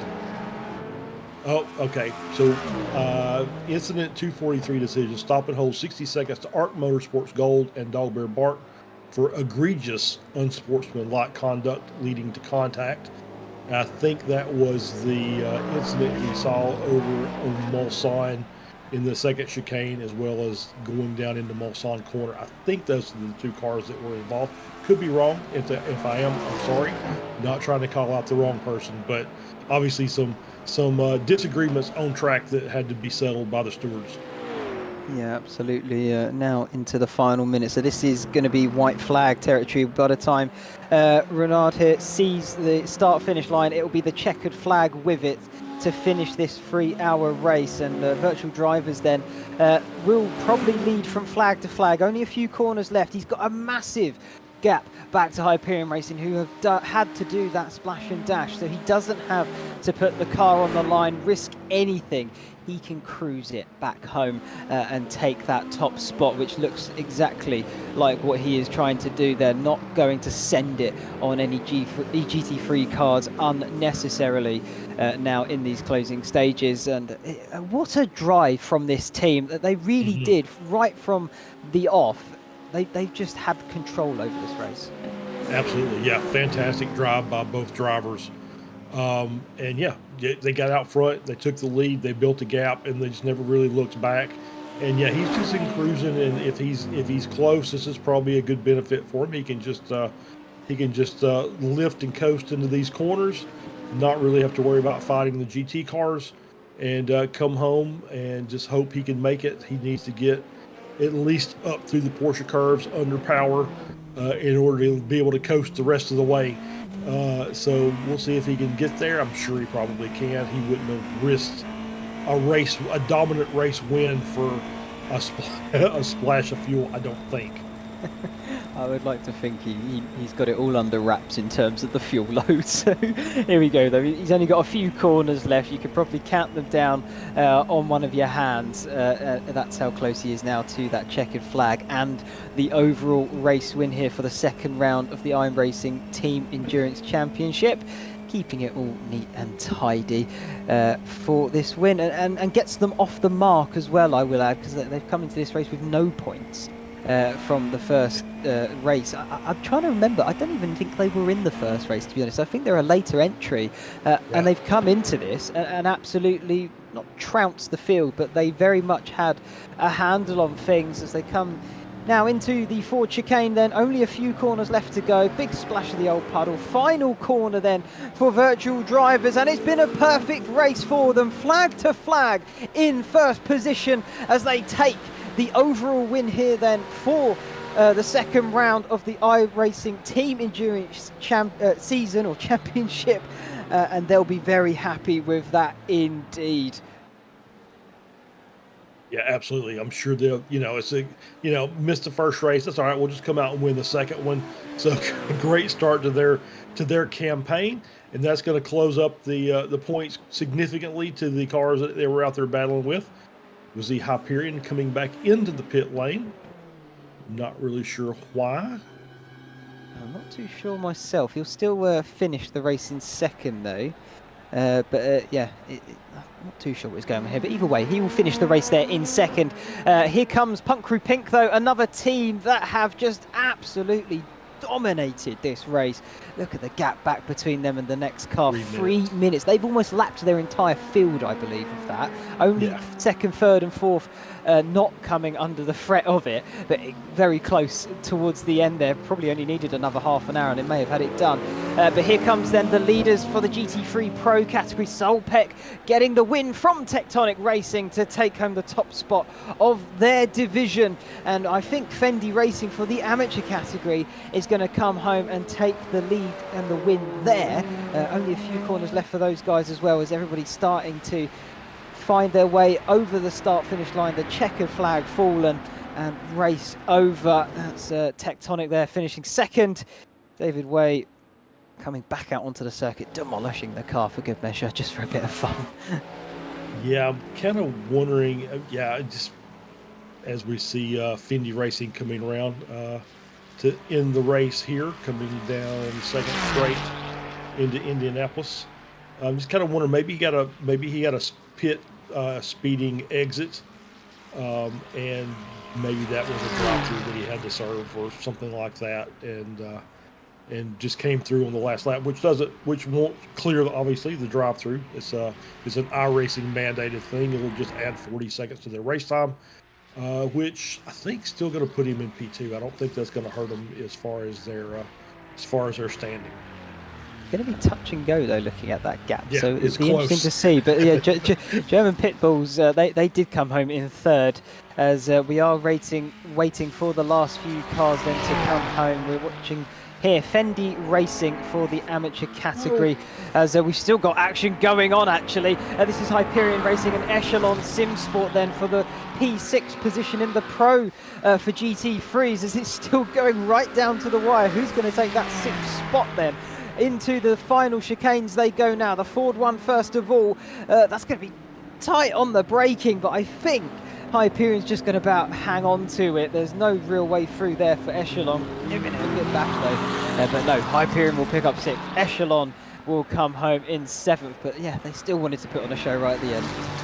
Yeah, absolutely. Yeah, so we're going to race till we get to the checkered flag. So well done by both those cars, because they race cleanly, which is what we always want to see. As we see David Holzhammer coming down into the Ford chicanes to finish off the race, and they claim the victory in the GT3 AM class. So well done to Fendi Racing. And there we are. And as it says, P8 in the overall for GT3. So great race by Fendi. Even with the other GT3 cars that are out there, they had a great result. Yeah, they did. I think Fendi actually were on a different strategy to some of those guys. So maybe we can ask them when we do have a quick word and interview with them after the race. Penguin RC will come home as well, but we're currently looking here. This is the battle between Leif Peterson and back pain and eye strain, currently in fourth for the amateur class, as they make their way through the final few corners now. I would imagine Leif Peterson, it rolls off the tongue, doesn't it? Leif Peterson is probably going to come out ahead on this occasion, as there is a bit of a buffer between him and the car behind. Should be nice and easy through the final corner. They go to round off this 3-hour race as well. Well done to those guys. Made it to the end. Brilliant stuff. I think we were just waiting for potentially one more car. Yep, as we see Golden Racing Sapphire easing themselves across the start-finish line. Don't know if he's out of fuel or not, but he did make it. He has finished the race, and he's taking the checkered flag, so well done to Chip Michaels, and they go win Racing Sapphire team with the P5 in the AM class. I can see in the chat David Way has actually said Hyperion 2, so they finished P2 overall. It did have a drive-through penalty, so that is, you're spot on with what you were saying, Charles. They had to serve that before the end of the race itself, but I don't know if that's going to affect their actual standings. We'll have to wait and see on that one, as Samuli does his magic behind the scenes to bring up the results themselves. But here they are now. Race results: the overall winner is Virtual Drivers in the LMDH class, and then Hyperion Racing will come home in second, but it is touch and go there. Look at the gap when you think about it between them and the German Pitbulls Racing Hotel in third. That's your podium. You got Team FFSR fourth and fifth. 100 Force will finish in sixth, with Moose Motorsports seventh. I think 100 Force did get back out eventually. Team Tenuto eighth, with Solpec ninth. RD Sim Sport rounds out your top 10. You have Pneumatic Motorsports Blue, CRF Motorsports 12th. Arctic Sim Racing 13th, and the Pun Crew Blue 14th. SimSport 2 is 15th, with Pun Crew Grey 16th. Solpec, their 110 car, is 17th, and that's quite a contrast from last time out, where they won the overall class. And Wild Juice Racecraft is 18th as well. Yep, and there we go. And LMP2, Pun Crew Pink, obviously dominant performance. 3-minute gap over Echelon SimSport LMP2. Pneumatic Motorsports Purple in third, Team FFSR in fourth, Blue Chip in fifth. I mean, two cars on the lead lap for the class. Just an amazing drive by Pun Crew Pink. As we go on down, Dog Bear Bark in sixth, Initial 3 Racing in seventh, Sim HQ White in eighth, West Coast Racing Blue in ninth, and Pun Crew Gold in 10th. It's a shame about Punk Crew Gold. They were running 1 and 2 there for a long time, but either way, here's the pro category then for the GT3. Solpec pick up that win from Tectonic second, and Bearpoke Workers Union, they will round out your podium. Then you have Team Tenuto in fourth, Fendi Racing fifth, Hyperion is sixth, with Echelon seventh. Fendi Racing also in eighth, with a PCA Sim Racing ninth. Arc Motorsports Pro are going to be rounding out your top 10. Hyperion Racing 11th, with Fendi in 12th, and Sonic Racing Team do come home in 13th in the end, with Solpec Precision 111 in 14th. I think there's a few more as well, or potentially. Nope, we're over to the amateurs. Why don't you take us away, Charles? Yeah, absolutely. Fendi Racing, the 383 car, winning the AM class. Penguin RC in second. Go Win Racing Ruby in third. Back Pain and Eye Strain in fourth. Go Win Sapphire in fifth. CMSRacing.com Titanium in sixth. Bearpoke Zero in seventh. CMS Racing Endurance in eighth. Longhorn Racing Chrome in ninth. Solpec, the 112 car in 10th. Lunatic Racing 11th. Longhorn Racing Carbon in 12th. Maratinus M Squad in 13th. Penguin RC in 14th. That's the pro car. And then Punk Crew White in 15th. So might have been a little mix up there. But those are the final results for the GT3 AM class. Brilliant. Well, that rounds out our entire field then here at Le Mans Cirque de la Sarthe for the second round then of the iRacing Team Endurance Championship, powered by Champion Motorsports, as we get a few highlights here for you whilst we dive on over to the interview waiting room. We've got a few drivers in here already. Charles, I mean, we're going to prioritise the class winners here this evening. Any of those that you can remember that you'd like to have a word with first? I think we've got Blake Reynolds, David, or Renard. I was going to say, let's talk with Blake Reynolds, the winner of the GT3 Pro category for Solpec Racing. So let's bring him in. Blake, congratulations on the class win. Really good battle between you and Tectonic there in the latter part of the race. But just talk about the racing overall, dealing with obviously the rain being the major factor today. Yeah, this is one of the scariest sim races I've been a part of. I'll be completely honest. Just crazy for the outright. You know, most of practice was dry, and we all knew that this was going to be a wet race, but the practice was all dry until the last 10 minutes. So then you're trying to scramble your setup, and then qualifying becomes full wet, and it was a disaster in terms of you do your prep, but then you're scared of the prep you did. So right, we get going, and the track was so treacherous. So many people crash out in this first 15 minutes. I got some damage in that first stint. Then I handed my car over to Ray Kingsbury, my teammate, and he did an excellent job in that second stint, just keeping it on the island. He gained probably 3 seconds in the leader. And then there was some alternate strategy in the GT3s. I'm not sure. Maybe it's people crashed, they had to pit early, whatever it was. But the Solpec car kept through it. And then that last stint, the Tectonic battle, scary, very scary. Couldn't see a lot. The spray got worse. We got forced off the track maybe once or twice, but we got by. I just told myself I'm gonna drive by, so I drove by, and then we had to meet our fuel number too. I only had probably a quarter of a gallon left when I crossed the line. Oh wow. Yeah. Yeah, it seemed like that race distance was pretty critical for a lot of the classes. Obviously, the GT3s, you kind of know that you're right around that hour mark for a full fuel stint.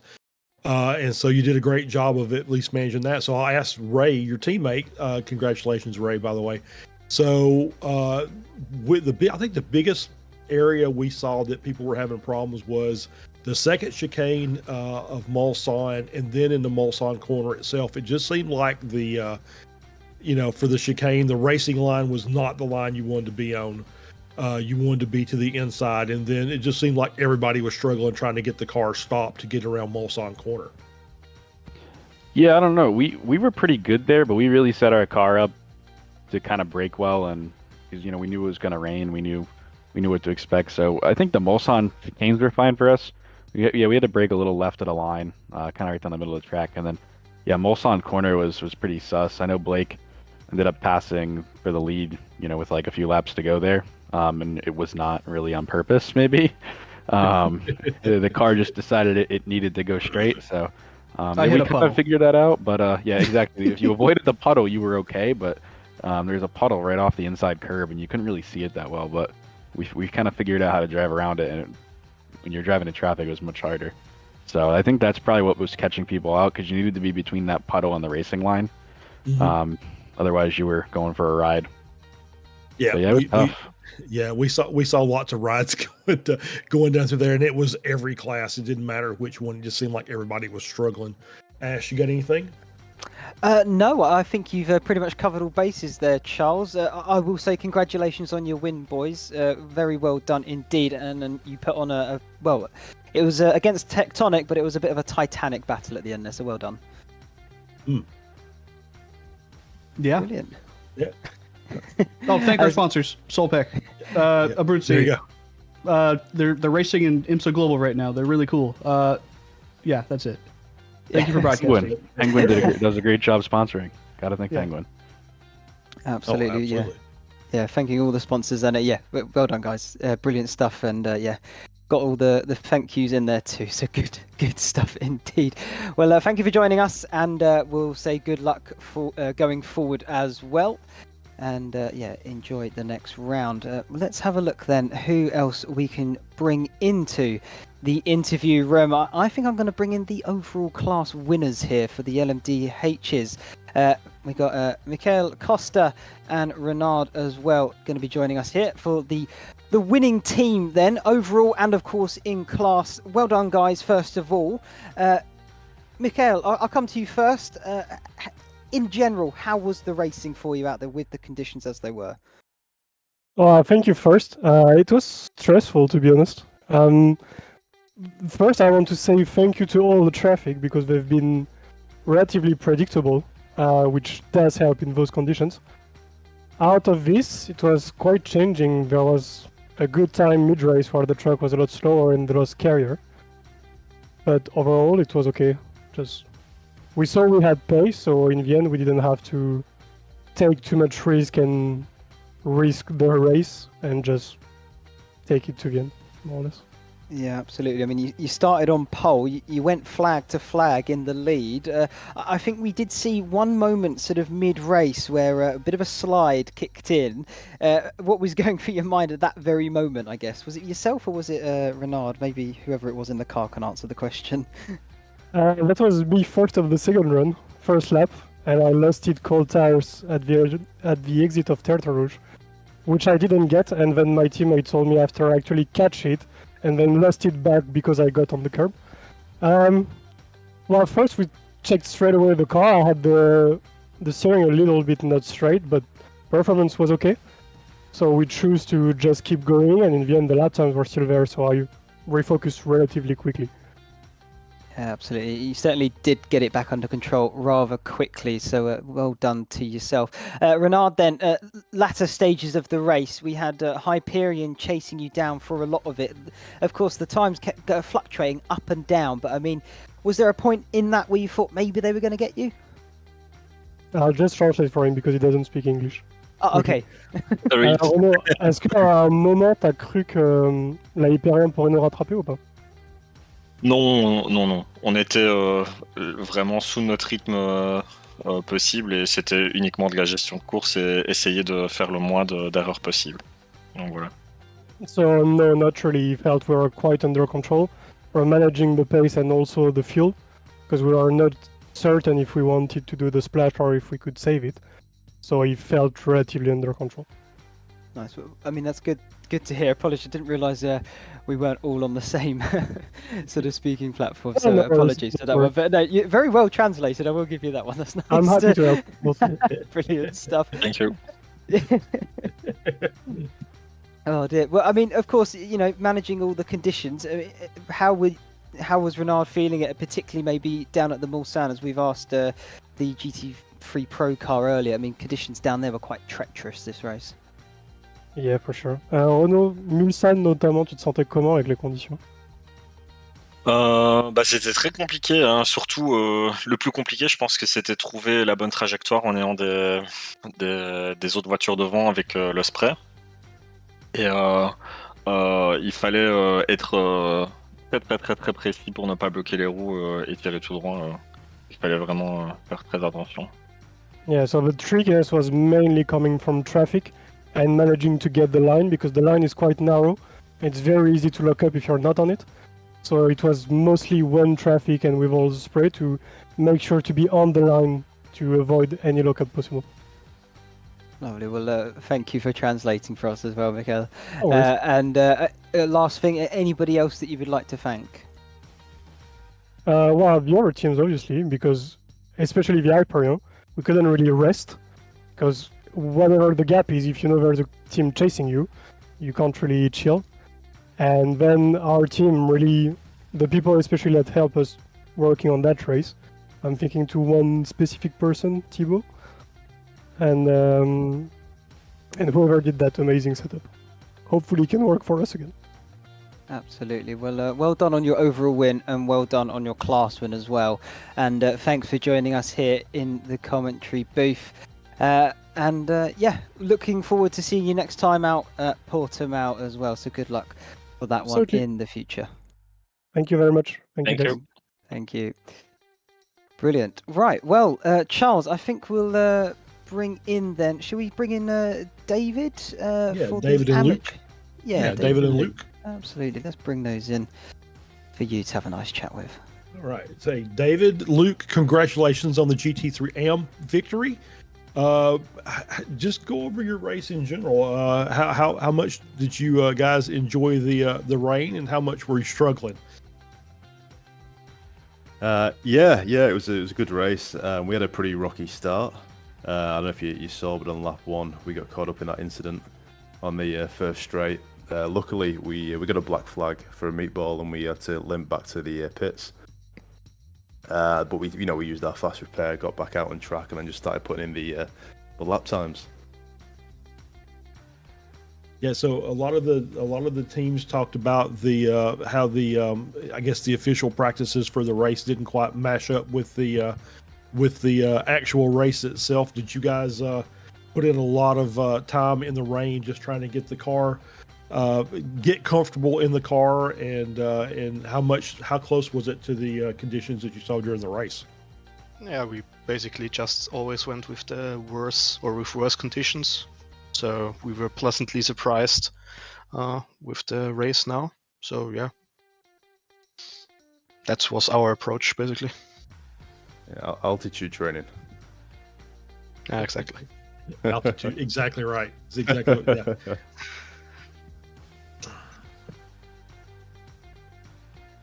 So, I'm sorry. I just was doing some in-house stuff there. Sorry about that. So this race done. Next on the menu is Portimao. So what are your initial thoughts about that race coming up, guys? It's a track I don't have too much experience with, so I think we'll have to probably put in the work and do a fair few practice sessions.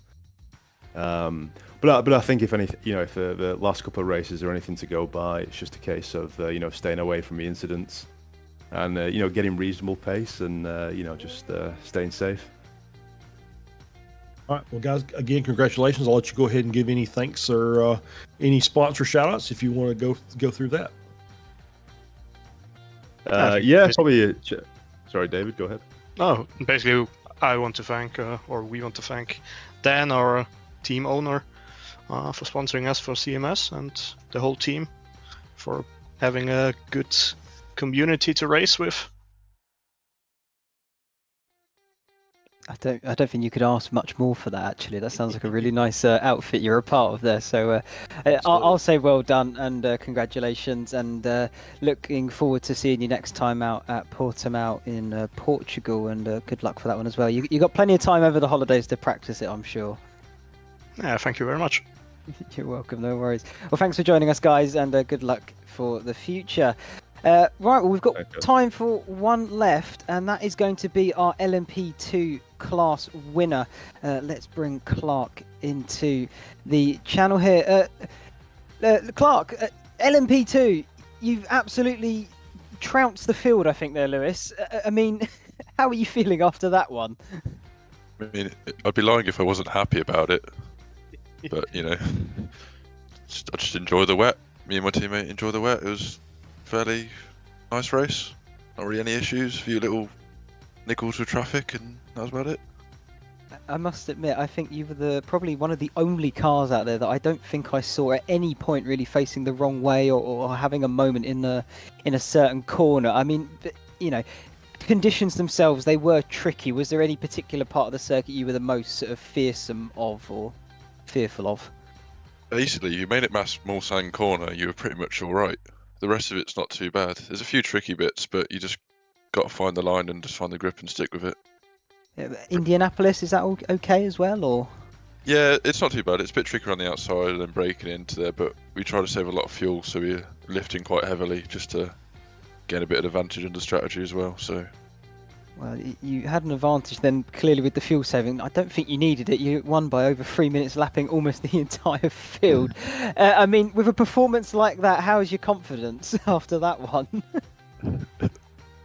again, I'd be lying if it wasn't fairly high, but I enjoy the wet, so I've done a few little Daytona races and ones the last week, so fair bit of practice in it. And I'm British, so we're always good in the wet. Yeah, we certainly are, aren't we? Oh dear. Well, I mean, with a performance like that as well, how are you feeling about next time out at Portimao? I've not really played it on this game, to be fair, so we'll see how that goes. I don't see why I wouldn't like it, but we'll see how practice goes and where I sort of am in pace-wise. Yeah, absolutely. Well, congratulations again on your class win and absolutely barnstorming victory. Is there anyone you would like to give a shout of thanks to? Teammate Adam, he's just had a child, so he's come back really, and it was his first endurance race pretty much. So since having a child, and he fucking smashed it at the start. So good qualifying that, good first 2 free stints, and then gave me a good car to carry on with, and obviously Eli for setting up the team and everything. Yeah, absolutely. Well, thanks for being here, Lewis, and congratulations, Adam, and well done on your race win as well. And thanks for joining us here in the booth. Well, Charles, I think that wraps everything up then for this evening. So. Yeah. I mean, how are you feeling after that one? And are we looking forward to the next race at Portimao?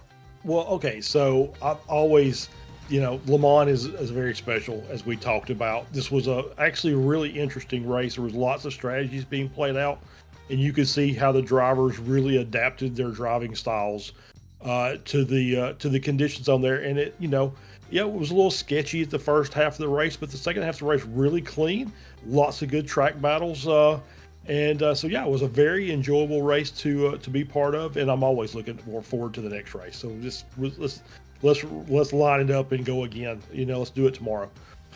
Oh, I wish we could. That would be absolutely amazing. But unfortunately, we do have just under a month in between now and the next race. It will be on the 5th of January where we head over to Portugal, then not too far from France itself, for Portimao or Algarve, however you want to word the circuit, whatever you know it as best of all. The roller coaster is what I like to name it because of the undulations of the circuit. But another challenge for the drivers, and it's going to be another thrilling competition for them as well. But that is all we have time for here for the iRacing Team Endurance Championship. I hope you have all enjoyed the race and spectacle that has been put on for you tonight.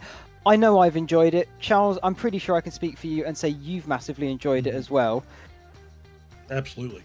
Yeah, brilliant stuff. Well, from me, Charles Samuli as well behind the scenes. Thank you to him for keeping this all up and running. And we'll see you all then in just under a month's time for the next round of the iRacing Team Endurance Championship. Thank you very much. Bye-bye.